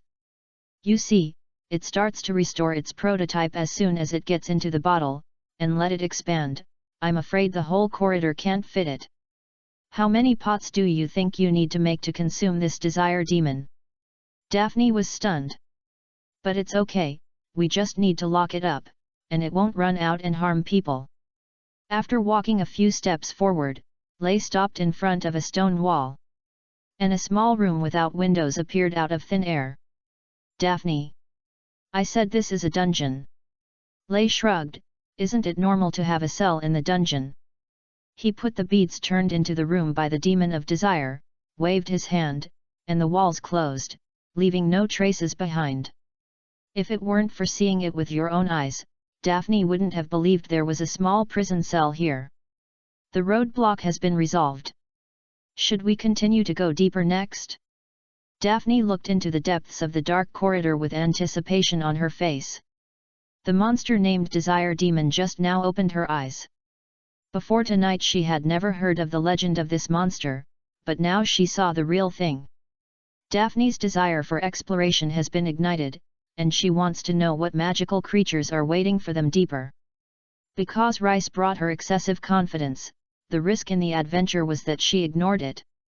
In contrast to Daphne, Rice, who was responsible for his efforts during the expedition, was not optimistic at all.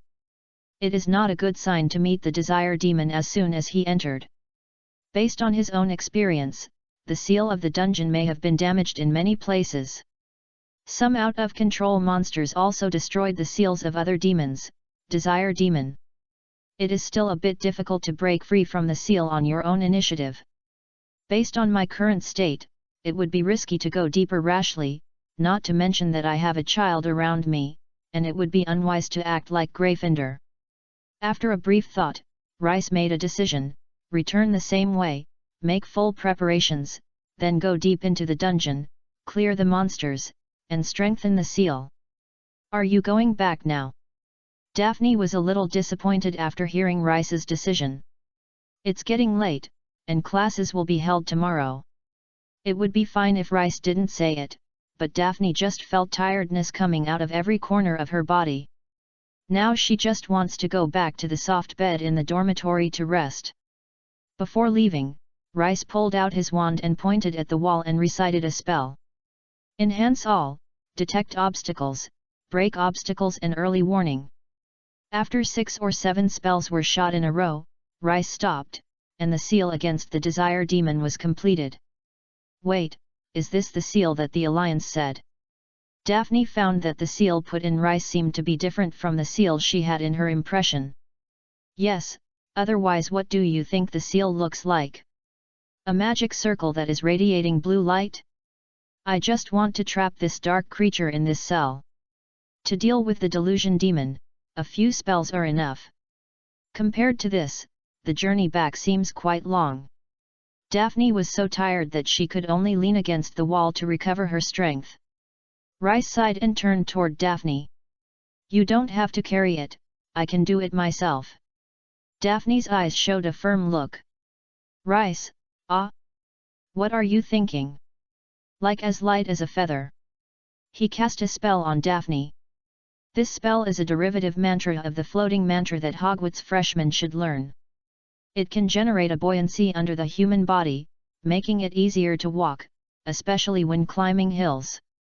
He can also use spells to force Daphne to restore his physical strength, but this will lead to overdraft, which is to tear down the east wall and repair the west wall. Lay is not inclined. In order to adopt this approach. Daphne felt light under her feet, and the lead filled on her legs disappeared, and she no longer had to work hard to climb up the hill. So amazing, she praised from the bottom of her heart. One by one, and the other was back to the common room under the leadership of Rice. Perhaps because today is the opening ceremony, they did not meet professors or castle gatekeepers who were patrolling at night along the way. In the communal lounge, Lay said goodbye to Daphne and wished her good night and a good dream. Please wait. Looking at Lay walking towards the boys' dormitory, Daphne couldn't help but call him. What's wrong? Lay turned around and looked at her calmly. Today, the spells you used. Daphne was a little difficult to speak. These spells looked very profound. Most of them had never heard of them. They were probably secret magic from the family, and they wanted to learn from them.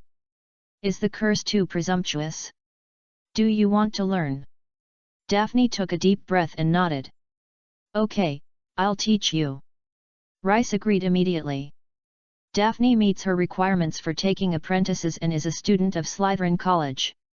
As the founder of Slytherin College, Rice believes that it is natural to teach her some practical mantras. When she is successful in her studies, she can help herself do some miscellaneous tasks such as strengthening seals. Why not do it? Thank you again and again for your rewards from Master Minjiu, and thank you for your support. Warm up. Love you. 3. Chapter 30, Once, the most popular Professor Bince.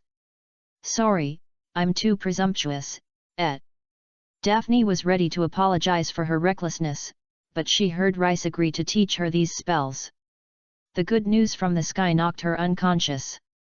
When she woke up from this joy, Lay had already returned to the dormitory to rest. Back in the dormitory, Lay lying on the bed did not rush to fall asleep. He made plans for the next dungeon adventure. Everything was planned, and everything was planned, and it was not planned, and it was all around.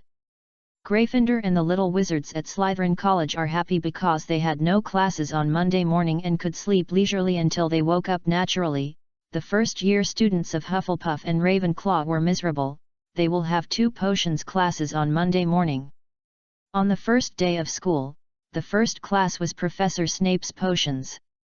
People who schedule the class know how to be bitter first and then sweet. However, not everyone wakes up naturally after sleeping. Daphne is woken up by her roommate. What's wrong? I remember there was no class in the morning. Daphne, sleepy-eyed, yawned and looked at her roommate Tracy with confused eyes. Go to see Porter. I was too nervous when I was in the branch yesterday and didn't even look at him." Daphne was speechless. "What's so good about Porter? You can watch it every day in the future. Hey, do you think I'm wearing this butterfly hairpin or choose this forsythia hairband?" Pansy Parkinson was quite good at Tracy's behavior. "I feel disdainful and feel that there is no need to join in the fun. I'm going to have dinner." Daphne, who was awakened, couldn't sleep anymore. She got up from the bed and prepared to go to the auditorium for breakfast. "Wait for me!" Pan Xi shouted quickly. She didn't want to have breakfast alone. After dressing up, several little girls walked out of the dormitory together. As soon as he entered the auditorium, Daphne's eyes locked on a figure beside the Slytherin College long table. Rice was sitting in the corner for a hearty breakfast: beans, bacon, sausage, fried eggs, and delicious pudding and paper cups cake. Rice seemed to make up all the calories consumed from last night's night tour. "There is only one class today. It's great. I don't know what the history of magic teaches. Have you heard that the one who teaches us the history of magic is a ghost named Binth?" Daphne sat next to Rice. "With a match or not?" "I started chatting with him." When he heard the professor's name, Rice was stunned for a moment and stopped the knife and fork in his hand. "Binth Cuthbert." He couldn't help but confirm the professor's name to Daphne. After receiving a positive answer, Rice smacked her lips. "He knows this professor. Binth Cuthbert is a professor of magic history hired by Royner when he was founded at Hogwarts. When he left, he still stayed at school to teach. What I never expected was that when I came back, he was actually a professor of magic history. He is a principal who can be called a flowing water and a professor of magic history. The reason why Binns was able to be a professor for more than 1,000 years, Rice also guessed that he probably died in his post, and then turned into a ghost and wandered in Hogwarts, continuing to fulfill his obligations during his lifetime. I wonder if Hogwarts paid Professor Binns in the ghost form? Such a strange idea suddenly appeared in Rice's mind. However, ghosts cannot use the currency of the living. They have their own trading methods. If they are really paying their wages, Hogwarts should have to work hard to find a way to get the coins of the ghosts. I don't know what the legendary ghost professor's class would look like. Daphne's eyes flashed with expectation, and the senior students around her looked strange when they heard her question. No one stood up to break the little girl's fantasy. They felt that they should let others witness Professor Binns' teaching quality on their own. After taking a class, I understand everything I understand. I think it should be very exciting, so I can look forward to it. Les's mind was filled with Sheng when Professor Binns was teaching Jing. As lunch approached, the students reluctantly left Professor Binns' classroom, and everyone seemed very excited. The courses of the four founders made them see the magic of magic for the first time, and Professor Binns' history of magic made children full of infinite imagination about magic. Professor Binns was one of the most popular professors in Hogwarts back then, and the students loved his class very much. The seniors around suddenly lowered their heads at the same time.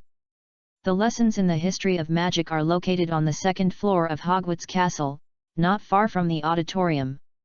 When the class time approached, the first-year students from Slytherin College walked out of the auditorium and dormitory and gathered in the magic history classroom. By the time Rice walked outside the magic history classroom, the first-year students of Ravenclaw College were already waiting there. Rice saw Hermione carrying a brown leather shoulder bag, which seemed to contain several books. Lay. Seeing Lay approaching, the little girl took the initiative to say hello to him. On the afternoon, how about the morning potion class? Rice had learned from the chat at breakfast that the freshmen of Ravenclaw had already taken the potion class by Professor Snape. He was curious about the quality of the course. After all, this is a potion class, which is Slytherin's specialty. Slytherin Academy itself also produces Masters of Potion Science. If a Dean of Slytherin Academy is not good at configuring potions, he must not be a pure Slytherin. Hermione's expression was a little complicated. She glanced at the students of Slytherin College around her and finally chose to be more tactful. What I teach is still very interesting, but it is a little strict with the students. More than just strictness. If Hufflepuff's freshmen were asked to evaluate Snape, they would have a lot of bad reviews. If Hogwarts had a professor's scoring website, Snape would have always been at the top of the bad reviews list. In the morning class, Snape almost deducted the score of Hufflepuff Academy as negative. Neville Longbottom was almost scared to tears by him. Even Hermione of Ravenclaw was sitting close to him. He was deducted 5 points because he failed to stop Longbottom's stupid operation. Rice tasted something strange from Hermione's words. He raised his eyebrows and stopped entangling on this topic. Instead, he entered the magic history classroom and found a seat to sit down. Hermione wanted to sit next to him, but a little girl with silver hair suddenly appeared and sat in the empty seat next to Rice as if no one was around. Then she raised her head and greeted her with a bright smile. "Ah, Hermione, good afternoon." Rice is still quite looking forward to Binz's lesson. He has read History of Magic, but the words in the book can show only the tip of the iceberg. If there is a teacher who can talk about it, then there will be more gains. What's even better is that this professor has been living from the Middle Ages to the present, and it is a history book that can be called a walking one. Rice believes that he will definitely benefit a lot this afternoon. Half an hour later, Rice trembled violently and escaped from the edge of the dream, looking confused. "I encountered something very grassy and terrible. Les' middle name is Charissa, and it was automatically changed to check LS. It's amazing. If it weren't for the reader's feedback, I wouldn't have noticed it, because the Chinese is still displayed in the background. Okay, then change the middle name to Chazara." Chapter 31 Lay, looking forward to Professor Quirrell's second phase. What's the situation? Why is this lesson so hypnotic? After Rice drove his sleepiness out of his mind, he was completely confused. He really couldn't understand why someone could teach the class so dull, boring, and hypnotic. Professor Binz's sound like a fan, paired with the afternoon sun, has exceeded the hypnosis curse. Lay looked up and looked around. Daphne lowered her head, as if she was asleep. Malfoy, Crabbe and Goyle were sitting in the corner of the classroom, looking very awake, but saw the wizard on the 3-person table after chess. Rice understood why they could stay awake. At Ravenclaw College, which is known for its intelligence and love for learning, almost no one is listening carefully. After half an hour, everyone can't even understand what they wrote in their notes. Hermione was the only one who successfully withstood Professor Binz's hypnotic sound waves and carefully remembered the notes, which was shocked by Rice. Rice decided to borrow notes from Hermione after class. Although he doesn't think Professor Binz has anything valuable to say, he still has to look at it. What if he can find gold? When he thought of this, Les couldn't help but sigh. How did Binz become what he is now? If you become a ghost, you may not have a major change in your personality. Could it be? Rice had a terrible guess in his mind. Did Professor Binz's teaching quality before his death have fallen into this ghost? Is there a problem with the lifelong employment system of Hogwarts professors? Finally, the course is over. Professor Binz picked up his lesson plan and went straight through the blackboard Islamic Workers' Lounge behind him to rest. The little wizards in the classroom gradually woke up. Unforgettable course. After borrowing notes from Hermione and searching them, Rice was sure that today's magic history did not talk about anything valuable. He couldn't hold back. With such a professor of magic history, can the little wizard of Hogwarts really learn magic history well? It's better to read the book History of Magic in your dormitory. Starting today, Rice's class schedule will be in no class last Monday. Taking this kind of water lesson is simply a waste of life. I usually get over it, so I can take a look at the notes before the end of the period. Rules are here. People like Rice are difficult to be bound by secular rules. If you let him sit in the classroom as honestly as other students, then you should take a shower and go to bed as soon as possible. There are everything in your dreams. Today he did not throw the table and leave. He simply gave Professor Binz, who worked hard for 1,000 years and was still giving his face to the school after his death. In the following days, Rice followed his classmates to take courses offered by Hogwarts, including herbal classes, deformation classes, magic classes, astronomy classes. After finishing these classes one by one, Rice felt that he was an eye-opener. Compared to 1,000 years ago, modern magic teaching has become more systematic and institutionalized, and the textbooks have been revised better. This is all a good thing. Lei had a brief contact with it and felt that the education in the modern magic world must have made great progress overall than it was 1,000 years ago, but it also has its shortcomings. To summarize, we will raise the lower limit and cut the upper limit. The average level of students trained by modern magic education is definitely higher than that of the Middle Ages, but the probability of top-level powerhouses is much lower. In this era, I am afraid that a wizard with extraordinary strength like myself and 3 old friends will not be born. Thinking of this, Dumbledore is indeed powerful. Being able to have such strength in this environment can be regarded as the darling of the times. However, I only took a few introductory courses and it was indeed a bit hasty to draw such a conclusion. What is specific remains to be seen in depth. The professor of Hogwarts compulsory courses is a gathering of heroes. For example, Professor McGonagall, who taught transformation, showed everyone the animagus transformation when she taught the first class to the freshmen. Animagus. This type of wizard who can transform into animals is rare in any era, and only one person can register. However, not all the professors of compulsory courses are elites. Professor Quirrell, who taught the black magic defense technique, was so scared that Rice was so scared. The classroom where he was in class was filled with garlic, and everyone said it was to drive away a vampire he met in Romania. Rice scoffed at this. Garlic cannot deal with vampires. Wizards who hope for the garlic exorcism might as well break their wands and be Muggle priests, so that they can at least hammer the vampire's head with the cross. Professor Quirrell wore a big iconic scarf. He said it was a gift from a prince to thank him because he helped the prince get rid of the entanglement of the resurrection zombies. However, when the student asked how to deal with the resurrection zombies, he couldn't tell the reason. This greatly reduced the authenticity of his story. Lei was speechless. Whether it was a zombie or a vampire, just use the spell to blast it over and it's done. Once the explosion spell can't be killed, you can add a burning spell. If it doesn't work, you'll seal it. How can you get so many words? Words nonsense? However, if you want to say that Quirrell is completely useless, Rice doesn't agree with it. This professor has a big secret.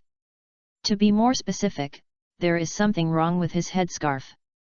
Inside his turban was a very evil force, which was comparable to the pollution in the soul of Daphne's sister Astoria. Maybe that is the real Killuo, or maybe it was because Killuo used some evil means to gain power. This was very common in the magic world 1,000 years ago. Wizards could make all kinds of crazy operations in order to become powerful. No matter what, Rice believes that when he really fights life and death, Professor Quirrell will never look like he is now. Rice is a little looking forward to this. Unfortunately, it is said that in recent years, the professors who teach black magic defense have only one term, so he is afraid he will not be able to see it. On Friday, Slytherin College students will take potions class with Gryffindor freshmen, which is what Rice is most looking forward to. Not good at potions, can you really be the Dean of Slytherin? I don't know when it started, but the Dean of Slytherin College was bound to potions. Professor Snape is a master of potions, and it is said that the previous generation Dean, Professor Slughorn, is also a giant in potions. Going further forward, there are endless pharmacist masters of Slytherin Academy, and they have become Slytherin's label. The roots here may be traced back to Salazar Slytherin, the founder of Slytherin Academy, who was the top potion master of that era. The genes that Slytherin Academy is good at potions may be planted by him. Potion class is located underground, just like the Slytherin College Lounge. Students are taught by Snape in a damp, dark underground classroom. Not only is it colder than the main building of the castle on the ground, but there are also many glass jars on the wall of the classroom, with many hideous specimens soaked in it. Even students from Slytherin College couldn't help but get goosebumps when they walked into this place. After the class bell rang, Snape picked up the roster at hand. He began to name one by one. When he clicked Harry's name, he stopped.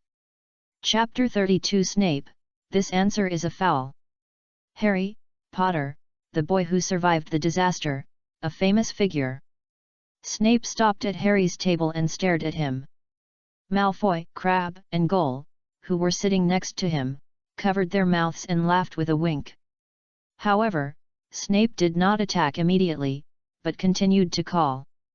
After clicking the name, he used his cold pair. The deserted, empty black eyes scanned the whole class, forcing everyone to focus their energy on him, and the classroom was well orderly before he began his pre-class speech.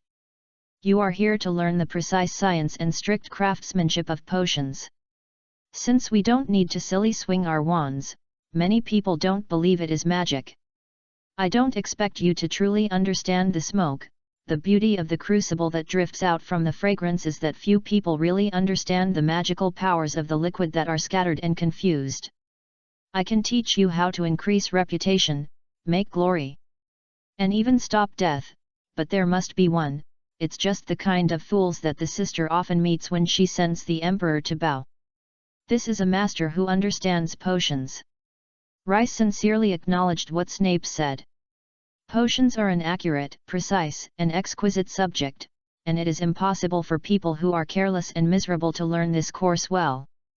Potions are quite similar to Muggles' chemistry. In fact, in the Middle Ages, the three subjects of potions, chemistry, and alchemy were almost inseparable. They are all disciplines that mix multiple processed materials and obtain the final product with specific properties through a series of processes. After Snape finished his short opening remarks, the whole class was silent. Potter. What would I get if I added the daffodil root powder to mugwort soak? If I asked you to find me a piece of oxen, where would you go? What is the difference between a boat-shaped aconite and a wolf-poisoned aconite? Snape suddenly turned to Harry and raised 3 questions to him one after another. Faced with Professor Snape's raid, Harry could not answer a single question. Potter. Narcissus root powder and mugwort can be combined into a sleeping pill with strong effectiveness, called life and death. Beef yellow is a stone taken from the cattle's stomach and has a strong detoxification effect. As for the boat shape, it is a kind of stone. Aconitum and wolf poison aconitum are the same plant, also collectively called aconitum. Do you understand? Why don't you write down all these? Snape's anger tends to spread to all students. In the classroom, the freshman quickly took out paper and pen and recorded the 3 questions and 3 answers. Rice couldn't help but yawn. Snape's class is good, but it's not good to force students to take notes. Even if you have to copy the things you have clearly remembered in your mind, it is like a punishment for yourself. Everyone was taking notes, but Rice was motionless and even yawned. Such arrogant behavior was unbearable even if Snape had a high tolerance for students in his college. Snape's eyes instantly locked Rice. Sleepy? Or do you feel bored by this bad question and answer? Where is your parchment and quill? Snape's anger aroused by the question and ignorance of Porter was transferred to Rice, and asked him in a scattered manner a series of questions. Seeing that Rice was targeted by Snape, Malfoy suddenly looked up and his eyes burst into dazzling glory. Dare to provoke Professor Snape? Lay, you're done.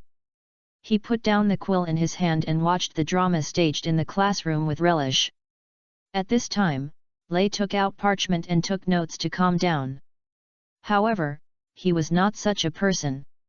He directly stated that what he recorded in his notebook was something worthwhile, rather than the oxes taken from the stomach of the cow. A kind of stone that comes out, both boat-shaped aconite and wolf-poisoned aconite are all nonsense like aconite. Snape? Other students. Too brave. It's really brave. How dare he? After hearing Rice's reply, the little wizard's thoughts came to their minds. Snape narrowed his eyes. He now began to doubt whether he was too gentle to the little wizard of Slytherin Academy before, that a freshman dared to answer his questions with such rebellious remarks. Very good, very good, Snape's tone became extremely calm. Since Mr. Lint pursues valuable knowledge, I will provide enough valuable knowledge in the way of asking questions. His tone could not hear the emotional fluctuations, but people as familiar with him as Malfoy knew very well that Snape was extremely dangerous in this state, and now it was just the tranquility before the storm. All the other students present lowered their heads and didn't even dare to breathe, for fear that they would be accidentally targeted by Professor Snape. I just said that together with daffodil root powder and mugwort can be made into life and dying water. Taking a small amount of life and dying water can help sleep and analgesic, but taking too much life and dying water will cause the user to fall asleep, and this symptom will not, it disappears over time. I'm asking you now, how to rescue patients who take over dying water. Rice put himself in his shoes and thought about how he would deal with this situation, and then he had the answer. Feeding to eliminate evil. The essence of life and stagnation water is a poison that reduces brain activity. After taking it, it will cause people to fall into a state of poisoning. Evil removal can be used to detoxify. Hearing Rice's answer, Snape frowned. The correct way to deal with it is to take the patient with vomiting agents and hyperactivity potions. The former discharges the body's life and stagnation water that has not been absorbed, and the latter forces the patient's brain to become active, thus breaking the dormant state. But Rice's answer cannot be said to be wrong, because elimination of evil can indeed cure this disease. The only disadvantage of this plan is that the elimination of evil is rare and difficult to find. Even the mainstream view in the magic world believes that elimination of evil is extinct, and even Snape's own storage room has no collection. Good. Snape nodded, and Rice passed the test. He asked another question, let's try again, Lint. What should you do if you see a person's skin starts to turn blue for unknown reasons, his hands and feet twitching uncontrollably and foaming at the mouth? After Rice spoke the term removal of evil, Snape gave up the idea of not being able to do anything about Rice. The second question he asked was simply a bonus question in his opinion. The answer was very simple, which was the beef he just mentioned with a strong detoxification effect. As long as you have a little more flexible mind, you can answer correctly. Take the evil fruit. Lay was also very surprised. Is there any difference between these two questions? It's all detoxification, why don't you need to eliminate the consequences? Snape. This answer is a foul. What do you think modern pharmacists don't need to eliminate evil spirits, a omnipotent antidote? Don't want to? Since we look at Snape's 3 questions from a Chinese perspective, we think Harry is stupid. In fact, it will be more difficult to answer these 3 questions. 1. Where to find beef? Beef yellow is naturally found in the beef belly, but in English, beef yellow is bezoar, and it doesn't seem to have a dime relationship with the beef. 2. What is the difference between boat-shaped aconite and wolf-poisonous aconite? You can see in Chinese that these two are aconite, but in English, it is monkshood and wolfsbane, which is also something that seems to be incomparable at first glance. P.S. Thank you, Mr. Minjaya, for your reward, thank you very much. Chapter 33. Why is he so skillful? Lint, it's not that easy to find. Snape decided to help Lay change his bad habits. Don't use reason every day. It's unrealistic to use this thing to prescribe medicine. It's not that you can't afford to eliminate evil, but that beef is more cost-effective.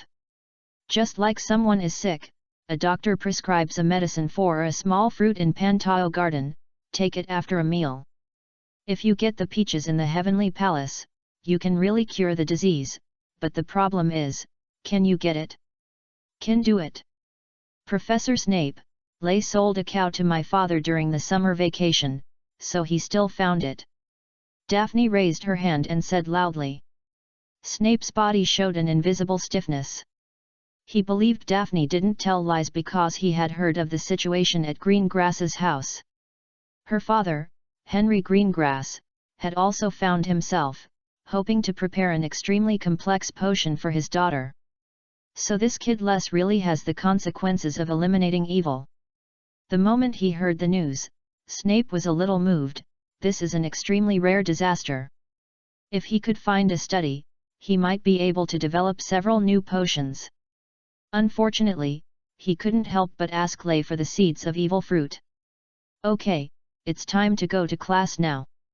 Snape walked to the blackboard with a expressionless face and started writing hard on it. Malfoy almost wrote the word disappointment on his face. Les has even handled Professor Snape's targeting, what else can he do? Today's teaching content is to prepare a simple potion for treating scabies. Snape wrote down the materials and steps needed to prepare the medicine on the blackboard, and after explaining the key points of the operation, he divided the students into 2 groups and let them start the experiment. Dried nettles, venomous snake teeth, slugs, porcupine stings. Standing in front of the public material cabinet in the potion classroom, Rice put the potion materials selected from the cabinet into the box held by Daphne. Before making the potion, you must find all the materials before you can start. While looking for the materials, he didn't bother to talk to Daphne about the details of the potion preparation. Rice didn't want to show off her skills, she did it entirely subconsciously. Because he had repeated such operations countless times 1,000 years ago, so that conditioned reflexes were formed. You must pay attention to the quality of the raw materials. Don't use corrupt materials, even if only one corner is broken, I will throw away all my suggestions. If conditions permit, you must ensure that the same batch of materials are used. I don't know if you understand or not. Standing not far away, Snape watched coldly and listened quietly to Rice's speech. After listening for a while, he was surprised to find that the child had all come to his mind. He is not like a freshman, but like an old pharmacist who has been immersed in a pharmacy for more than 10 years after graduation. He knows potions very well and has an extremely rare degeneration. Whose child is this kid Les Lint? Haven't you heard of any potion family's surname? Lay returned to his seat with Daphne and potion ingredients, then weighed dry nettles, crushed the venomous snake teeth, and steamed the slug with tentacles. During this period, Professor Snape dragged his long black cloak and walked around the classroom, observing and correcting the movements of the little wizards. He was extremely strict with the movements of the students, and almost everyone was criticized by him, except for Lay and Malfoy. The reason why Malfoy was exempted was because his father Lucius Malfoy had a good relationship with Snape back then. Rice was because his movements were really impeccable. When others were still busy dividing the materials, his potion was almost ready. He even had the time to explain the key points to Daphne next to him in each step. Snape felt that if he didn't use the wand, even if he had to do it himself, it would be the case. Do you understand? If there is enough time before get out of class, I will let you go to Tao Huiwei. Bang Chengu dragged Chu Huanghui to the point of being angry. The teacher said that he was talking to Daphne, he moved too fast and finished the experiment that the two should have worked together, which would not be beneficial to Daphne's growth. Yet. Daphne nodded repeatedly, the parchment on her hand was full of notes. A stream of acidic green smoke suddenly appeared in the underground classroom, followed by a very loud hissing sound. Somehow Semo's crucible was burned, and the potion in the pot was spilled onto the stone floor and flowed everywhere. Snape's pupils suddenly dilated, and his blood pressure began to rise, but before he could attack, Rice had already taken out his wand and waved it to the ground. The potion that was sprinkled into a ball, and then he was controlled and put into an abandoned crucible in the corner of the classroom. Operations are like flowing water, and most little wizards solved the problem without even seeing what happened. There were only twisted crucibles, corroded tables, and stained floors, silently telling the changes just now. Why is this child so skilled? Although Snape was confused, his reaction was extremely rapid. He roared, "Idiot! You put the porcupine thorn in without lifting the pot from the heat, right? After scolding Semo a lot, he ordered Semo's partner Dean Thomas to take Semo, who had a lot of potions on his body and grinned in pain, to the infirmary. After the emergency treatment, he looked at Rice, praised his quick handling methods without hesitation, and added 5 points to Slytherin. Of course, deducting points to Gryffindor, who made the mistake, is also a matter of course. Everyone has to write a 1-foot-long paper to introduce the preparation process and key points of Scabies potion, and submit it before class next week. After leaving a large amount and fullness assignment, Snape announced the end of Get Out of Class, and blasted all the little wizards out of the potion classroom. He wants to seize the time to deal with the potions and garbage left by the little wizards, put the unused potion materials back to their original place, and supplement the supplies needed by the students in the next class, and the burnt tables and floors of Semo are also waiting. He came to repair it. Only by dealing with all of this can he have time to have lunch. Perhaps this is why he has a bad temper. However, these have nothing to do with the little wizards after class. The little wizards of Gryffindor survived these 2 potion classes, and the students of Slytherin need to take a herbal lesson. They stepped on the stone steps out of the underground classroom and quickly walked away from here. Even without Snape's expulsion, they would leave as fast as possible. Rice also heard the Weasley boy comforting Potter with his brother's example, and then reminded him to remember to visit Hagrid. "Are you free on the weekend? I think you can teach you some spells while on the weekend." Rice calculated the time and set the time for Daphne to teach spells. "I am going to recommend it. A round of recommendation is super important. Please read it for everyone." Chapter 34. If only the quill could do your homework by yourself. Do you eat first or go to the library first? After herbal class, Rice picked up his school bag and walked out of the greenhouse. "Let's have dinner before going, I'm a little hungry." Daphne replied a little embarrassedly. "Okay." Rice didn't force it. In his opinion, reading books was actually a physical job, and he had to eat enough to have the strength to do it. "Wait a minute." Suddenly a voice sounded, interrupting the conversation between the two. Rice turned his head and saw that it was Hermione, who came over at some point. "Did you just say to go to the library? Should you go together? We can share some notes." Hermione looked at Rice expectantly. For students who are eager to learn, Rice never stings with teaching. Even if the other party is not a student of Slytherin College, he naturally agreed to Hermione's team request, but he still had to go for supper first. The senior from Slytherin College was right at the opening ceremony. The delicacies at the opening banquet were usually eaten. "Every time I see the hearty dishes on the dining table, Leigh feels relieved, which means the school is still operating normally.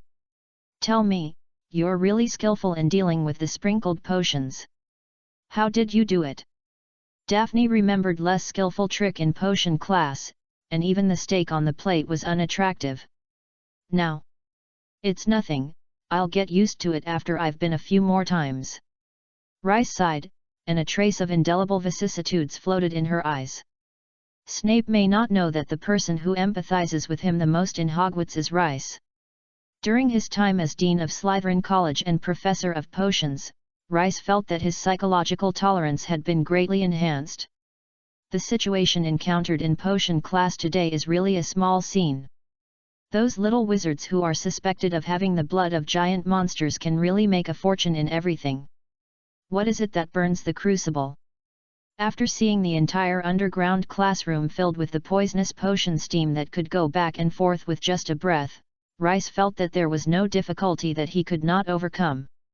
Rice rescued all the students in the class at that time, and he thought it was a miracle afterwards. After that accident, Rice and the other 3 founders had a fierce quarrel.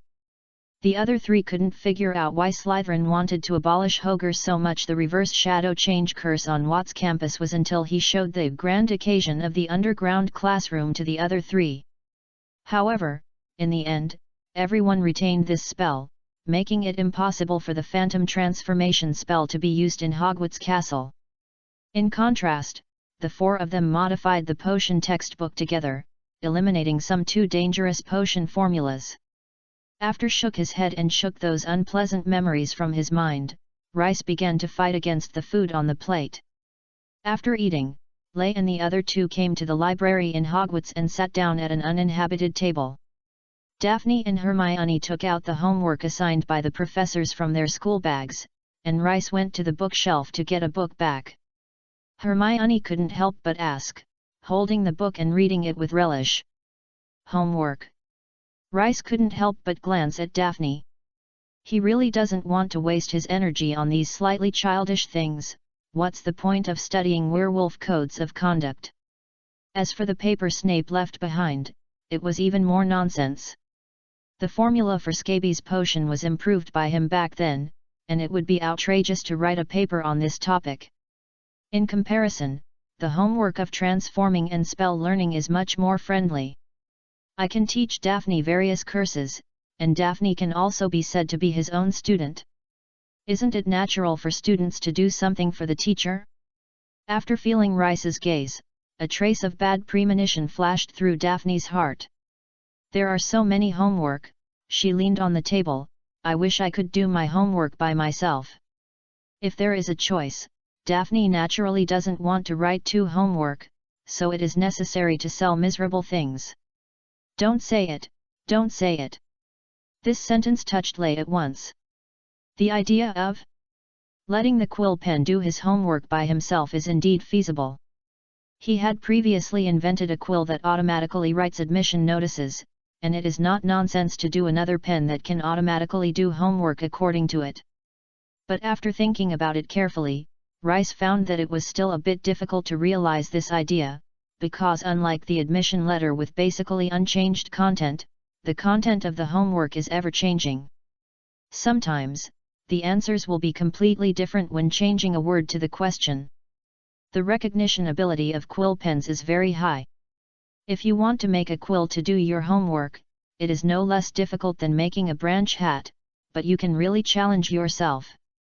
Rice has included the quill plan on his schedule.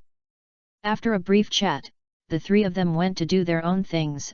Hermione was solving the homework assigned by the professors. Daphne took out a roll of parchment and wrote a letter to her father on it, and let's immerse yourself in the world of novels. What are you reading? Hermione stretched after writing a paper, and then attracted attention by the fancy book on the cover in Rice's hand. Break with the Female Ghost, author of Gidrol Lohart, writes about his deeds expelling the female ghost in Bandon, a very interesting novel. Female Ghost. Lord Hart's book. Hermione and Daphne captured different keywords from their words. The female ghost is a dark creature active in Scotland and Ireland. She looks like a woman, but her screams are as fatal to people as Mandela grass. Lay explained to Hermione. What is a female ghost? Who is Gidrol Lohart? A novel writer. This is the definition given to him by Rice. Very awesome adventurer. Daphne's positioning of Lockhart was somewhat different from that of Rice. Lay noticed this best-selling writer when he was in Lihen bookstore before, but his books were too expensive. One book was worth 3 other books. He weighed the pros and cons, but he finally gave up on his purchase, but he didn't expect to see these works in the Hogwarts library. These books by Lockhart are likely purchased by Mrs. Pins, the librarian, on behalf of the Hogwarts school. This is a very common operation, and Hogwarts will regularly acquire books on the market to enrich its library collection. It is this 1,000-year-old operation that has made the Hogwarts Library the largest magic library in Europe. In Rice's eyes, Lockhart's adventure story is quite interesting. But many details and real situations are not very good, but it is understandable. After all, the novel needs to be processed in some literary form. He is a novelist with rich experience and can write interesting stories. This is Lockhart in Rice's eyes. The update is presented. There is still another chapter today, but you may have to wait until the evening. Welcome to invest in new books. It is always an opportunity to earn some coins. Post typos first and then change. Chapter 35 Teaching Venue. Hearing what Rice and Daphne said, Hermione also ignited her interest in the writer Lockhart. She decided to look back and look for a few of his works. After a brief rest, the three of them started to work hard again. Once a person starts to do something seriously, time passes very quickly, and in the blink of an eye, the library closes.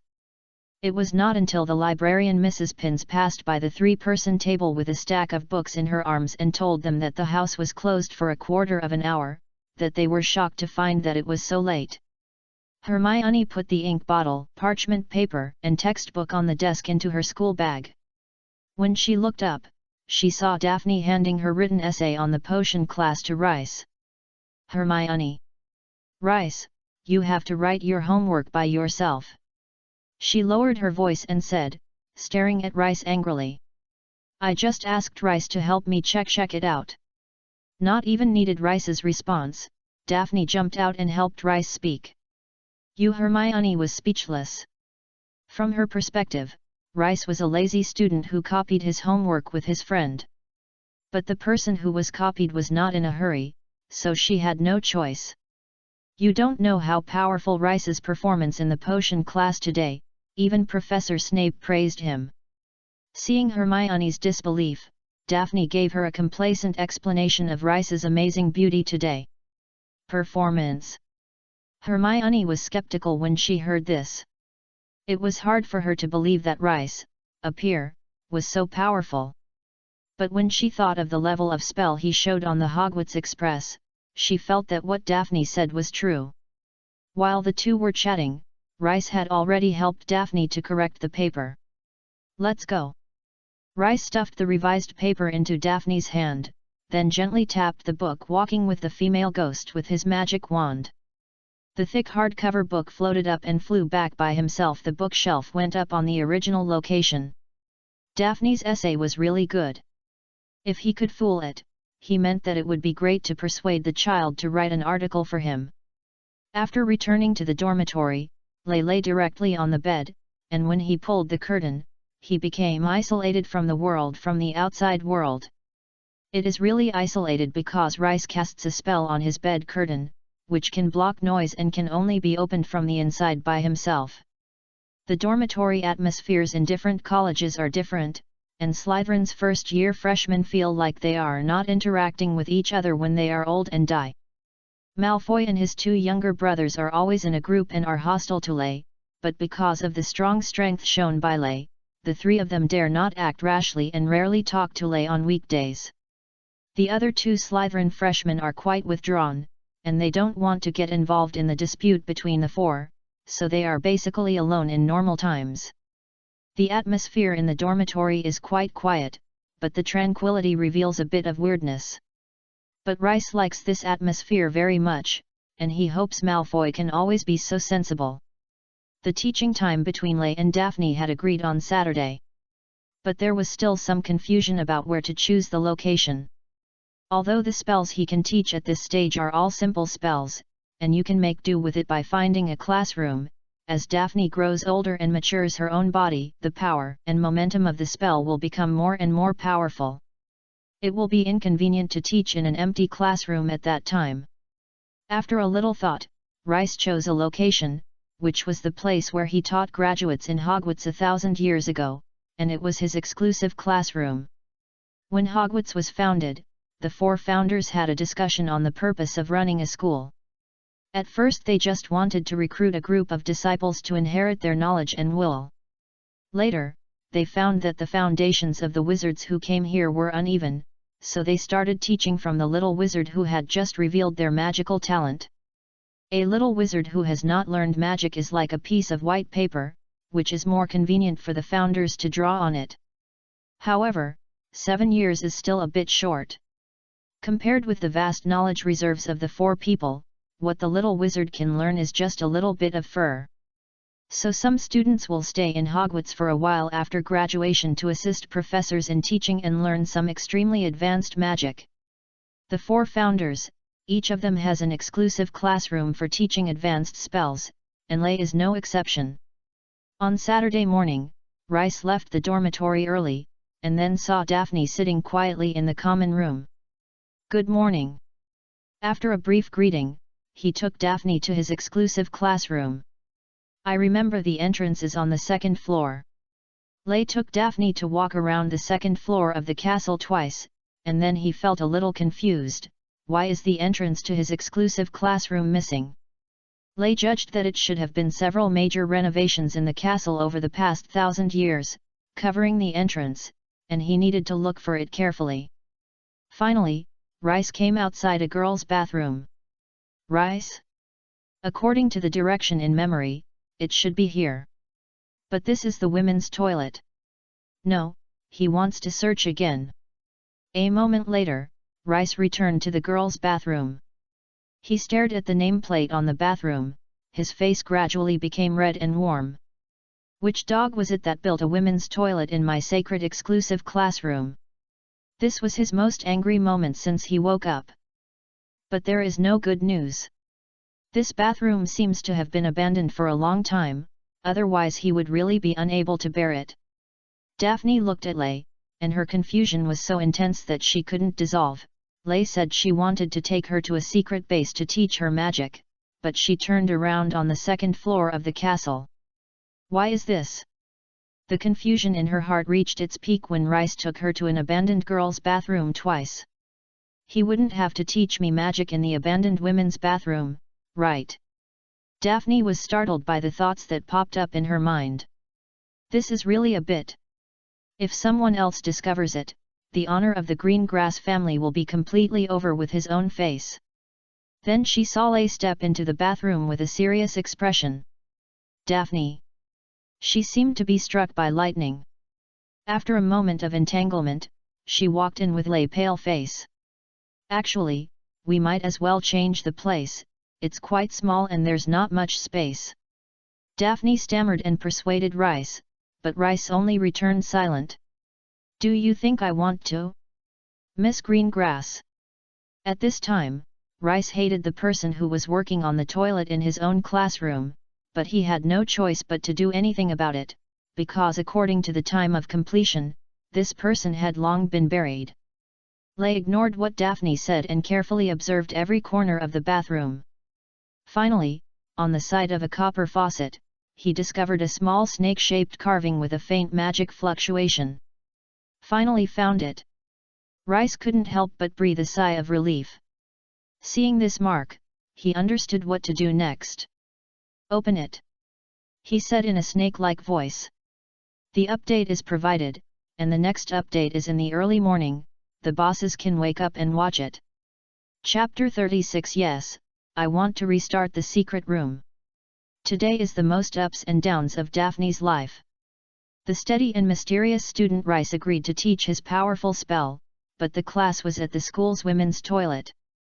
Just as she was thinking seriously about whether Lay had psychological problems, he found the secret entrance hidden in the bathroom. She only saw Rice open her mouth, but it was not a human voice, but a strange hissing. Daphne. As the heir to the ancient green grass family, Daphne is knowledgeable, and she instantly heard that Rice was using the snake accent. Thanks to the contribution of a certain dark demon king, the snake apocalypse has a very poor reputation in the modern magic world and is almost bound to the concept of the black wizard. Many people are biased against the snake apocalypse. After Rice issued the order, the faucet emitted a dazzling white light and began to rotate rapidly. Then, the pool also started to move. It slowly cracked and sank into the ground, revealing a thick water pipe that could accommodate a person in. Looking at the tube, Lay fell into silence. This is completely different from the entrance to the exclusive classroom he built, but both intuition and reason tell him that this is where he is looking for. I'll go, this way of entering is too disgusting, right? This is Rice's first reaction after seeing the water pipe. He was one of the founders of Hogwarts and the great wizard Salazar Slytherin. How could he enter his own exclusive classroom in this way? He was extremely eager to find the culprit in the construction entrance, and pulled his collar and talked to him about what the image of Salazar Slytherin was in his eyes. He does like snakes very much, but it doesn't mean he has the same habit as snakes, nor does it mean he is willing to get into a tube covered with hair and sludge. If only the outstanding students of Slytherin College could know the existence of this classroom, Slytherin would have thought it was a trick done by Gryffindor students. Looking at Lay standing by the pipe without saying a word, Daphne felt a little scared. She stepped forward and walked 2 steps, and asked in a trembling voice, "Rice, are you a snake guy?" After receiving less affirmative answer, Daphne was silent. After a moment, she asked, "So Lay, are you the heir to Slytherin?" "I am Slytherin." But Rice didn't want to make this secret public, so he agreed. "Then you want to restart the secret room?" A look of unbearable look flashed in Daphne's eyes. She was born in the green grass family and naturally heard the legend about the secret room. Perhaps it cannot be described as legends, because the news was revealed to its ancestors by the descendants of Slytherin and the Gunter family. Lay, secret room? Oh, that's right. If you think about it carefully, it seems that you can indeed use the word secret room to describe your own exclusive classroom, because students and teachers from the other 3 colleges don't know this. I am opening my own exclusive classroom, and I am indeed restarting the secret room, nothing wrong. He nodded for granted, and at the same time he was a little surprised. What's wrong with Daphne? Why do you feel that she was stupid today? Didn't wake up? At this time, Rice didn't know how shocking the word restart room was for the little wizard from the pure blood family. Daphne looked at Rice with her face "this is it," and her heart was filled with shock. It turns out that he is such a person. She couldn't help but scream. The boy in front of her was about to kill all the Muggle-born students in the school, but his expression did not change. This kind of person is a natural killing machine. Does he really have human emotions? His gentle appearance was all pretended? It's really terrible. Daphne got goosebumps all over her body. She took a deep breath and said in a tone that she was ready to die, "Will Hermione want to kill her?" Rice, ah? He was confused. How did their conversation jump from open the secret room to kill Hermione? I couldn't keep up with the little girl in front of me at all. Why? Rice spread his hands, and he was really confused now. Why should I kill Miss Granger? There must be a reason, right? Because she is a Muggle-born student. Lay. Miss Daphne Greengrass, you're a little too extreme. Lay stared at Daphne and said seriously, "Miss Granger is a student of Hogwarts, and she has not betrayed the magic world and Hogwarts. Before, even Principal Dumbledore had no right to execute her, even if the 4 founders they will not support your ideas when the beginning people are resurrected." Lay doesn't understand. Daphne, a little girl, usually looks quite normal. Why is her mind so extreme?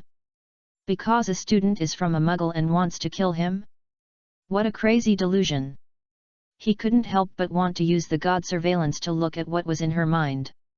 Yes, although he is a master of god-taking and meditation, he hardly uses this ability in daily life. Looking at the serious Les, Daphne's brain was also stuck. She didn't understand why Rice stood on the moral high ground and said such righteous words to herself. You are the Slytherin heir who restarted the secret room. Didn't you come here just to clear Hogwarts Muggle lineage? Is that? How come it is like I am a pure-blood supremacist? But, don't you want to open the secret room? She stammered. Rice? Is this related to the conversation just now? The secret room is said to have been built by Salazar Slytherin before he left the school and closed it after leaving the school. Only he and his successors can open it. He has placed a terrifying monster in the secret room, only Slytherin's heirs can control it, and when it is put into school, it can purify the school and clear out all those who Slytherin thinks are not worthy of learning magic. Daphne told Lay what she knew about the secret room. It put Lay in a long silence.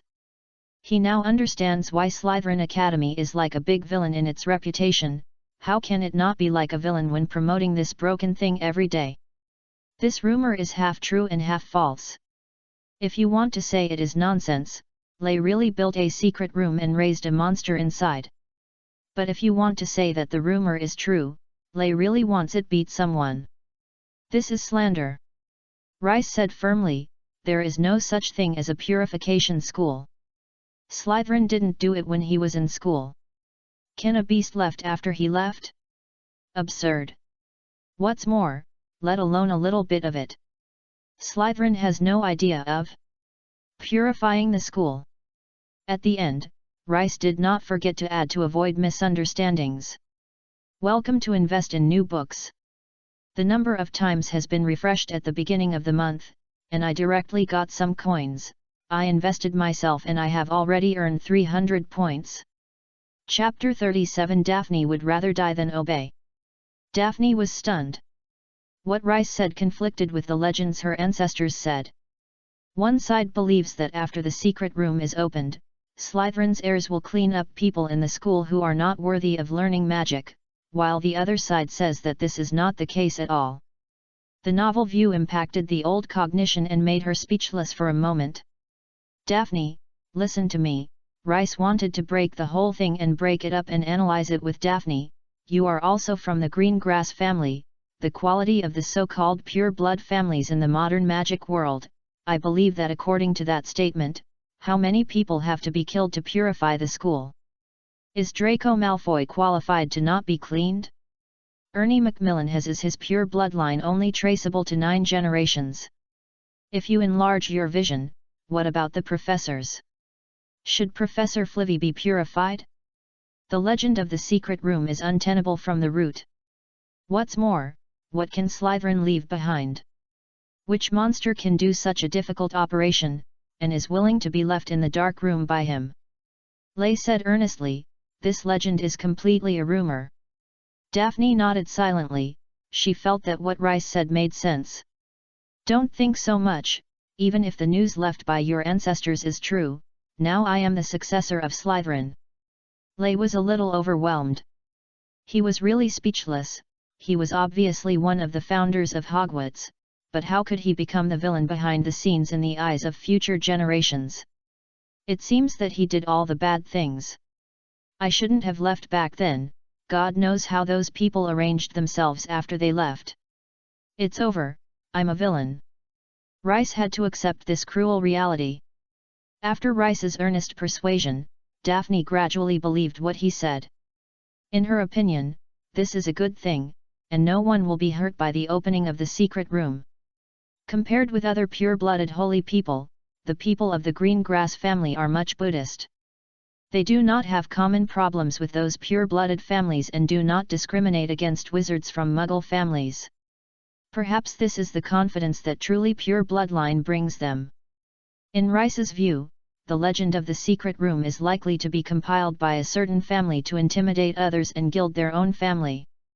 While pretending to be the successor of Slytherin, he said that his ancestors left him a secret weapon in the school to gain the awe of others. Rice looked down on such people, and hated them for damaging their reputation. Daphne's confusion and doubts were abolished, but she still had one last question. Since you are the heir to Slytherin, why are your surname Lint but not Gant? Gunt. Yes, the last generation of Slytherin. Are you a distant relative of their family? When it comes to Slytherin's heir, Daphne thought of the Gaunt family at the first time, but this family has reached the brink of extinction. Lay. Regarding Daphne's remarks, he could only say that too many truths were buried in the sand of history. Gunter was after he left Hogwarts. I picked up a kid who speaks like a snake. Since he could speak the snake good accent, he adopted him as his adopted son and handed him some of his real estate to him before he was asleep. As a result, Gaunt became his descendant 1,000 years later. What's the matter? Gant's ancestors were adopted by Slytherin. I don't think the Gunter family can be called descendants of Slytherin. Okay. Daphne shrugged. In order to compete for orthodoxy, it is common for families to expose each other's shortcomings and throw dirty water. Unless Slytherin himself is pulled out, there is no way to prove the truth about this matter. However, it is also true that the surnames of the founders of the 4 major colleges have not been passed down. From this perspective, no one is considered a true heir. Lay sighed and said, I have been delayed for so long. Go to the classroom first. I have to teach you magic today." As he said that, he pulled out his wand, and a large blue bubble appeared on the tip of his wand. This spell is not considered a defensive spell, it can only play a role in separating it, and it is not much different from putting on a plastic bag. The only purpose of Rice doing this is to prevent the sludge from rubbing against his robe. After putting bubbles on both himself and Daphne, Lay signaled Daphne to follow him. "Are we going to jump down?" Looking at the deep and bottomless tube, Daphne felt her throat dry. Of course not. The next second, Daphne had an unprecedented novel experience. Her feet were empty and slowly floated to an inch above the ground. Simple application of floating curse. Rice's voice came from the tube, and he had already entered the pipeline first. Daphne was a little at a loss. She didn't know how to control her floating body. Fortunately, Rice knew her situation, and while flying down, she also controlled Daphne to fly down with her. There is a dark, sticky, endless slide inside the tube. Rice controlled himself not to think about the composition of the sludge on the pipe wall, and was glad that he used 2 bubble spells first. The pipe he is in is the main pipe, with the pipe twists and turns, almost vertically all the way down. After falling for a long time, Lay and the others finally emerged from the mouth of the pipe and landed on the ground. The first time it landed, Rice turned into a flame, illuminating the underground space. The feeling of being down to earth is reassuring, and Daphne also has the energy to observe the environment she is in. She is now standing in a dark, spacious stone tunnel. There is no external light source in the tunnel, so even if there is a flame generated by Rice, the field of vision is not very clear. With a crisp click, Daphne looked down and found that she stepped on a mouse's skull. After a closer look, I found that the bones of small animals were scattered everywhere on the ground. Daphne felt her scalp explode, and Rice had a similar reaction to her. Before Daphne screamed, Rice waved his wand and cleaned up the remains within his sight. As for outside the field of vision, Lay thinks it is better not to think too much, it is beneficial to physical and mental health. Rice tried hard to comfort himself. This was just a corridor outside the secret room, and it had not really entered the room. It would definitely be better inside, he thought so optimistically. "I can teach you this cleaning spell, so I would rather die than follow." Daphne was very smart. As soon as Rice spoke, she understood his intention. He wanted to clean the corridor himself. She refused Lay neatly. The update is provided, and the next update is still in the early morning. Everyone can wake up and watch it. Chapter 38 The Extreme of Magic. You can teach that bubble magic. Daphne, who doesn't want to learn cleaning spells, is quite interested in the bubble spell that can put a protective cover on her body. If there weren't this layer of bubbles, Merlin was on it. Daphne recalled the scene she had just seen and couldn't help but shudder. Rice looked at her meaningfully and said that there was no problem. After learning the bubble curse, you can also follow him to clean the corridor outside the secret room. This is my own exclusive classroom, so I can't be so dirty all the time, right? It would be a bit too hard to clean by yourself. After walking a few more steps forward, Rice suddenly stopped and extinguished the flames used for lighting in front of him. "What happened?" Daphne asked. "I think you need to be mentally prepared. There is a residual mold left by the Snake King after shedding his skin." Lay told Daphne that if she was afraid, he would clear the shelters. After just one look, Rice recognized the snake skin, which was the Snake King he had left in the secret room before. Leaving a basilisk in Hogwarts is naturally not something that allows it to purify the school. According to Rice's conception, this basilisk is one of the foundations he left to Hogwarts. The basilisk has a long lifespan, enough to protect Hogwarts for thousands of years. If one day, Hogwarts is invaded by foreign enemies and reaches the critical moment of life and death, the Slytherin heir who would say that the snake-tongued accent will open the secret room, summon the snake monster inside, and purify the invaders. As a result, his intention was distorted into this ghost appearance. Purification School, I really saw a ghost. However, although the Snake King is Hogwarts' ultimate weapon, Lay still feels that Daphne would suddenly see it. The Snake King's remains were afraid of being scared to faint. Entering Slytherin Academy does not mean that he is not afraid of snakes, so he warned in advance. As soon as she heard a snake shed in front of her, Daphne subconsciously wanted to follow Rice's advice, but after thinking that this was the remains of the Snake King, she was immediately moved. That is the legendary Snake King. A magical animal that will die if you just look at it. If you miss it here, you may regret it for life. Adhering to this view, Daphne asked Rice to leave the snake shed in place. After following Rice for a few steps forward, Daphne vaguely saw the outline of a coiled behemoth. Rice raised the reignited fireball and she was able to see the whole picture of the giant. Under the flames, a huge snakeskin appeared from the darkness, and the bright green color clearly told Daphne that it was the skin of a poisonous snake. This is a bit uncommon, because in most cases, large snakes are non-toxic, but the guy coiled on the ground of the tunnel is a counterexample. It is at least 20 feet long. Merlin is on. Daphne couldn't help but take a breath. There is really such a monster in the world. After Daphne had a good view of the remains of the Snake King, Rice led her over the huge snakeskin and continued to go deeper along the tunnel. The tunnel turned one bend after another, and finally, a wall of 2 snakes engraved on it appeared in front of him. The snake's eyes were inlaid with huge, shiny emeralds. The secret room has arrived. Rice couldn't help but sigh. He didn't have to work so much to come here before, it was time to repair the previous mechanism. He approached the stone wall and said to the snake above in a snake-like voice, "Open it."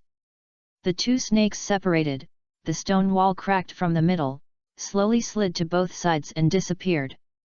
Lay and Daphne walked into the space behind the stone wall together. Behind the wall is a dimly lit room, with many serpentine stone pillars standing on both sides of the room. The room was high and could not be seen at its peak. These stone pillars supporting the ceiling also melted into the shadows at the height, casting long and strange black shadows on the entire room filled with green and mysterious mist. On the other side of the room, a statue as tall as the room itself stood, which was close to the dark wall behind. Those entering the room must raise their necks high to see the huge face of the statue. When people come to the statue, they will feel the illusion of being under the top, and some people will even be breathless. This is Slytherin's secret room. Looking at the room in front of him, Daphne's eyes were full of awe. Only students who are recognized by Slytherin can step into this place. Rice stood in front of the statue and whispered. But to be honest, now I look back and ask Lay to comment again, and he admits that the statue is a bit ugly. Please wait a moment. Rice snapped his fingers, and the secret room that had been covered with thousands of years started running again. Lighting mantras, astrological mantras, meteorological mantras, exhaust mantras. Lay snapped his fingers, and a series of spells that came with the secret room began to run. The originally dark ceiling changed and turned into the sky outside the castle. The bright sunlight outside was poured into the secret room, directly replacing the green ones. The firefly sweeps away the treacherous atmosphere in the secret room. The old air is also discharged, and fresh outdoor air pours in, even with the smell of flowers, plants, and soil. The spell here has not yet expired. Daphne was stunned by the newly renovated secret room in front of her. A hint of pride flashed through Rice's eyes. That's it, this was a spell he had personally laid out back then. Okay, but some subtle points, don't worry about it. Rice said, pretending to be modest. We have to hurry up and start today's teaching, but before teaching you the spell, I have to ask you a question. Me? Is the ultimate magic of Tao? They? Extreme of magic. Daphne's voice was confused. What is the ultimate of magic? Is a powerful curse? But what kind of curse is powerful? My father said that Grindelwald almost burned half of Paris with a spell, which should be considered powerful, right? It seems you don't know. Rice nodded, thinking that this is normal. The magic world today is very different from 1,000 years ago. The wizards don't have many practical opportunities, so naturally they don't have the chance to see the best magicians of the era who have all their strength to take action. Scene. But it doesn't matter. Guess why I must bring you here to teach?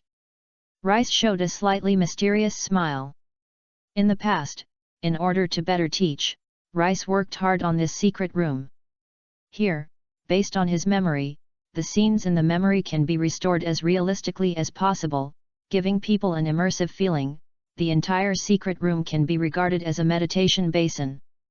Rice gently waved the wand in his hand, like the conductor of a band. His stick tips were connected, and ripples began to appear in the air. The face of the Slytherin stone sculpture also moved, and white smoke came from his eyes. The ears, mouth, and nose gushed out, gradually filling the entire secret room.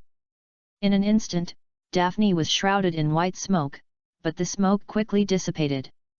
But when the white mist dissipated, she found herself in a turbulent sea. Continue to thank the boss Minjaya for his reward, the boss's kindness is endless. Don't worry, I will definitely write this book well. ... Chapter 39 Slytherin and the Snake of the World Devouring. Crash. The cold sea water surging, and the waves are coming from darkness. The dark sea jumped up, with a hint of chill, slapped on the edge of the wooden boat, shattering into millions of small splashes of water, soaking the hem of Daphne's robe. Daphne was stunned. She bent down and touched a wet robe. Combined with the smell of the sea water at the tip of her nose, a trace of confusion flashed in the girl's eyes. Didn't she still stay in Slytherin's secret room with Lay just now? Why was it suddenly teleported to the sea?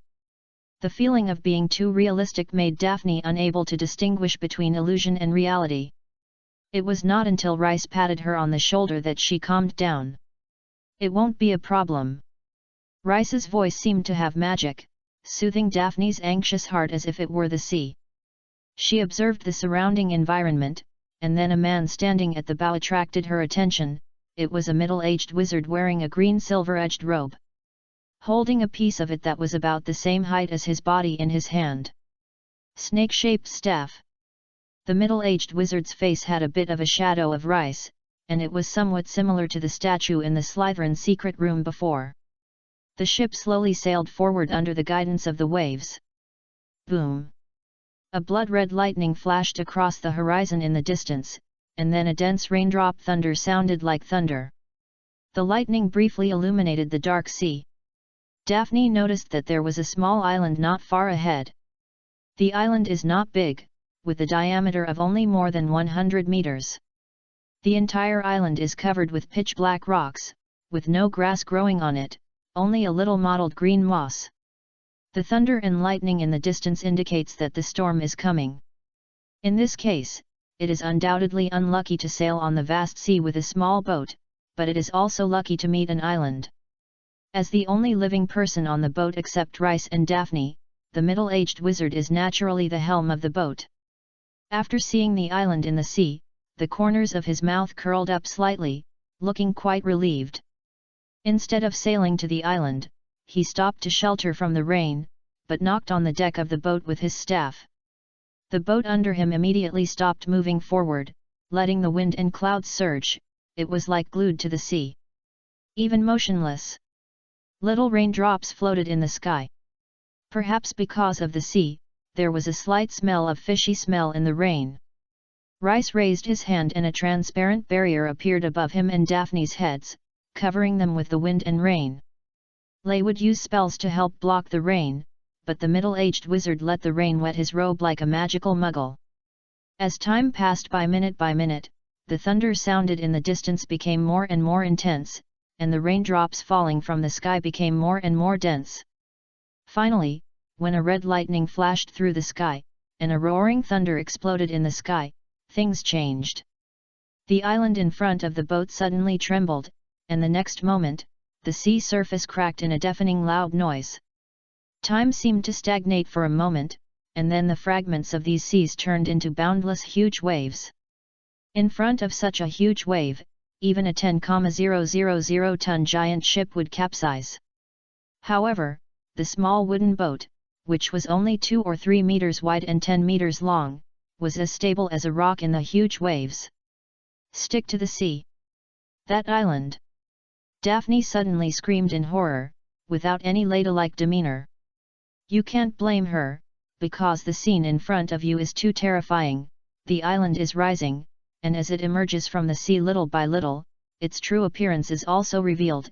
It is not a small island in the sea, but a transcendent the head of a giant snake with the limit of human imagination. After hiding for a long time, it finally stretched out its body, and the sea water slid down like a waterfall. The magnificent body, as if it were a mountain range, was exposed from the sea, and a mountain range suddenly appeared in the sea. A magical move that seemed to stretch aroused the storm, and the world changed color because of it. After witnessing this scene, Daphne was already extremely courageous to still stand. The middle-aged wizard laughed and said something in words that Daphne couldn't understand, then floated up and rose into the air. And the giant snake opened its eyes. The boat under the two of them was not even as big as the snake's eyes. The pair of orange-red eyes were filled with cold beastly nature, as if everything in the world was just its food. However, in the face of such a giant beast, the middle-aged wizard took the initiative. He raised his staff flat and pointed at the giant snake's eyes. Then a green light as thick as a fist appeared at the tip of the staff. The green light flew towards the giant snake's eyes. Facing the attack of the ant in front of us, the giant snake was too lazy to dodge, but just closed its eyes. Just like a person would not be afraid of the attack of mosquitoes, the giant snake did not take the little thing in front of him. Keep the thin thread released to your heart, even if it is just its eyelids. It is not something that the person in front of you can break. The giant snake paid the price for its arrogance, and the light pierced its eyelids and exploded inside its eyeballs. The transparent colloid liquid was sprinkled everywhere, and the giant snake twisted its body in pain. In an instant, it was as if the end of the world had come, and the entire North Sea was roaring for it. The violent wind was born out of thin air on the sea, wrapping everything around it into the sky. The giant snake was angry when it left. The angry giant snake changed the color of the sky, and the lightning and thunder in the sky were covered by its momentum. A storm fell in this sea area, and the sky and the ocean were connected by rain. At this moment, the giant snake turned into the moving natural disaster. In front of it, the middle-aged witch was so small. However, just because he injured the giant snake, it damaged its vision. Even if it was buried at the bottom of the sea the next moment, he would be proud. But the male witch was not satisfied. He ran far to behind not to do acupuncture for the snake that devoured the world. He waved his wand, and some rain around him suddenly began to violate the action of gravity, wandering beside him. The rain was betraying the gravity more and more, and finally a 100-meter diameter area was formed next to the male witch. In this area, the rain seemed to have become a part of the male witch's body, and the shocking momentum of the giant snake could no longer affect him. After opening up a small piece of pure land for himself between heaven and earth, the male witch's stick lit up a little green light. He danced the staff in his hand, using the staff as a pen and the sky as a scroll, quickly outlining it the prototype of a magic circle. As if he felt a threat, the giant snake began to attack the male witch, but the male witch was more flexible than it. As he moved, several huge attacks fell into the air, a tail shook and even split the sea water. Expose the seabed to the air. The magic circle finally took shape, and the space between the sky and the sea even began to twist, and a green light that looked like thunder passed by, dyeing half of the sky green. The giant snake twisted its body and tried to avoid the attack. The storm gradually dissipated, and the sea surface returned to tranquility, but the color of the sea water was dyed red. The middle-aged witch found her boat and continued to go with the flow on the sea as if nothing had happened, but in her hands there is an extra white rope. Chapter 40, If you can set formulas, no one will be willing to use their brains. Hey, ha! The fog rolled up again, bringing the frightened Daphne back to the secret room. After his feet fell back to the solid marble floor, Daphne's legs became weak and she collapsed onto the ground. After a while of gasping, she touched the hem of her robe and found that it was very dry and there was no sign of being wet by the sea water. She gradually returned to her calm.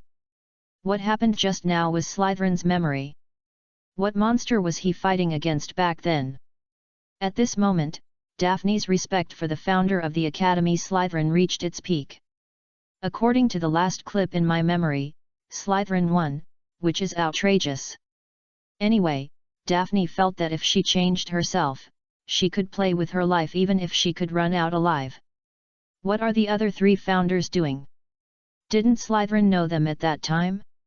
A small doubt passed through her mind, and then Daphne threw it behind her because Rice asked her what she felt after reading that memory. Of course it was extremely shocking. Daphne saw for the first time what the ultimate of magic is. A wizard who can practice magic to the extreme can be called mobile natural disaster. He changed my perception of magic. Daphne said, before this. I never knew that magic could be so powerful. Lay nodded with satisfaction. This is the purpose of his doing so, to open Daphne's eyes and let her understand where the upper limit of magic is. Before teaching students, you have to let them know the true appearance of this industry, right? Especially for students like Daphne who can choose their own professional. So what type of spell do you want to learn? After laying the groundwork, Rice asked Daphne which spell she wanted to learn. You can teach anything. Yes, there is almost no curse that I can't teach. I want to learn how to refine magic stones. If I can refine magic stones, my sister's illness may be saved. Lay. The little girl slapped him in the face and silenced with just one sentence. If he knows how to refine magic stones, how could he have to use time-consuming and laborious means such as long-lasting sleep and molting to rejuvenate himself? This is almost that. Rice's face was thick-skinned and said that he could not make magic stones without blushing. Daphne seemed a little disappointed, but she also understood that what she had just asked was a tough problem. If Rice hadn't shown her amazing ability, she would definitely not have asked such a question. The curse on your sister is quite special and needs to be adjusted slowly. You can take a defecation first to see the situation. If it doesn't work, I will add some potions to her to suppress the curse. Lay felt that Daphne's sister Aster the blood curse on Leah's body was quite tricky, and even he was not sure to cure it. If she wants to heal her, Lay needs to purify or cut off the contaminated soul from the curse attached to Astoria's soul, which is extremely difficult. It would be great if Helga was there. She was the one who was better at treating the four. It's a pity that she was not there, and Rice couldn't help but think of this. Daphne didn't take the initiative, she just pursed her lips, and after a while she took the initiative to change the topic.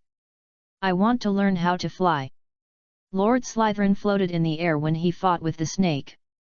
Daphne recalled the scene in her memory seriously, and then found that she wanted to learn too much, the magic of defeating the snake. She wanted to learn the formation, powerful attack magic, the power to control the sea water, etc., but she would rather learn from the most basic and inconspicuous ones. Rice raised his eyebrows. Of course you can learn how to fly, but this has high requirements for the control of magic. No problem.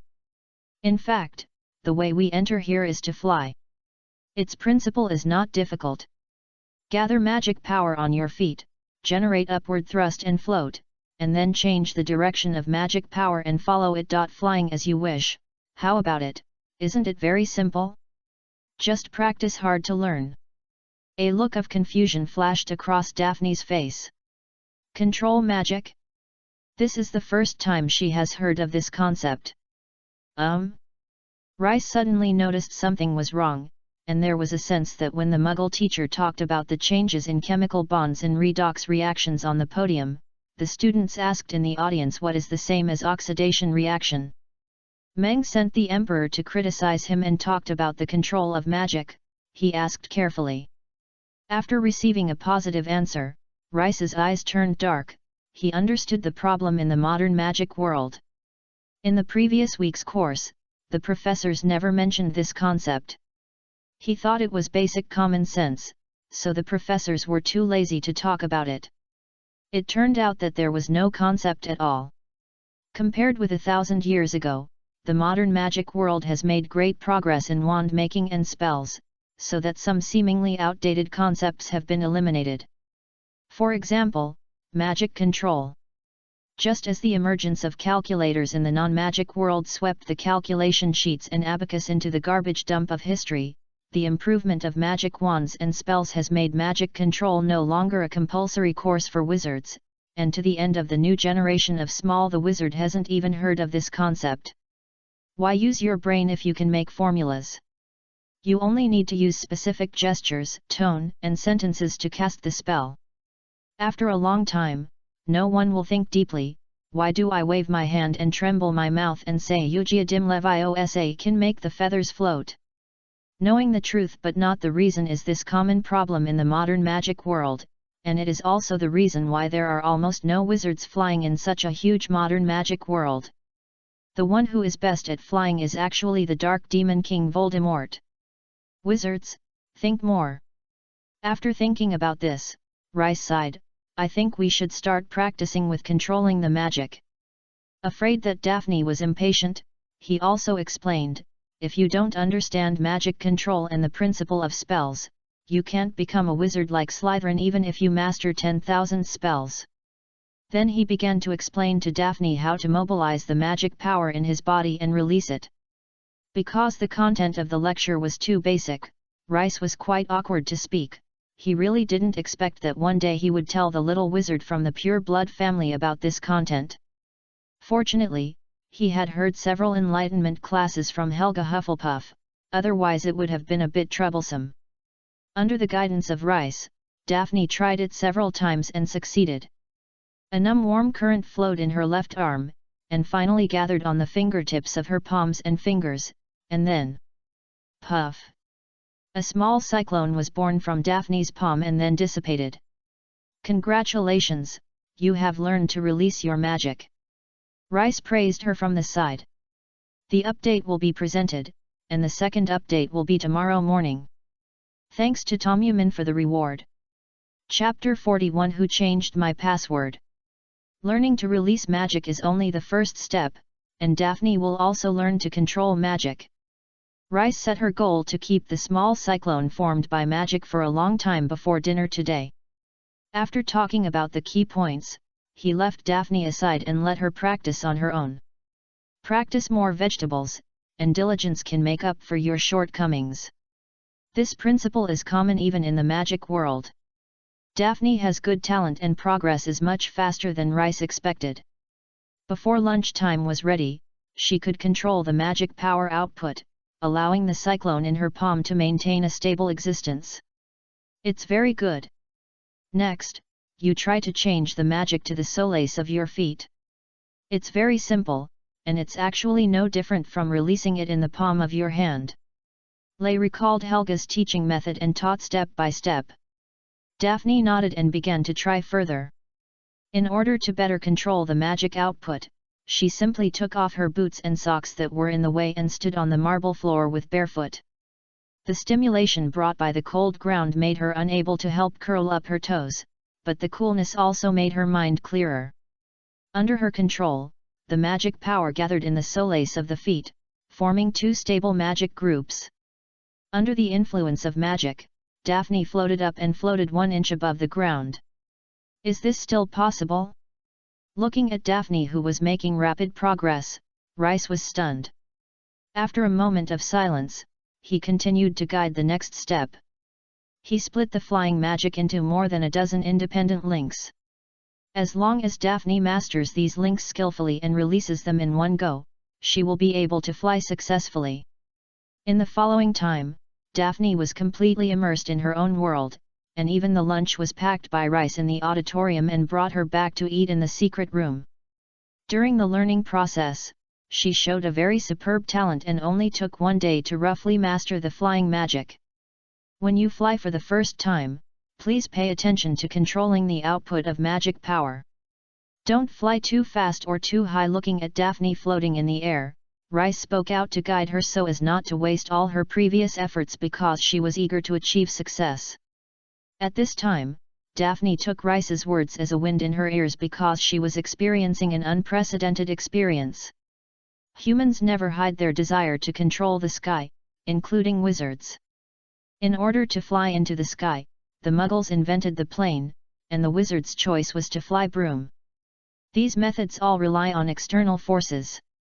Only by using flying magic to fly by yourself can you truly fly. With being treated as a balloon, it was different when it was floating. Daphne was really flying according to her will this time. The excitement made her heart beat rapidly, and blood flowed in the blood vessels at high speed under the drive of the heart, which made her eardrums buzz. The air shaved across her silver hair, and the robe floated behind her.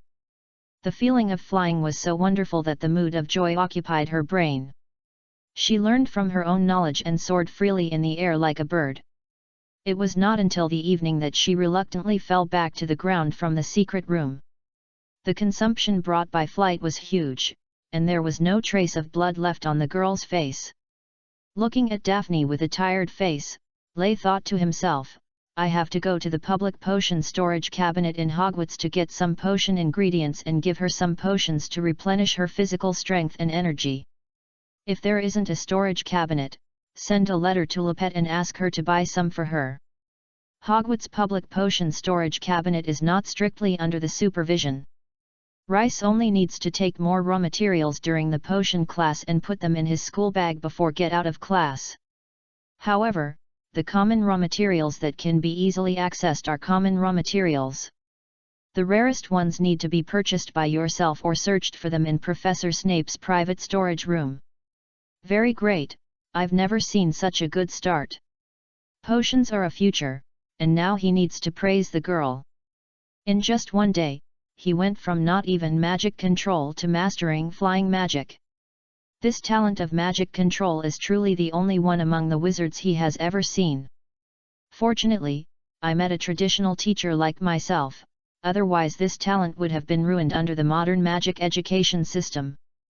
Really? The girl sitting cross-legged on the ground raised her head, her eyes shining brightly. Can I fly another circle to consolidate my feeling? Let's stop here today. Rice firmly rejected her request. Too much is not enough. You have practiced enough today, here. He took out a box of chocolate frogs from his arms and handed them to her.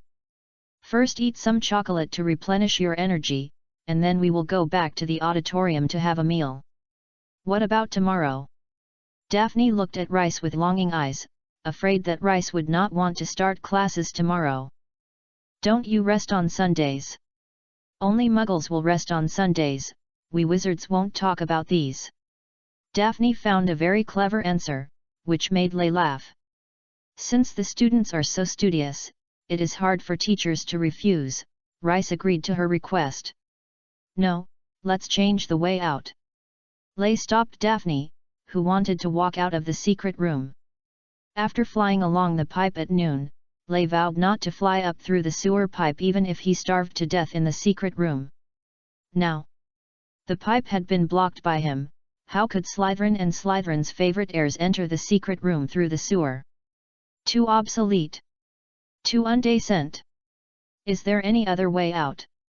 Of course. Lay took Daphne to his statue and stepped on a marble tiles on the ground with his feet. The 2-meter square tiles rose from the ground, holding the two of them slowly rising to a position flush with the statue's face. Rice looked at the statue and said in a snake-like voice, "Open." 1 second passed, 2 seconds passed, 3 seconds. Nothing happened. Rice? Open. He repeated this operation again, but nothing happened. Lay was a little confused. Why did the password he set expire? But there is no big problem. As the real owner of the secret room, Rice has the highest authority here, so he will not be blocked by a password code. The password appears. Rice issued an order to the statue. One of the statue's eyes lit up, and a beam of light shot out from the pupils of the eyes, landing on the marble slab under his feet, showing the statue's current password. Tell me, Slytherin, the greatest of the 4 Hogwarts. Les suddenly fell silent, and then he felt his blood surge, dizzy and chest tightness. Who? Who changed my password to this ghost look? What's even more desperate is that Daphne saw this password. Lay only felt the heat on his face. This is a praising kill. Fortunately, the other 3 old guys couldn't see this password, otherwise they would be laughed at for the rest of their lives. Rice even had auditory hallucinations, and Godric's voice seemed to ring in his ears. He shouted happily, "Hogwarts' greatest giant! Hogwarts' greatest giant!" Rice's eyes were dark. The update is provided. The next update is in the early morning. You can go to bed first and then watch. Chapter 42 will become Malfoy. After quickly turning off the projection of the password, Lay looked at Daphne with guilt. Fortunately the little girl was nothing unusual. She might not see the full picture of the password clearly, or she felt that the sentence was fine. After using permission to change the password back, Rice said the password of the statue for the 3rd time, "Open." There was something going on this time. The huge stone carving face moved, and its mouth opened, forming a huge black hole. After the entrance of the cave appeared, a sound came from inside, as if something was moving in the statue's mouth. Les's face changed and he recognized it all at once. The Snake King who he left in the secret room was awakened. He immediately issued a new order, "Go back and hide," and the sound in the cave gradually stopped. What is that? Daphne was not deaf, so she naturally heard the sound of the Snake King moving. After Rice briefly explained to her, Daphne was silent. So is there a big snake more than 20 feet long hidden in the statue? Daphne doesn't want to get in now. It depends on your opinion on whether it is a sewer pipe that hides dirt and is disgusting, or a tunnel that hides a big snake, which makes people feel more psychologically uncomfortable. Lay did not notice the change in the girl's mentality and took Daphne straight into the statue's mouth. Unlike the first impression given by the outside, the tunnel inside the statue is spacious and flat, and even a candlestick is installed on the wall every few steps. But now the candlesticks are empty, and Rice can only summon a ball of flame to light them. There were traces of large snakes crawling over the ground, which was obviously left by the Snake King. Daphne was still a little worried, afraid of meeting the terrifying monster at a certain corner. Fortunately, the Snake King hid very thoroughly, and she could not find any trace of the snake monster until the end of the tunnel. Actually, the spells laid here are similar to those on the backyard wall of the Broken Cauldron Bar. In the future, you will naturally be able to detect them after your mastery of magic is more profound. Rice stood in front of a thick stone wall and talked to Daphne with her. After he said this, Daphne began to wonder what the world in Rice's eyes looked like. Am I like ordinary people, but I will be more sensitive to magic? Of course, if I notice something strange and gather magic in my eyes, what I see will indeed change, and I can see the flow of magic. For example, now, in the eyes of ordinary people, this is an ordinary wall, but in my eyes, the entire wall is shining with a shimmer of magic. Daphne opened her eyes wide and stared at the wall seriously, but her eyes were sore and she could not sense the flow of magic inside the wall. You are still a little short of time now, so there will be no problem in the future. After comforting the little girl a little, Lay put his wand on a stone brick. Count 7 down and 7 horizontally. As soon as the magic wand poked, the stone brick sank and then disappeared. Then, like a chain reaction, the entire stone wall disappeared, exposing the exit. Walking out of the tunnel, Daphne recognized their location. Next to the underground dock they arrived by boat on the day of the opening ceremony. On the way back to the common room, Daphne couldn't help asking about tomorrow's teaching content. Rice told her that he planned to let her review today's flying magic and then teach her a practical protective spell. This spell has a simplified version in the modern magic world, called the Iron Armor spell, which is a relatively advanced spell that many Hogwarts graduates can't use. In Rice's opinion, this spell is far less useful than Daphne's defensive magic. It is too rigid. Since the requirements for the caster are high, beginners cannot use it, but for the magician master, the upper limit of this spell is given to the magician. Not tall enough, a bit flashy. Unlike their own defensive magic, beginners can also use it after a period of practice. It is nothing more than weak defense. However, as the caster's strength increases, the defense of the spell can be stacked upwards almost infinitely. As Rice expected, Daphne learned this spell in just one day. She can mobilize her magic power and form a thin layer of protective shield in front of her. Although she may not even be able to stop the bricks that hit her, it is also a breakthrough from 0 to 1, and the rest only needs to be handed over to time. This made Les quite surprised. He had found a treasure, and his ability was also considered to have found the inheritance. After attending class seriously for a week, Rice began to adjust the pace of life to a state of satisfaction. What? There is a magic history on Monday. Very good, my weekend will be 3 days from now. What? The professor assigned a lot of homework. No big problem, Daphne, come here, I'll give you a glitch. Back to Hogwarts, life has nourished a lot. He no longer needs to prepare lessons every day, worry about the stupid, crazy, medieval semi-illiterate little wizard, and no longer has to solve the mess that the energetic students have broken out. After some comparison, Lay inexplicably felt a sense of happiness. Especially when he saw Professor Snape cursing and busy dealing with the mess left by students, he would be glad that the dean of the college is not himself now. Malfoy, who had had a conflict with him before, seemed to have sued him for his father, but Lucius Malfoy seemed to have no intention of standing up for him for the time being. Malfoy, who failed to get his father's support, quickly forgot the little friction between him and Rice, and instead targeted the child named Harry Potter. Rice could see that at first he wanted to be friends with Porter, but the reputation of Slytherin Academy dragged him down and directly strangled the buds of the two of them in the cradle. Of course, the bad reputation of the college is only a secondary factor, and Malfoy's bad personality is the main reason. He is high profile and ostentatious, and it is disgusting. If he hadn't had a good father, he would have been locked in the toilet by senior students in the academy. In the first week of school, Malfoy kept showing off his prominent family background to the people around him. By the second week, the topic turned into Quidditch, who talked about flying all day long and whined loudly at the dining table that the freshman was not eligible for the academy Quidditch team. He likes to run to Daphne near him and boast about his flight stories when he was a child. The content of the story changes rapidly, but the result is consistent. Draco Malfoy, who is good at flying, thrillingly avoids a Muggle helicopter. Daphne, who had already experienced the beauty of flying, was not concerned about it, but Malfoy was too annoyed, so she finally couldn't help it. At that time, my hair was only a few inches from the propeller, and I could even feel the powerful whirlwind.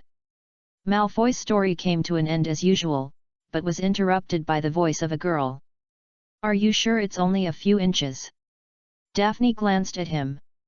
Of course. Malfoy promised, patting his chest. Daphne didn't say anything. She had heard of a helicopter like a Muggle vehicle. After she briefly described the structure of the helicopter, Lay turned a pair of knife and fork on the table into the helicopter looks like and turns a piece of roasted steak into a villain riding a broom. In Malfoy's confused gaze, Daphne controlled the villain to fly towards the helicopter floating in the air, and then... bang! The villain was sucked in by the propeller and was stirred into meat sauce in an instant. The meat sauce and grease splashed everywhere, and a drop directly stuck on Malfoy's face, who was completely stunned. So how did you resist it? Or is the medical technology of the Malfoy family far ahead of the point where they can restore meat sauce to the human body? Daphne looked at Malfoy and smiled. Malfoy. Daphne killed the discussion. The update will be presented, and the second update will be available when you wake up. Chapter 43 Slytherin failed to master skills. Quidditch, I didn't expect this movement to become so popular. After helping Daphne get rid of the noisy Malfoy, Rice only felt that things are impermanent. Do you know? Quidditch and Slytherin have a lot of connections. Rice, on a whim, decided to tell the little wizards around him a story related to the origin of Quidditch. At Slytherin Academy, there is never a shortage of listeners to the stories you tell about Salazar Slytherin. As soon as Rice finished speaking, he noticed several gazes that were either open or secretly. There is no doubt that Quidditch is the most popular sports today, but do you know that in the 11th century when the Big Four was active, Quidditch was a sport that was so unpopular that it could not be more unpopular. Stones, air collisions, these movements are more well known than it. More and more people pricked their ears. Several sports mentioned by Rice are popular sports that once flourished in the Middle Ages but have disappeared. Their extinction is related to their dangers. For example, catching stones is an extremely violent and dangerous game. Each contestant had to tie a crucible to his head with a belt and then use the crucible above his head to catch the stones falling from a height of 100 feet. These stones were still cursed. It is conceivable how high the casualty rate of this kind of game is. The name of this game is literally translated as injured head. People who have no problem with their heads will not play this game. The birth of Quidditch's sport is inseparable from a witch named Getty Kiddell. Rice began to tell the young wizards the story that happened that year. Ha! Godric, I'm flying. Salazar Slytherin drove the broom and circled around the sky.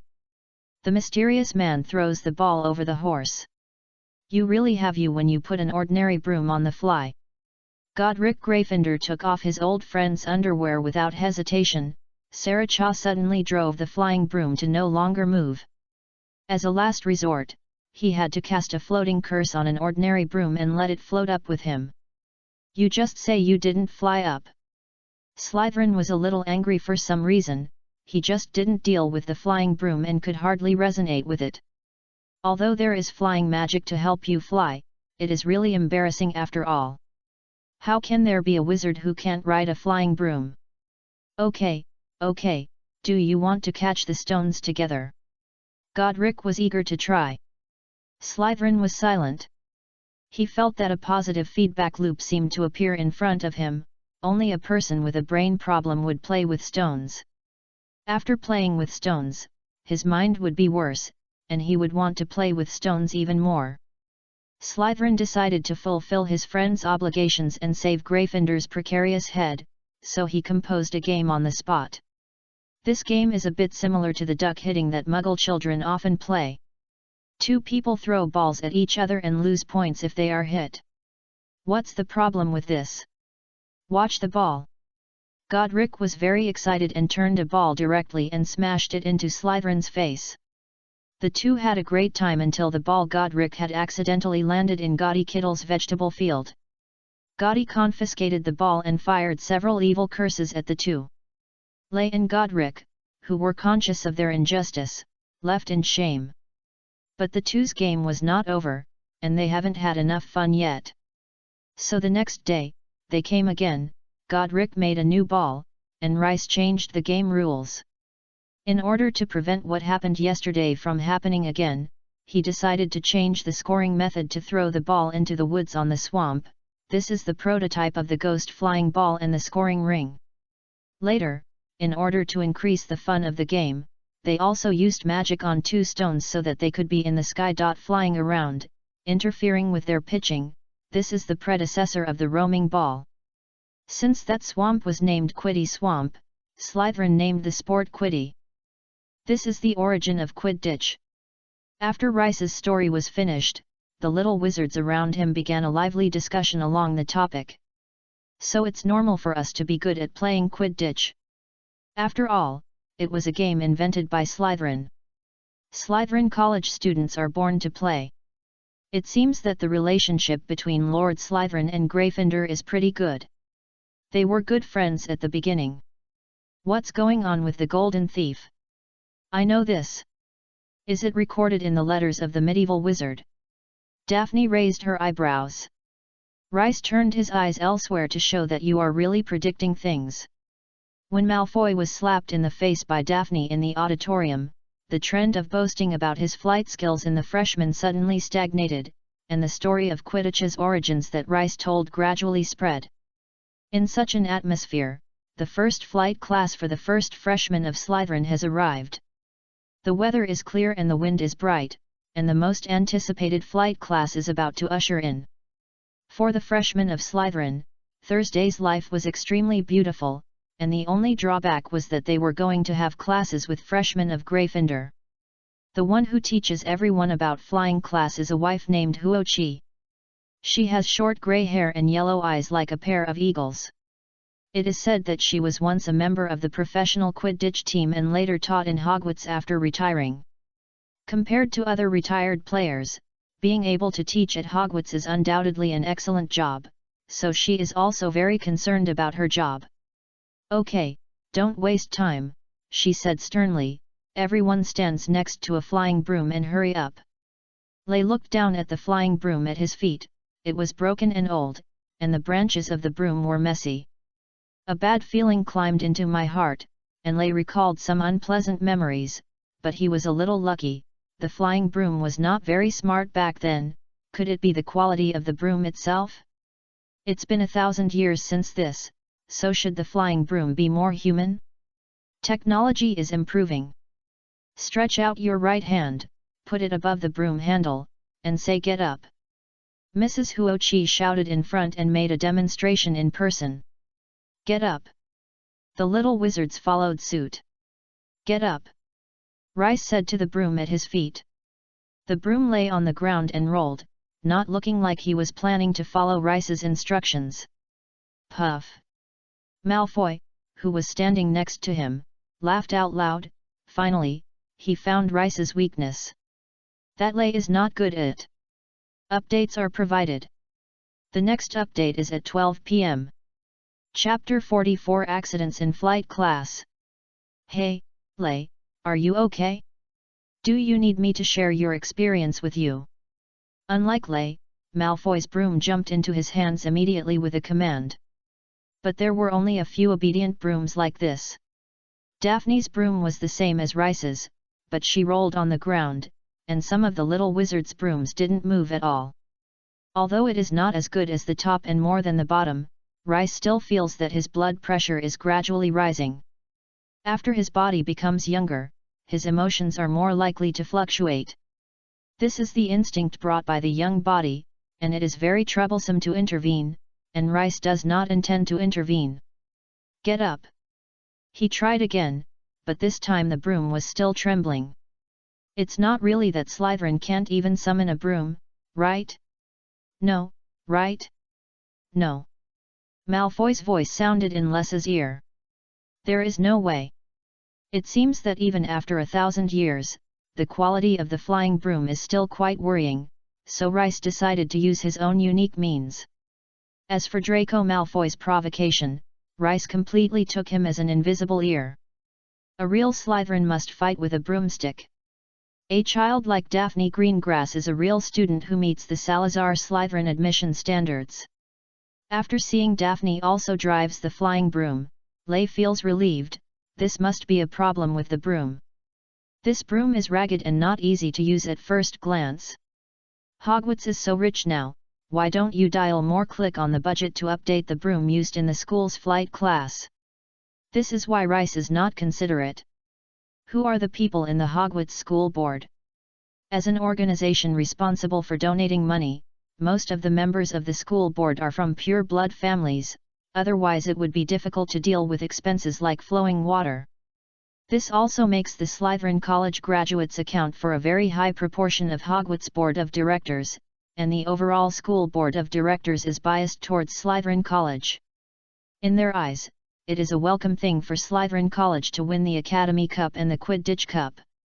Then it is very necessary to weaken the other three academies as much as possible. How to do it? No matter how rich the school managers were, they could not hire a few professional players to participate in the competition, so they set their minds on the broom they used during the game. For most students, a flying broom is a luxury.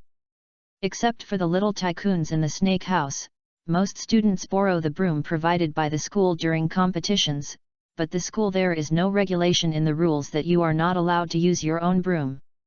Just like the Muggle racing competition, one group of people uses a scooter worth 100,000 yuan, and another group of people use supercars. It is definitely the one who uses supercars to take the lead. As a result, the free-to-play broom provided by Hogwarts has not been updated, all of which are swept and common old styles, while the Slytherin Quidditch team uses the best performance broom. This is also one of the reasons why the Slytherin team is easy to achieve results. While Rice and the flying broom were breathing, Mrs. Huochi was demonstrating to the freshmen in front of the team how to ride the broom without sliding down from her head. There are two mainstream riding methods for brooms: side stride and riding stride. Rice finally gave up the traditional way of awakening the broom and used his unique secret floating curse to change to it. However, he will soon understand where the flying broom has made a technical breakthrough in the past 1,000 years. The medieval flying broom was an ordinary sweeping broom and then attached a floating spell to it so that it could fly under the control of a wizard. Brooms are very different after 1,000 years. They are basically equipped with a spell that can effectively resist magical interference. Ordinary floating curse cannot interfere with the flying broom, only powerful black magic can do it. In other words, Rice's method won't work. Rice? His curse failed, and the broom lay motionless on the ground, and it was not even as effective as his verbal orders. Malfoy's teasing eyes seemed to turn into substance, slashing around Rice and the broom on the ground. Daphne, who was standing aside, also faced the same dilemma as Rice. She was obviously under a lot of pressure because she could not wake up the broom. She struggled for a while and decided to bend down and pick up the broom. Although she was a little embarrassed, she had no choice. She still had to learn how to ride a broom. Rice snorted coldly. He would never bend down. A small anti-curse wants to stop me? In his opinion, the spell on the broom has more symbolic meaning than practical meaning, commonly known as guarding against gentlemen but not villains. He directly increased his efforts, but an accident happened. The school's broom was disrepaired and was full of old antiques. In addition, it was the first time that this spell was cracked, which led to Lay overestimating the anti-spell included on the broom. Strength. The curse after he strengthened his power broke the barrier of the anti-curse like a flood and escaped. All the more than 20 brooms around him were disturbed by him. Swish swish swish swish. Only Mrs. Huochi, Malfoy, and Harry, who had an amazing control over brooms or had a good quality of brooms, held the flying broom in their hands, and the rest of the brooms were all out of control and flew into the sky like a rocket. In just a moment, more than 20 brooms flew into the 20-foot sky. Lay. He really didn't expect that the school's broom was so fragile, and the curse on it was cracked by him in an instant. Rice reflected on it, and it was highly likely that this would not happen if the power of the spell was reduced to 1/10. Flying broom, Leyland is too strong to let him use all his strength in flight class. I feel sorry for him. Rice's reflection cannot make the brooms fall off. With the collective rampage of the flying broom, the whole class fell into chaos. Mrs. Huochi didn't care about the students anymore. She hurriedly rode the broom and rushed into the sky to catch the escaped brooms. In the chaos, Malfoy noticed Harry holding a broom like himself. Didn't he even let it go? It's really incredible. Wait a moment. Malfoy's inspiration flashed and a bad idea passed by his heart. Hey, Potter, do you have the courage to compete with me? He raised an eyebrow and looked at Harry with a provocative look. What do you want to say, Malfoy? Harry was very disgusted with Malfoy. He had never thought that anyone would disgust him more than Dolly until he met Draco Malfoy. How about comparing who can grab more brooms? Malfoy pointed to the brooms flying into the sky. Get some face. Ron, who was standing aside, couldn't help but hear Malfoy's words. He said angrily, compare with a person who has just touched the flying broom for less than 5 minutes, good luck. Okay, pretend I didn't say it. Malfoy shrugged, with a look of you're right, and rode a broom and took off directly. The second update is in the morning. Chapter 45 Daphne, that's it? Looking at Malfoy rushing into the sky with a burst of exclamations, Harry felt a ball of fire burning in his chest. Don't listen to him nonsense, Harry, he is just deliberately irritating you. Ron knew his friends quite well, so he quickly persuaded him. However, Ron's words didn't work. Harry was usually a friendly and easygoing person, but when he decided on something, no one could change his mind. He rode on the broom in the posture taught by Mrs. Huoqi, kicked the ground hard, and rushed into the sky like Malfoy. Harry! Ron's face turned pale in an instant. Harry had been living at his aunt's house before, and he had never even touched the flying broom. If he flew up like this, the consequences would be unimaginable. Harry and Malfoy flew into the sky one after another, shocking the freshmen of Gryffindor and Slytherin. Gasps and screams came one after another, and even heard them dozens of feet away. At this time, Mrs. Huoqi had already caught 2 out-of-control brooms. She was originally disregarded by the screams on the ground. The little wizard had never seen a big scene. It is normal to be shocked and suddenly, so you have to grab the brooms quickly, otherwise, with the school board's urinary nature, you should not expect to ride a flying broom in this semester. But when she caught a black shadow with green in the afterglow, she realized the seriousness of the problem. She turned her head suddenly and found that 2 little wizards were flying into the sky on brooms. Mrs. Huoqi felt 2 scoundrels knocking on her head one after another, making her eyes dark. After she woke up and recovered her reason a little, she yelled with all her strength, "Stop, you two!" However, if the 2 little wizards who came to heaven were obediently because of the teacher's shout, they would not have flew into the sky. Malfoy didn't take Mrs. Huoqi seriously at all, and Harry also selectively ignored Mrs. Huoqi's words because of his gradual passion. Malfoy rushed under a broom, raised his arm and grabbed it in his hand. After succeeding, Malfoy laughed loudly and fell to the ground with a broom on his arms. Harry was not willing to be outdone. He rode a broom for the first time and flew into the sky for the first time. He seemed to be born with knowing how to fly. He leaned forward and held the broom tightly with his hands, which shot towards the ownerless brooms in the sky like a javelin. In the blink of an eye, he was level with 2 brooms. Harry drew his bow left and right, steadily holding the 2 headless flies like brooms in his hands, clamping the broom under his crotch with his legs. The broom turned his head suddenly and looked to the ground. Swipe away! The little wizards watching the battle on the ground all clapped, but after seeing Harry's amazing speed dive, they exclaimed in surprise. Malfoy couldn't help but feel proud when he saw the classmate on the ground. Just as he landed proudly towards the ground, Harry whistled past him on a broom, leaving only a chic back for him. Malfoy was full of surprise.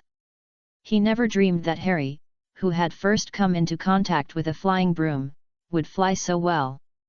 Seeing Harry fall into Gryffindor's team and win cheers, Malfoy couldn't help but curl his lips and secretly scolded Harry for stealing his limelight. After a little thought, he thought of a cooler way to implement it. As if he had seen nothing, Malfoy, who had forgot Harry's mind, landed on the ground in a drifting position, and happened to stop in front of Daphne.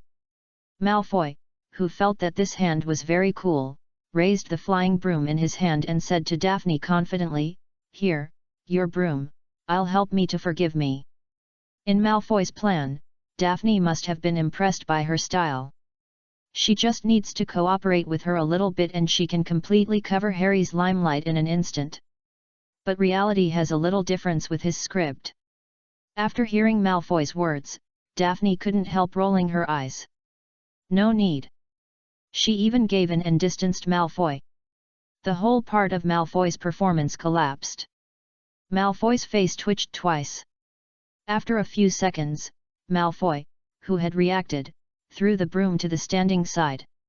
Pansy then pushed the ground with both feet and flew towards the sky again.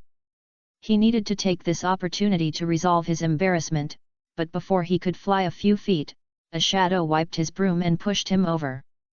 Malfoy thought it was Porter, but when he looked closely, he found that it was Daphne.